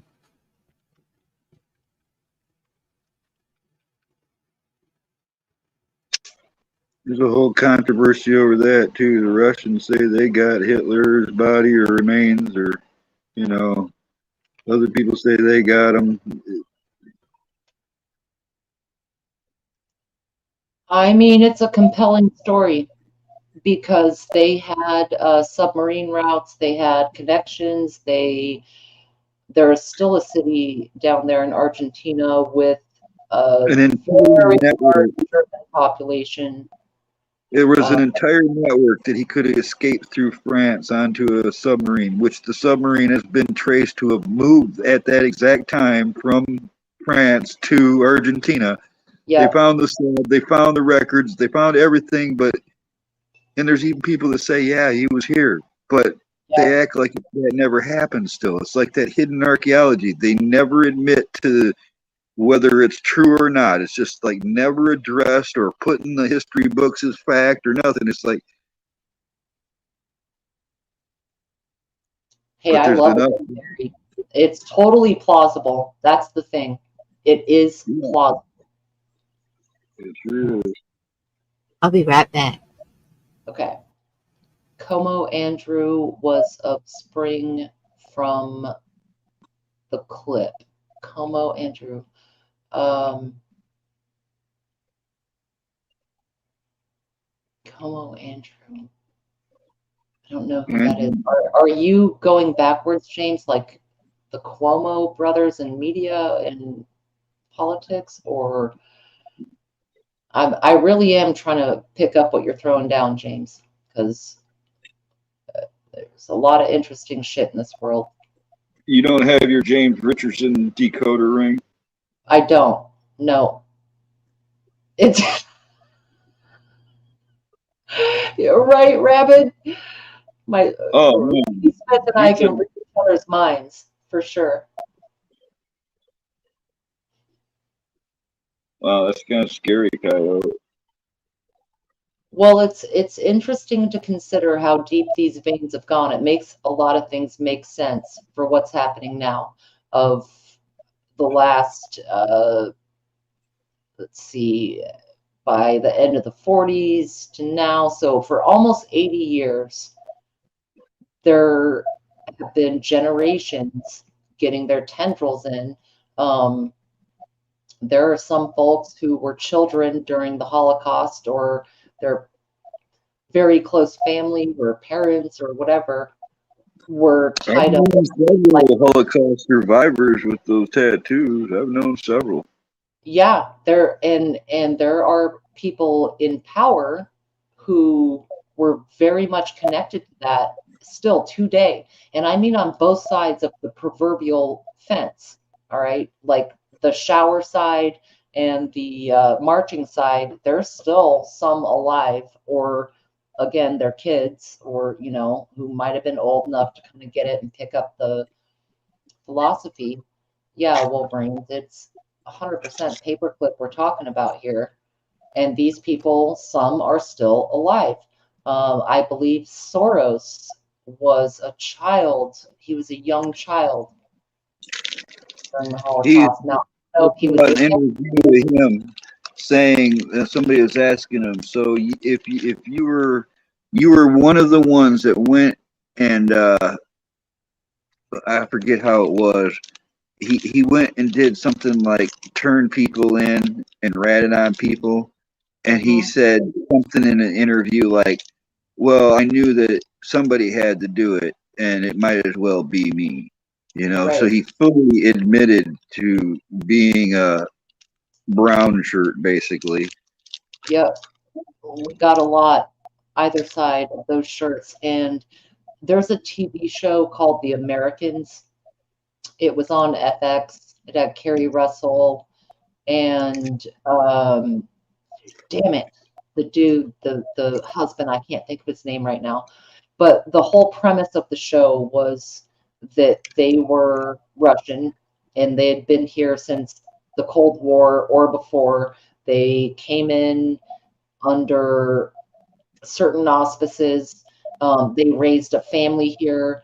Their kids did not know that they actually were basically Russian spies. This is all at a television show, by the way.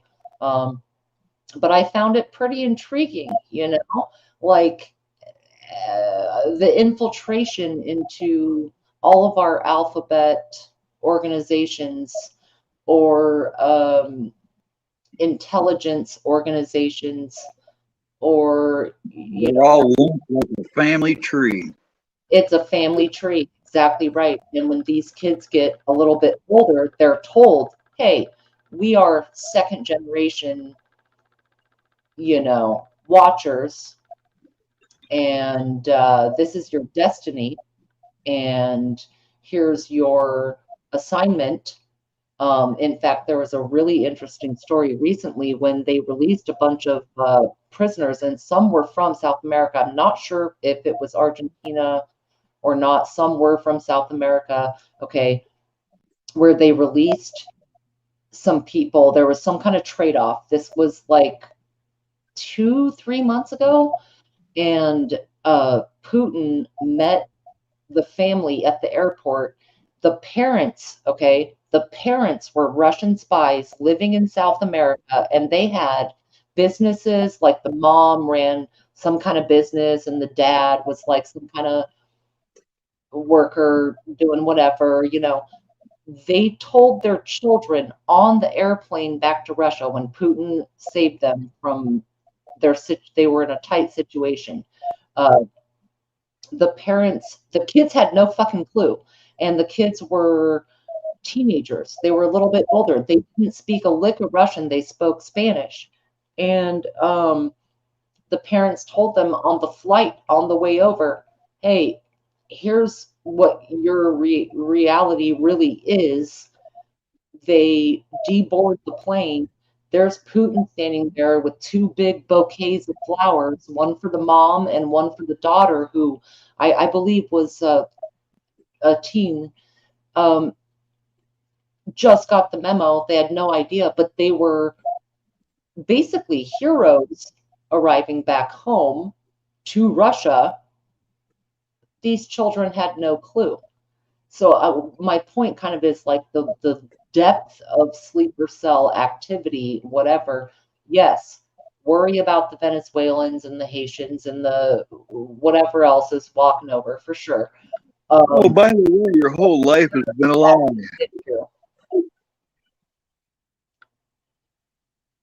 Yeah. Say it again. By the way, kid, your whole life has been a lie. Oh, absolutely. Yeah. 100%. And we are talking third, fourth generational investment. You know, we have been playing a long game. This is not like some new, oh, look, I slipped and fell on an idea. No. All right. No. this is well planned and thought out, every move. And I don't know which parts we can control to change it, but I know that the depth of it is, it's in the blood of our country already for at least 3 generations.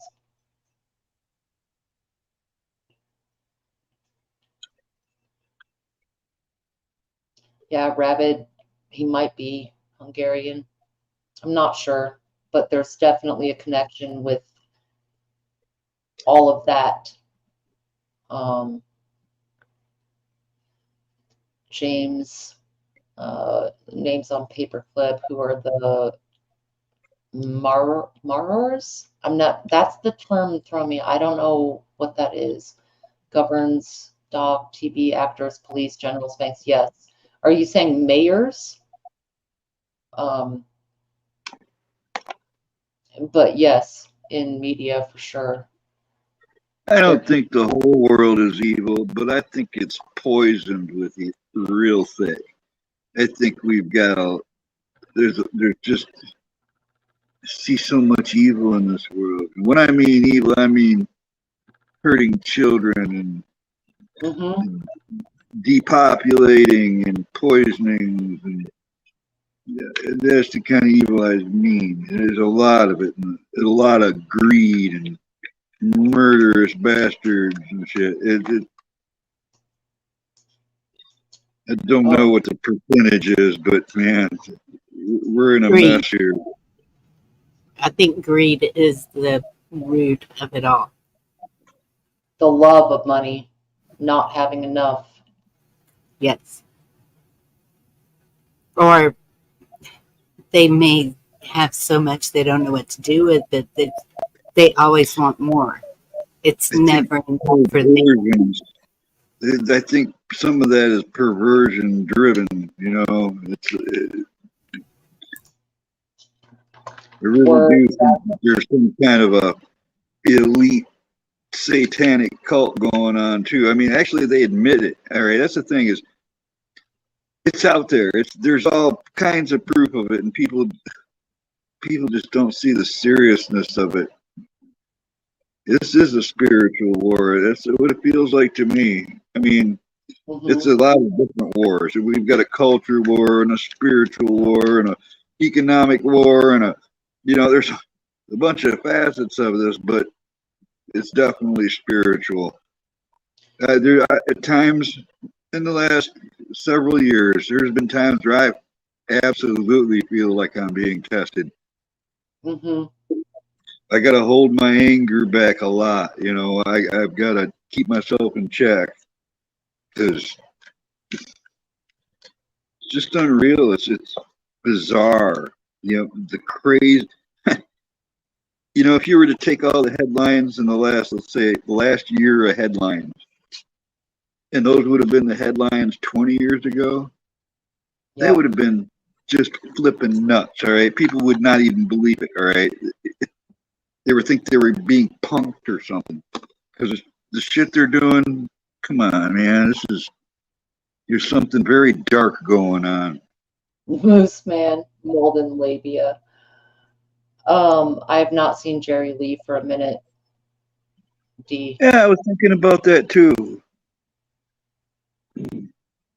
Now with the New York mayor, I have perused a few things on that. Do you think he's getting thrown under the bus? You know, is he resigning of his own accord, or is he being thrown under the bus in a way where he's got to, now I understand how bad New York City is. And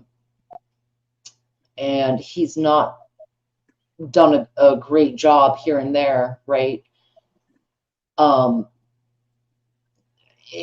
Anything with these political people, when they resign, when they admit certain faults, I always think to myself, what are you getting blackmailed with? What is it that you're resigning or you're dipping out because either you have something to hide or you're being forced to by people with a agenda bigger than you, or or they're or they're part of it, right? Yeah. Yep. Is it a move? I don't know. I have seen where people are addressing this more lately, but there's a lot of the younger generation. They just want to see the world. They just want to see the world burn. They hate America. They hate everything, and they really don't give a fuck. They see everything as an evil, mechanism that has to be taken down. Right. That worries me because they're the ones that are likely to, choose the wrong people. That's the future.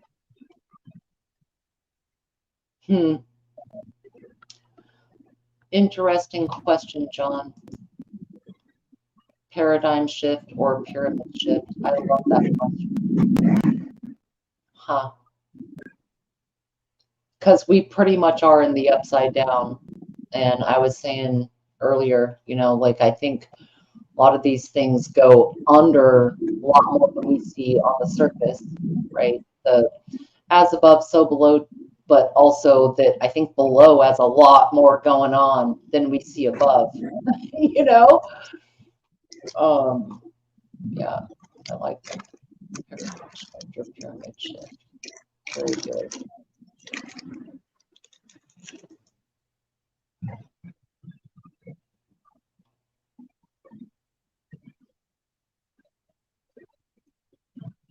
Yeah, Rabbit. They'll burn us to the ground just to roll over the ashes. They might. As far as greed, I think that at some point, a lot of these people sell their souls, and so there's nothing left. You know what I mean? You might as well go for greed, might as well go for whatever sin you want to, whatever debauchery fills your soul. I really think that's what it comes down to, is once they sell their souls, there's no turning back, and it opens up every door. Yes. They're so miserable in their own lives that they to create misery for others. Yep. Exactly right. Why would you torture? Okay, demons live or exist to destroy pure, beautiful things. So if you have all the money in the world and whatever, and your choice of how to spend your energy is to destroy other people, whether it's through financial means or sexual means or whatever, right? That's all they've got left is destruction, and they can afford it. Cheryl, I think some have.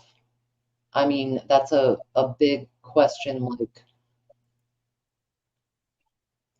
when you say that, you mean that our government saved them, or White Hat saved them, or some agency saved them, or some angels unawares had saved them? Because I think some are, but that's another sad tale of the corruption and the sold souls. Their intent might not be there to do that. What would be the purpose of telling people that something like that is happening if it really wasn't? Oh, I think it's happening. No, I mean, well, any of that. I mean, what would be the purpose to deceive about? What would be the purpose of telling somebody that if it wasn't true? Right. No, I see your point. Well, it's part of the rituals of darkness.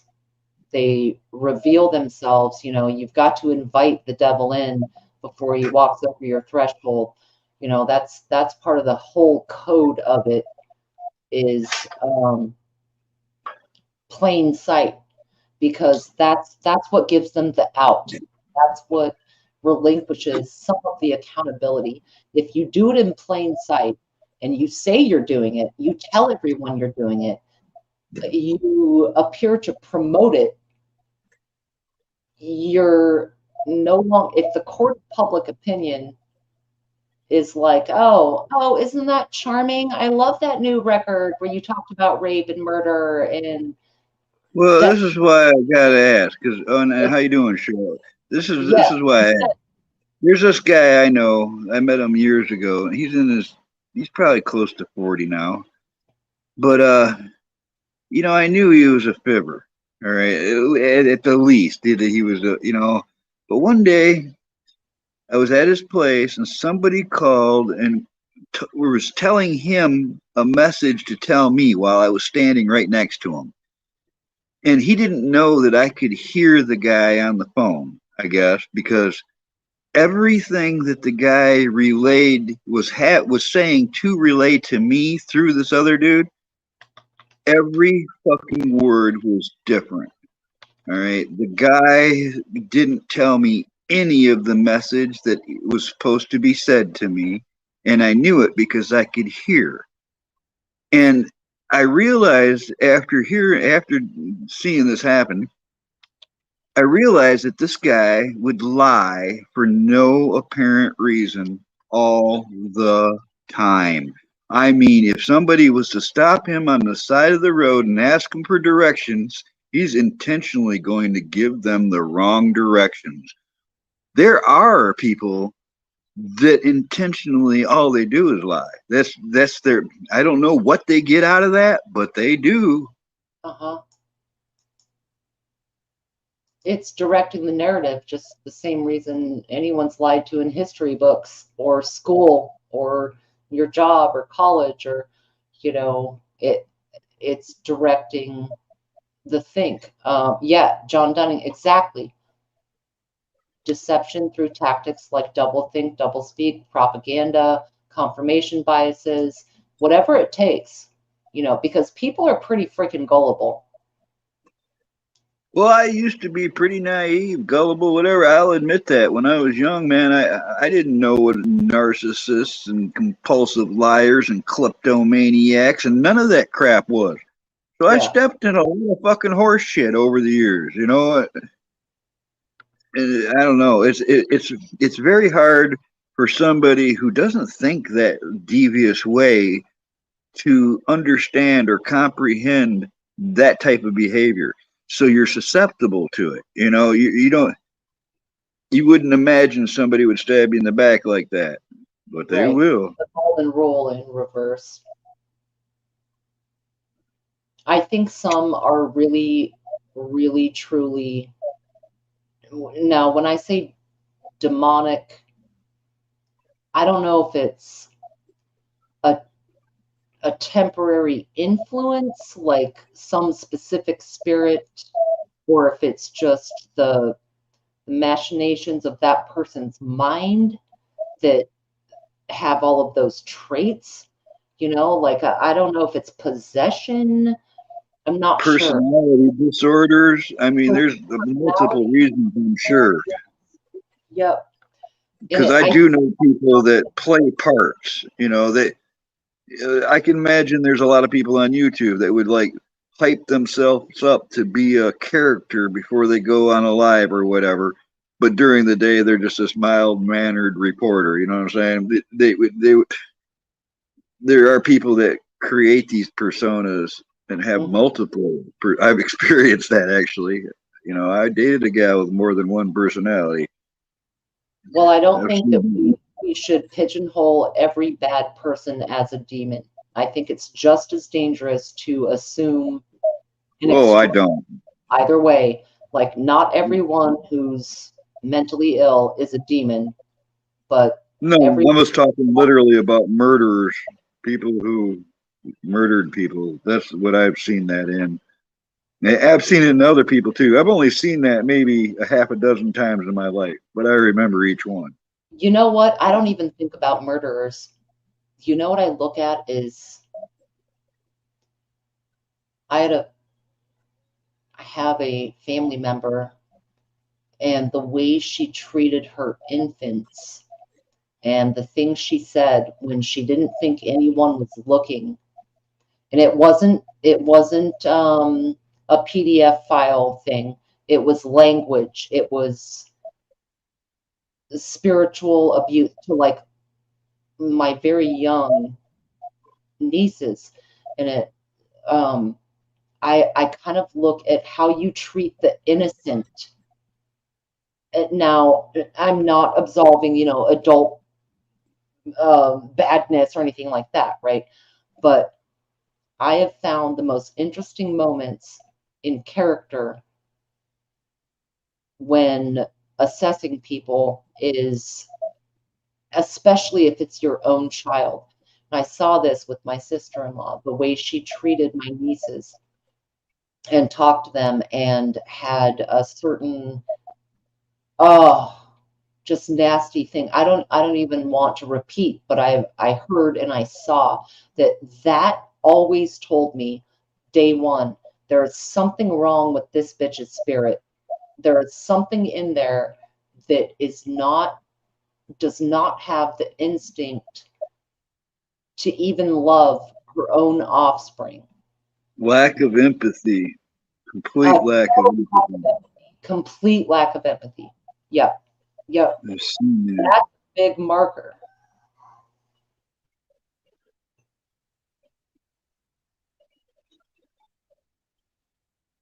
No heart at all, and deceiving everyone. There's Oh, just a wide variety because I'm thinking of different people I've experienced through this ride, and there's some that are just plain hateful. They're just hateful people. You know, there's those too. I don't know if that's I don't know, kind of like a badger or something. You know, always angry. always dissatisfied. And that's what it comes down to with people with all this money. They're still dissatisfied You because know they've what got I see about that is this.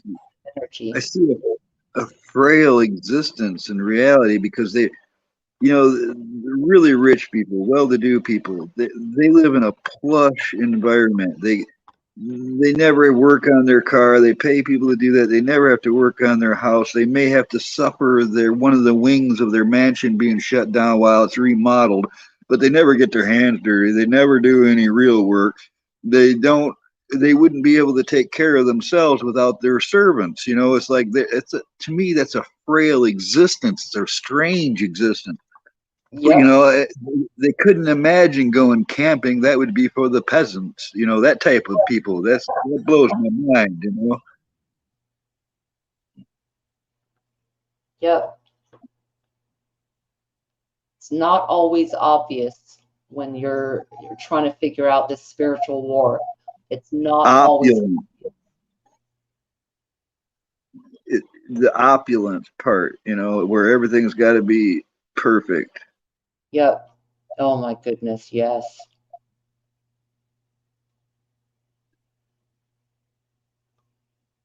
Yeah, Echo, something like that. I personally believe she's a sociopath, but yeah,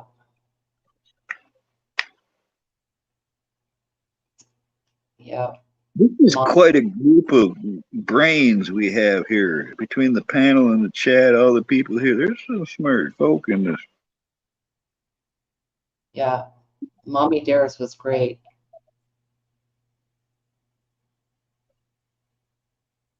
a brain collective.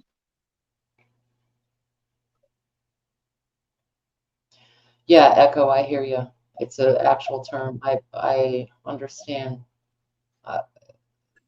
It's in nature too, you know, where for some reason a mother will eat its young. You know, it's there's strange things like that. And I know, you know, some people say, "Oh, we're just animals," but there is some similarities in nature to behaviors in humans, and it's you know a lack of empathy. Hmm. That humanity aspect. You know, I've given some thought to this before. Whereas, imagine if you didn't have a creative process, like you didn't have these voices in your mind that are, you know, hey, you know, you shouldn't do that, you shouldn't touch that, or you shouldn't, or hey, let's make this, or I could do this. You know, you don't have these voices in your mind. You, in order for you to go through life, you have to be directed. You don't have these independent thoughts, Hmm. like a soul in your mind kind of deal, your own, you know what I'm talking about. I'm sure you think to yourself all the time, but what can Oh, you imagine we what all have that an internal monologue.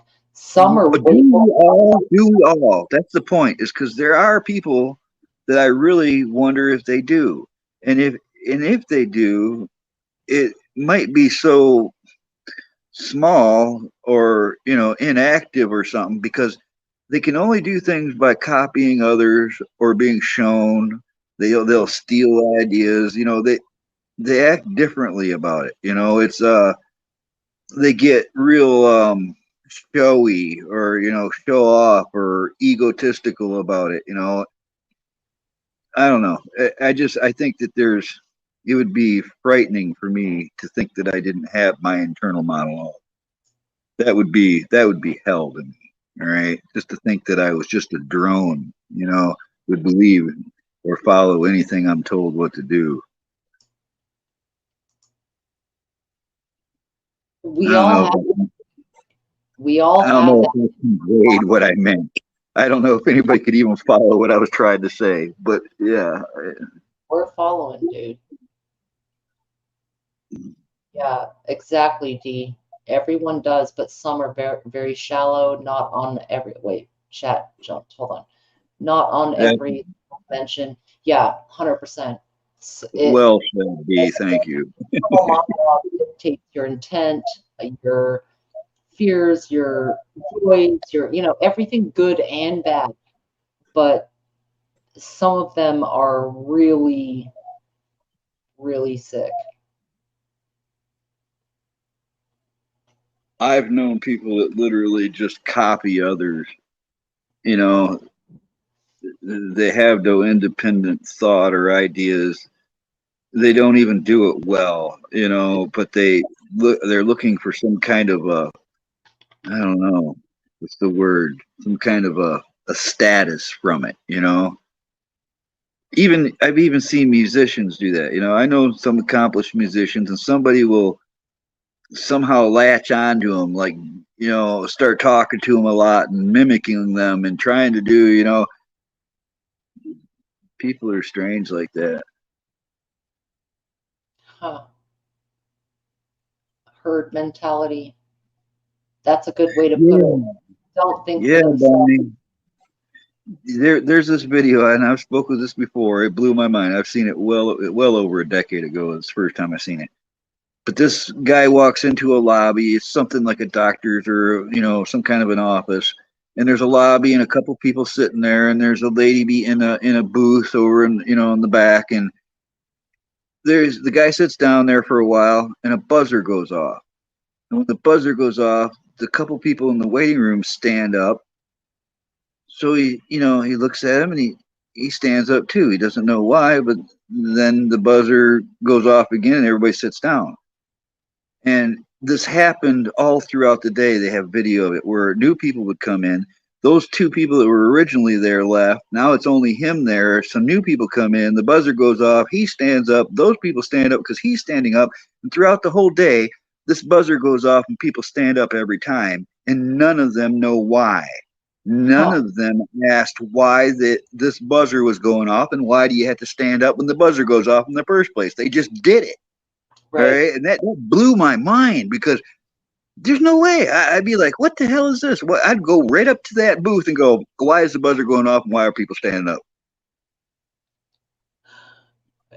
No, I totally get that.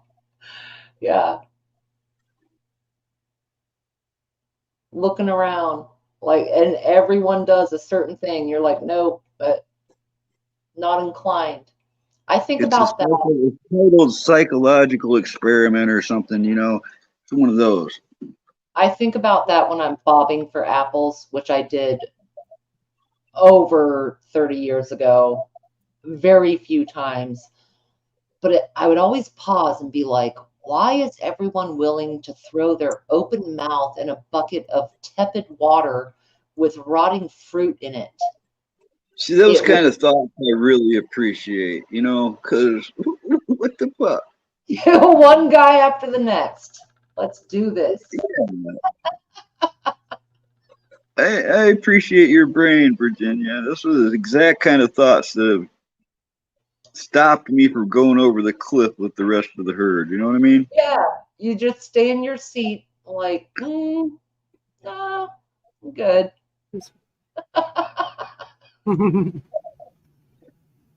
I don't think I'm going to lick that cold flagpole. You go right on ahead. Right. I have done that. You know, like a can of orange juice in the freezer. When I was a kid, I was dumb. I was like, I want to see if this works, Ralphie, you know, and it sure does. Do not ever put your tongue on a can of frozen orange juice. I saw a kid pull the skin off his tongue doing that. Yep. Yeah. That's that show I was talking about. One of the 911 calls was the 3-year-old little sister that the teenage brother was supposed to be taking care of. But his dumbass decided to stick his tongue in the freezer and he got stuck there. Oh. And the 3-year-old called 911. Damn. I remember that too, John Dunning, but also, you know, growing up, you knew never to reach under a desk or a chair in school because there was either bubble gum or worse. Well, I was going to say, what if you want some chewing gum? There was plenty of chewing gum. There was always chewing gum, but there was always giant gobs of boogers too. What the fuck?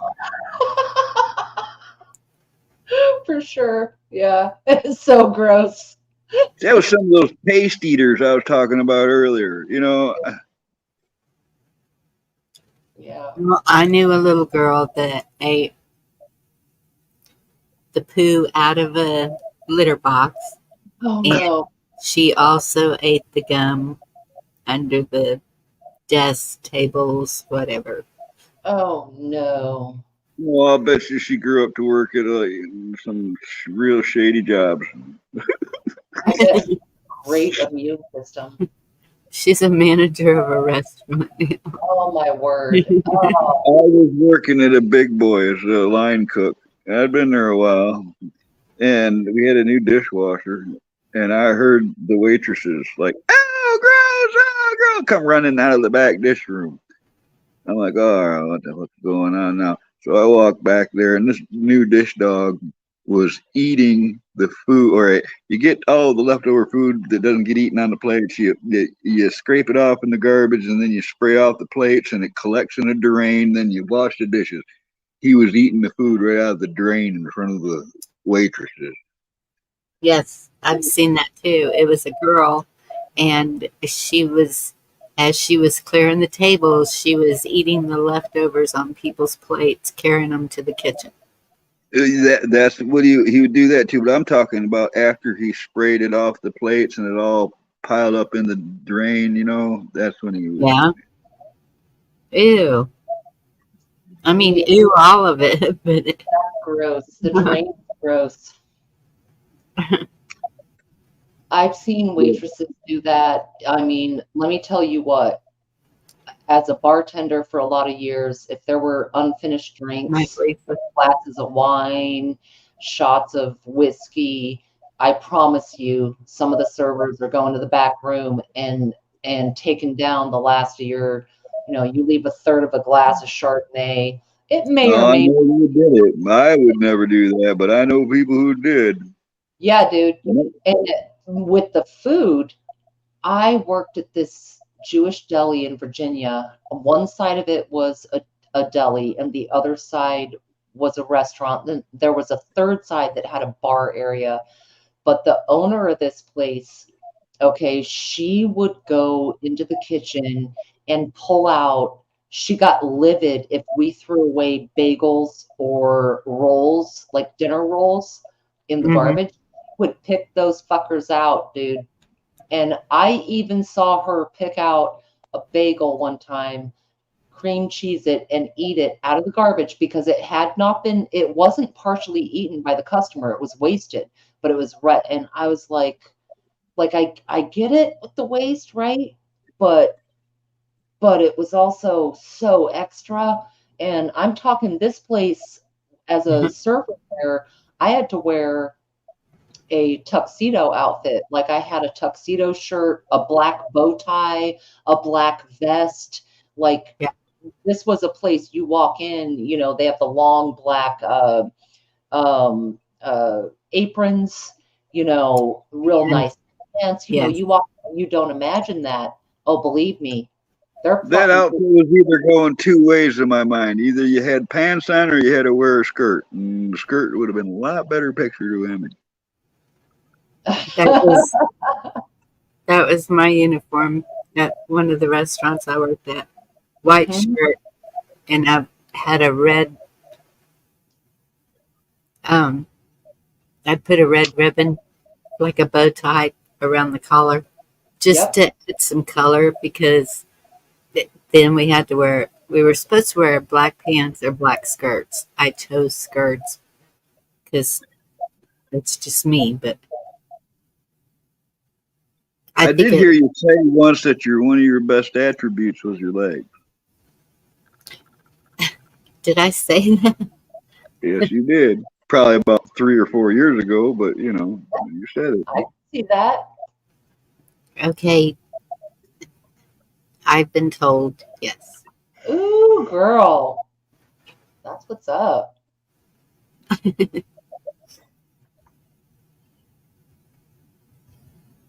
Yeah, I don't people are. forget stuff like that. All right, I'll tell you right now. I just don't forget stuff like that.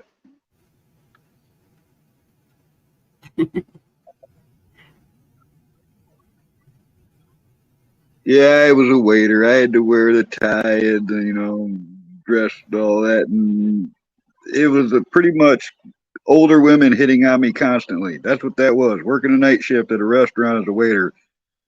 That's all. A lot of women hit on a young guy in that position. That's all I can say about that. So I know it's the same, and I've seen lots of waitresses go through the same thing. Hello, nurse. That's what it is. I've been grabbed, Savannah boy.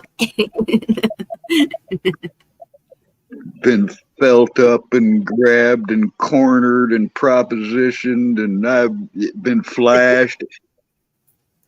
You never know what to expect, really. That's why I've known all along women are just like guys in that manner. They can be just as bad. You get them all together and they don't think a man's around, and they'll talk differently, just like guys do. When they get into a group, they talk a lot differently. Yeah, true, True. true. I worked at a golf course as a bartender in the club side of it, and oh man, there was a big difference in culture when it was all the men coming in from their golf game, coming in at 10:30 in the morning, demanding a Captain Morgan's and diet, whatever it was. But in the rare times that their wives came in to watch them play golf or to come and have lunch or something, they were totally different. Totally different. But that man environment, man. It is what it is. It's all good though. I get it. Some of their wives, honestly, the women were harder to deal with than their husbands. The women were just insufferable, straight up. Yeah. Yeah, Dee, they do facilitate. Yep. It's the women that will approach you for modeling or, oh, hey, you have a certain look. Why don't we put you in this commercial? Or they'll solicit you. The women get the compassion going really quickly and trap these girls into thinking they're safe and there's a sympathetic person taking care of them to get them some work or whatever. Yeah, women do. The men would not be trusted right away. It's the women that are trusted. Like, oh, you're a female. You would never lie to me about these guys. Right. Sure.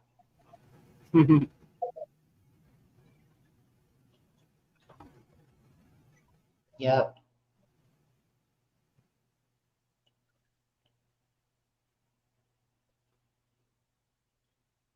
Yeah, we had And in my and hometown. yes, I am.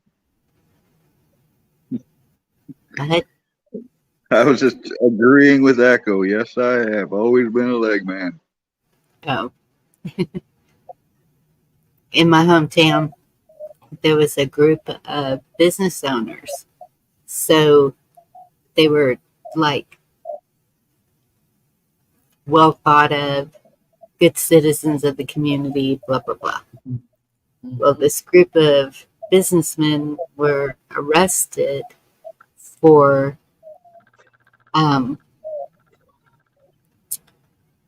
porn. It was they were doing it.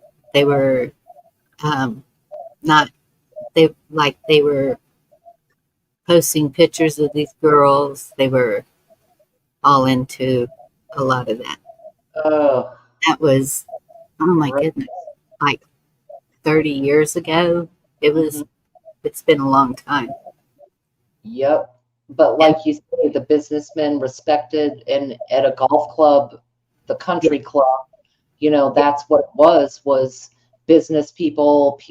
Shit, I bartended for the mayor's daughter's wedding. I've waited on senators for the state. Like, and she was actually a female, but it really is. It's the people who have the money to be able to be at a country club in the first place, or those type of facilities, Bonnie's, where they've got the that good old boy thing going on, and there's a lot to learn there, a lot. Yep.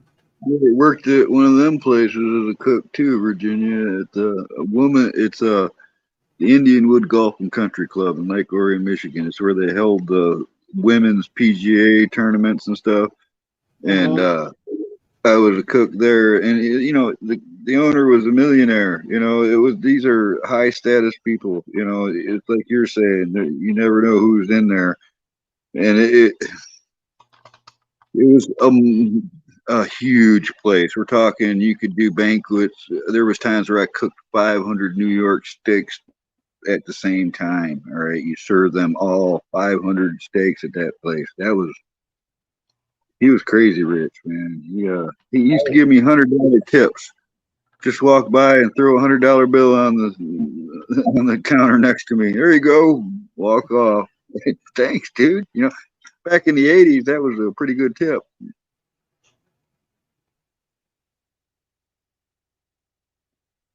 Yeah.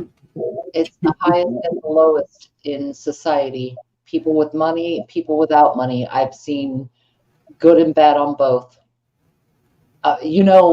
Realistically though, I've seen more good people do good things with good intent who would be considered poor or not in the Lions Club and in the mayor's golfing group. You know what I mean? I have seen more humble based people, right, who gave more than they had, who did more for others than they might have could have, you know what I mean, Yes. than than the top ones, man. That intention, that soul is way different. I don't know exactly what you mean, but I can remember that job because I was living with that rich guy's niece. All right. And when I got the job, I hired in as a dishwasher.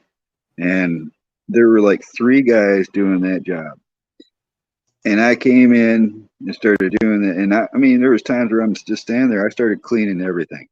I polished the fucking pipes under the sinks, under the dishwasher line. I had everything. It was grimy, nasty underneath all that stuff. If you've ever worked in a place like that, but I polished it all, head from the ceiling to the floor. Everything was spotless. And he saw over time me doing that to the point to where he made other people keep it clean. After I'd clean it, he'd be part of the job to keep that clean.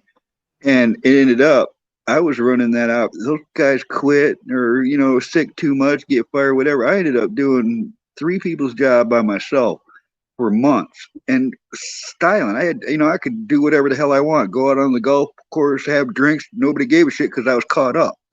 And finally, one of the cooks said, well, boss says you're not a dishwasher no more. You're going to be a prep cook.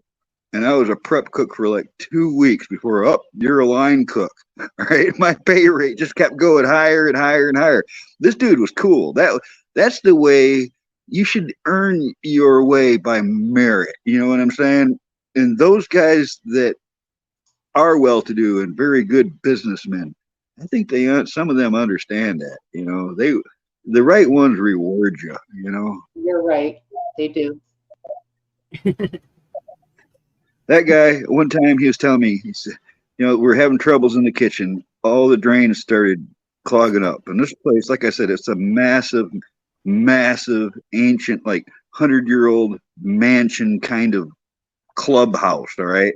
And it was old pipes, big, like 8-inch wide cast iron pipes underneath that kitchen. And I went down, I looked at it for him and stuff. And I said, these are all old. They're probably just all clogged up. And what I would do is get some muriatic acid and I would treat it with muriatic acid. And that's all I told him. He goes, really? All right. And I went home and didn't think no more about it. And it was like my weekend off. Well, that weekend he got like a pallet of muriatic acid, which is a 10% derivative of hydrochloric acid. And he had the dish dogs and the staff made a huge mistake. They poured gallons and gallons of pure muriatic acid into the drain systems of this 100-year-old drain cast, and boom! They said that it was 6-foot geysers of shit came up into the kitchen. Oh my!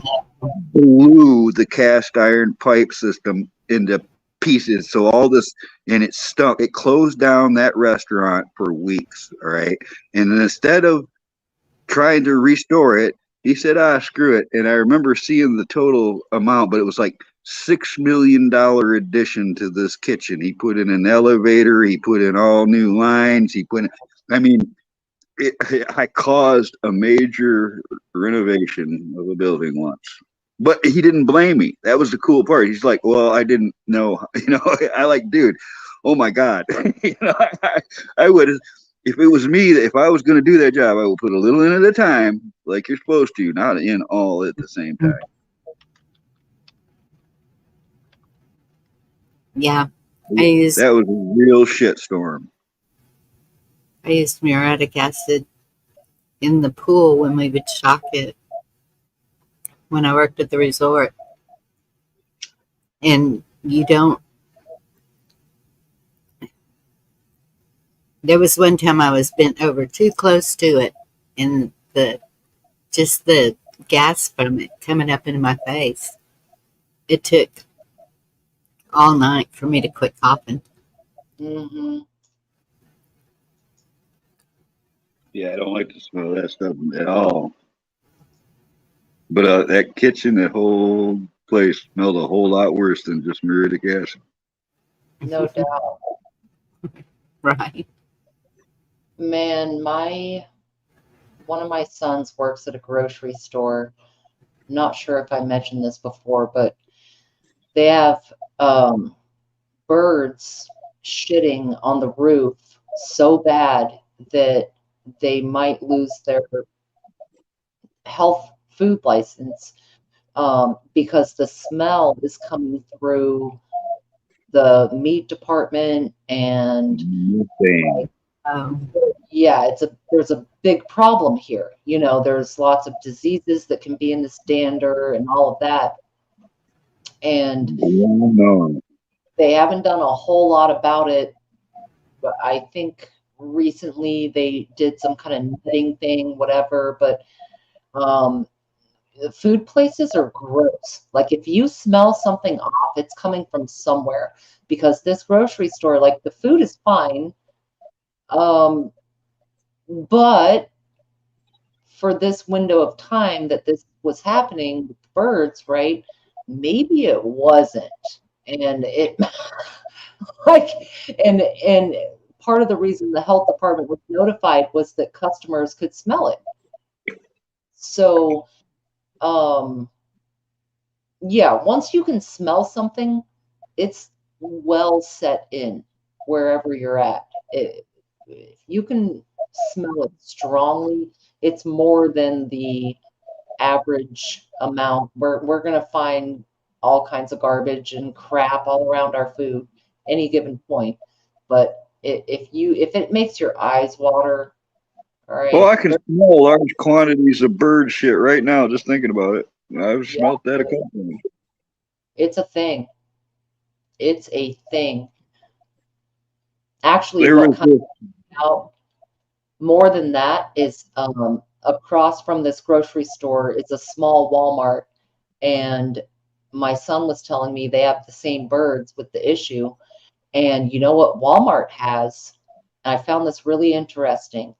They have sonar things on top of their buildings to keep birds and certain animals away from the roofs so they don't crap in there or like you know, mess up the filters on the roofs, right? Well, think about that. So they're using sonar weapons and you can't hear it. People can't hear. I can't hear it. I've been to that Walmart. I hate it. Every time I go in there, I almost run leaving. It's very rare. I hate Walmart. But the operative point is the sonar weapons are already installed in this small town one.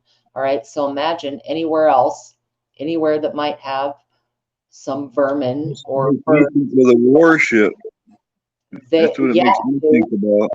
Because if you look at and think about how your cell phone doesn't work in a Walmart, does it? Mine doesn't. You won't get any signal. Think about it. There's a, if you look at a warship's antenna array, all right, there's usually a one part of the high part of the boat on a mast or you know, the highest part of a boat that's usually the antenna mast. And if you look at them, you'll see they have a net that kind of like almost like an upside down umbrella that goes around all the antennas, and that's to catch the dead birds that are microwaved from being too close to those antennas. If a bird comes and just lands on one of them antennas, it'll literally just fall off dead. Microwave. If any of you live in an area where you drive to your Walmart and you might live on a hill or something like that, because that's what it is for me. The Walmart is at the bottom of a hill, so I can see the roof. It's interesting what's on the roof of Walmarts. They're already using it for animals. Okay. The ones I've noticed around here all have the heaviest duty power line systems leading to them. They have all those modern new solid steel power lines. I mean, they're the highest capacity power line systems there are. And it seems like every Walmart I go to has those leading right up to it. Like it's I fully believe they are equipped to throw out that those sonar weapon frequencies if they needed to get a bunch of people in line. Now, Black Friday videos would take that argument right out of there, but who's to say that they couldn't throw that signal in a certain way? It's already, the infrastructure is already there in this tiny Walmart. I don't have a super Walmart. There's no super, it's very small. Like, but they have this technology blasting off their roofs. Yeah, John, the food might not be any worse. Agreed. I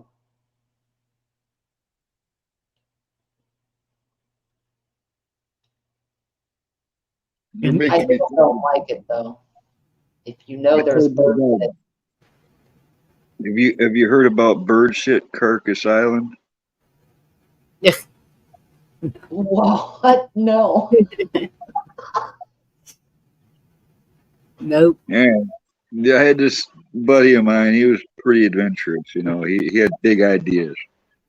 And one of his big ideas once was he bought this 17-foot Hobie Craft pontoon boat.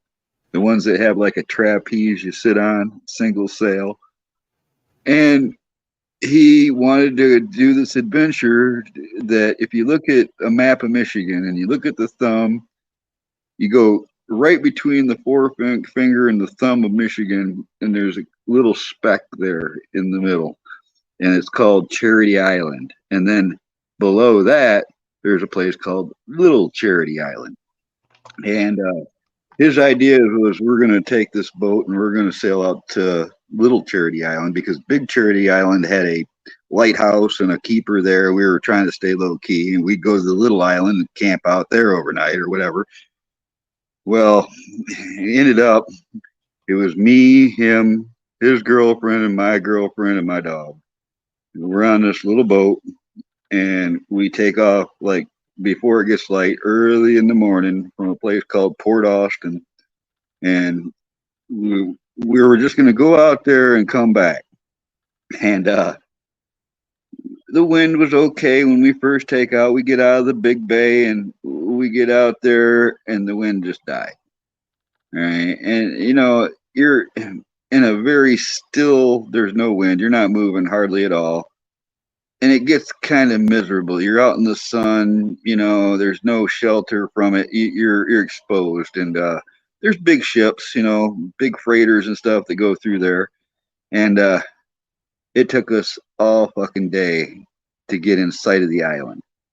And by the time we were in sight of the island, I'm like, you guys know we're stuck here overnight. And they're like, what? I say, yeah, we got no lights on this boat. This has taken us all day to get there. We've got like 2-3 hours of daylight left. We're looks like an hour away.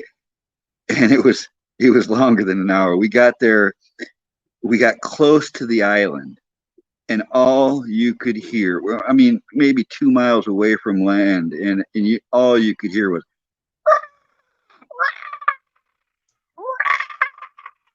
just shit. Millions of like 5 species of bird. All right. And I mean, my dog was a fearless girl. She did not much made her uneasy, but even she was giving me sideways looks like, what the fuck are we doing? You know, because this made that movie, The Birds, look like a fucking kid's story. All right. Anyways, we get close to this island, and it's obviously we've got no choice. We have to land and at least wait till it's daylight because we got there right as it's turning dark. And my first step on the island, it was like my first breath, man. It was like billions of these little tiny, hard to see. They call them no-see-ums. They're like gnats. All right. And on that side of the island, it was so thick that we got to change. We go to the other side of the island to get to the windward side. And we go to step on this island, and I'm telling you, it was completely covered with dead birds, covered with bird shit. All right. I mean, every branch, tree, plant, rock, every space of sand had this crust of bird shit over top of it. And I ended up sitting there. I made a fire out of bird bones and feathers and bird shit. And I got that going just to like fight off the gnats and stuff. And I mean, it didn't burn very well and it stunk, but it did help a little. And all we had was my survival vest, which was a poncho, my little 1-man bivvy shelter with mosquito netting on it. It's like a little capsule you can sleep in. And there's 4 of us. So we ended up taking turns, couples taking turns inside of a one-man bivvy shelter for an hour of sleep, get up, trade places, watch the boat, this whole thing where I got no fucking sleep at all. And before the sun came up, we were on our way the fuck out of there because it stunk so bad. It was horrible, man. It's bird shit Carcass Island. It's not Little Charity Island. That's Huh. 3 So hour they tour. had resources. Why were they all dead? If they were shitting, they were eating. All It right. was so overpopulated with birds. I don't know what the hell. There were so many dead ones. I don't know why. It was like you couldn't step around without crunch. You're stepping on old dead fucking bird bones. Wow. Huh. Hey, Silver Girl. Yeah, that was an adventure. I blame Harp.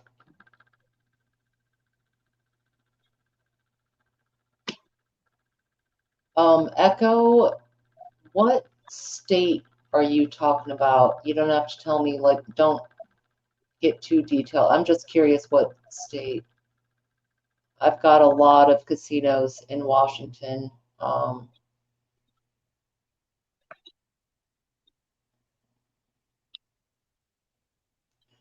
Yeah, where is that island, Carl? It's right in between the thumb of Michigan and the forefinger. If you look at Michigan like a mitt, look between the forefinger and the thumb. There's a little tiny speck right in the middle. Okay. Huh. And they got over. Okay. Yeah. Huh. I mean, they should have resources. It makes me think conspiratorial. Like, why did they all die if they're right by? It had to have been like 1994. I think in Huh. 94, maybe 95. Are Yeah, there any maybe 95. biolabs right there? What? Biolabs. Oh, well, all right. You ever heard of Dow Corning? Maybe. Dow Corning is the root company to everything that made Agent Orange, DDT, DEET, all these chemicals that the military has used. And there's actually many, many other companies that use things that Dow Corning made. Anyways, they're the ones that in 1974 had a incident that the cows got the water. There was a leak, and thousands, tens of thousands of cows had to be put down. They're all buried in a mass burial ground here in Michigan. But that's the runs right into the Flint River watershed in Bay City area. So you know the water in Michigan and Flint, how that's been fucked up. That's probably Dow Corning too, because they're famous for fucking the area up. And that's all north of the industrialization of like the Rouge River plants and all that, you know, the Ford and GM and our water, they screwed our water up for a long time. I was going to say where all the pollution comes from. It's horrible.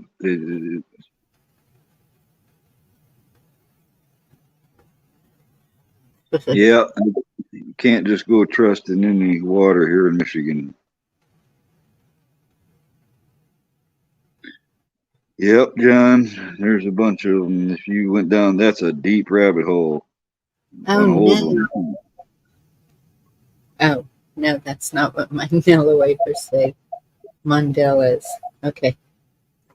Not the same name. The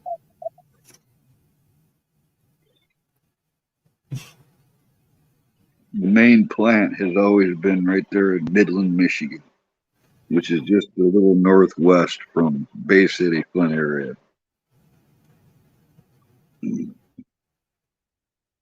Like Midland, Texas. Fair to Midland. They're really shaking over there. You talking about earthquakes? Yep. I mean, there is this one spot. I know I am, Silver Girl, and I'm going to have to shut it pretty soon because I got to go to the doctor tomorrow. Let me see if I can find that map. Ooh, have y'all seen This, I mean,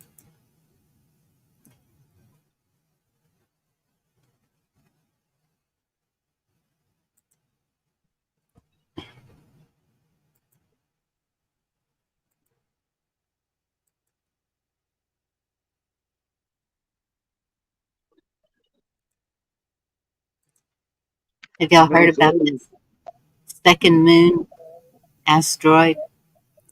And yeah, I did see that. I that we're want to know supposed, how they know that it's going to enter a perfect orbit. right? And does that look realish to you? I mean, Oh no, the photo or it would look like an artist rendition. What I saw of it, you know.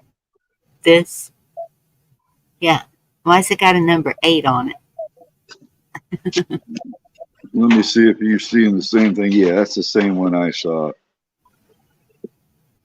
Yeah, 8 ball in the corner pocket. right? Yeah, that is interesting. Is that supposed to just appear? Yes, for like a month. And uh, Oh boy, Nibiru, Planet X, Wormwood. Why are they calling it a second moon? it's like a mini moon, is what I heard. And um, I haven't listened to that. It looks like Good I have. plan, man. Good plan here. That is a sign of infinity. Yes. Oh, that's right. Hmm. I don't Yep. know. But It's the at number. first, I heard you had to have one of those massive telescopes like NASA or somebody to see it. But then now I'm being told, no, you're going to be able to see it with the naked eye. Hmm. So I don't know. Keep an eye out. It's supposed to have already started, I think. Well, it's not like I'm not already suspicious of every flipping thing else. So I know. I mean, we've got a lot of rocks. We have a lot of vulcanized rocks flying around us all the time. So if it is visible, maybe that's why they're naming it, or what you did we know, do to the Vulcans? to what, Carl? What did we do to what? The The Vulcan. Vulcans. Oh, I wasn't is that Star Trek? I never watched any of the that genre. It wasn't my flavor. Is that Star Trek? I apologize for nerding out for a moment.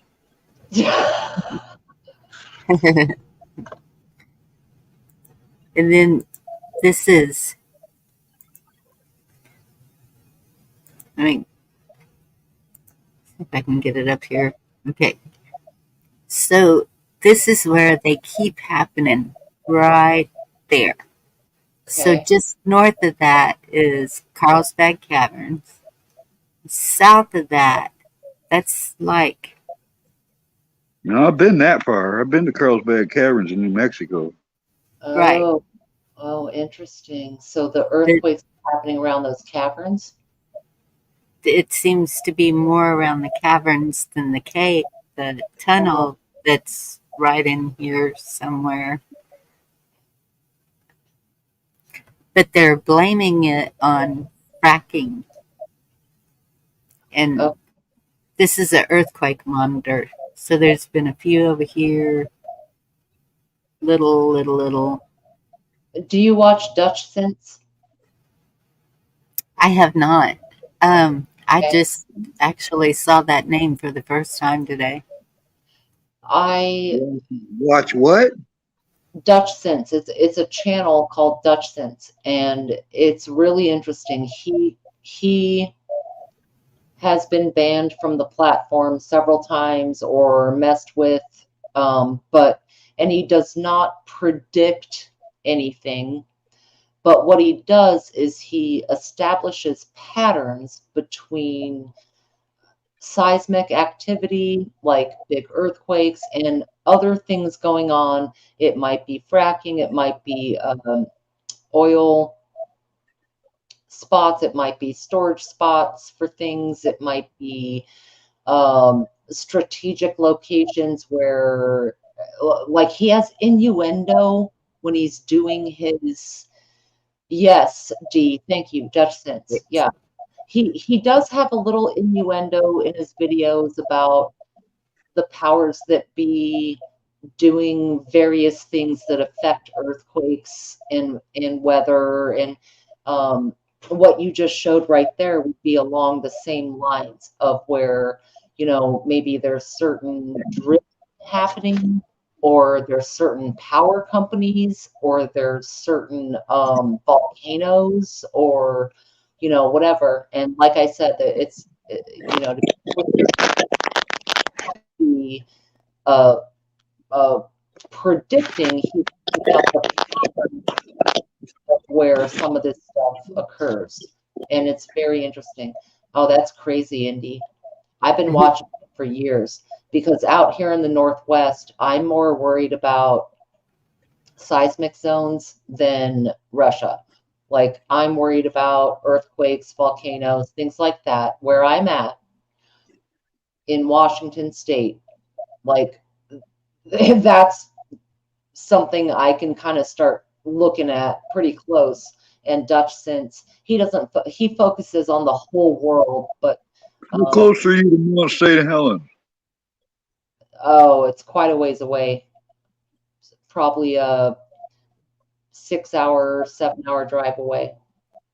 But you're on the Ring of Fire. I am not going to say the plate Do you area. know what the Ring of Fire? The Ring of Fire is a volcanic circle that goes all the way around the Pacific. I don't. All right. I don't It goes think the coast of the western coast of America. It runs all the way down into Indonesia and comes back up along around Japan.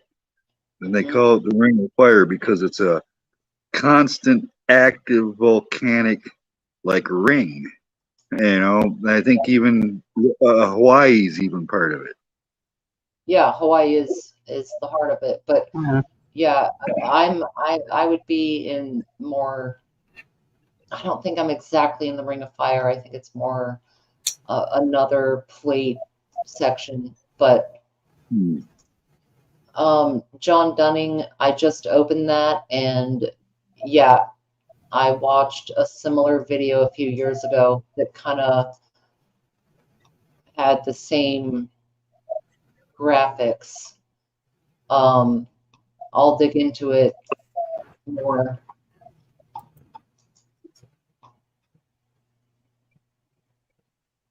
Yeah, Silver Girl. In fact, I saw your area has been hit with at least 7 earthquakes per the map Bonnie just showed in the last 2 months. And I'm sure Silver Girl watches Dutch Sense also. I would bet that she does. But yeah, Silver Girl. I saw some interesting things where you're at also. Mother Nature is our biggest threat out here, in my opinion. So this Dutch dude, he connects military and money-making companies for energy, whether it's oil or certain power lines or even wind. You know, I'm thinking of like a Western state kind of like escape pod. You know, imagine like this pod that could float, it's fire resistant, and you got like a hot air balloon, you know, that you can deploy, and so you could avoid the earthquakes and volcanoes and stuff the best you could. And then it's some kind of like a fan to direct you away from the volcano ash or whatever you're trying to get away from. You guys need some kind of escape pods over there. Well, there's a lot of really big mountains around here that could pop off, like huge, huge mountains. St. Helens is one. The most dangerous mountain in the country right now, possibly, I would say, is Rainier. It's long overdue, and the damage could be something, you know, not to downplay Mount St. Helens, but when that went off, it caused havoc as far as reaching people's houses. The lahars which is the term for all the debris from a volcano. It's not just the lava. It's not going to be the lava. The lahars, it's all the debris that comes afterwards from what's broken or what's floating around, okay? Now, a lot of the community right at the bottom of the mountain, they were leveled. The rest of the state, and as far as I don't know how far, got some of the ash and smoke and that kind of evidence. So some of these volcanoes, yeah, what they're going to do is they're going to set off a series of broken business all through where they erupt in kind of that immediate area, and at some point it'll kind of stop up. It'll just block itself because of so much debris. Now the problem is, will it rumble something underneath it? Because that's where our big plates come into play. That's where we're talking 4 or 5 states at a time getting affected, not just the community under the mountain. But there are many, many mountains around here. Mount Hood, I've driven many times, certainly could pop off. Mount Shasta is pretty glorious. Mount Jefferson, the Three Sisters, this is all kind of like in Oregon, but up here in Washington, you have Rainier, Mount St. Helens, and Mount Baker. And then going east, I guess, into like Stevens Pass, some of those could, but the biggest damage is going to be really close to the mountain itself, unless a series of events that cracks a lot of plate. I think it was Mount St. Helen that went off years ago, and 1980. the ash had come all the way to Texas. Yeah, it did. The ash, the smoke, it went far. Yeah. The death toll, for the most part, was the immediate community right around the mountain. And that's where land came down, slides, stuff like that, all that debris. But the fact is these mountains, people don't live very close to them. It's not easy to get to them. And even when you do, there are very, very few people that actually live there. It leads up, the roads and the highways and the passes lead up to those volcanoes. So not to downplay any community who lost their lives in these various events, but it'll be sort of concentrated unless something bigger breaks. Yeah.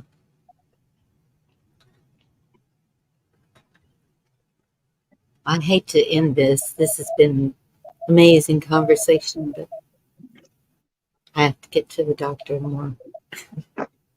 Dude. Thanks for having me up here, Bonnie, and good night, everyone. Hundo. Love y'all. Yeah, Carl, it's your turn for the month sometime this month. Oh, I get a hankering for it, I'll do it. I mean, kind of just, if I feel like doing it, I do it. Other than that, I'm either too tired or too busy. I know. I understand. We've got a lot of projects opened up. I need to be closing some of them finished, you know? All right. Good night, everybody. And I will see you all somewhere soon. Night, Carl. And to close it out, I'm going to play The Struggle. I don't know if y'all have heard it, but it's a good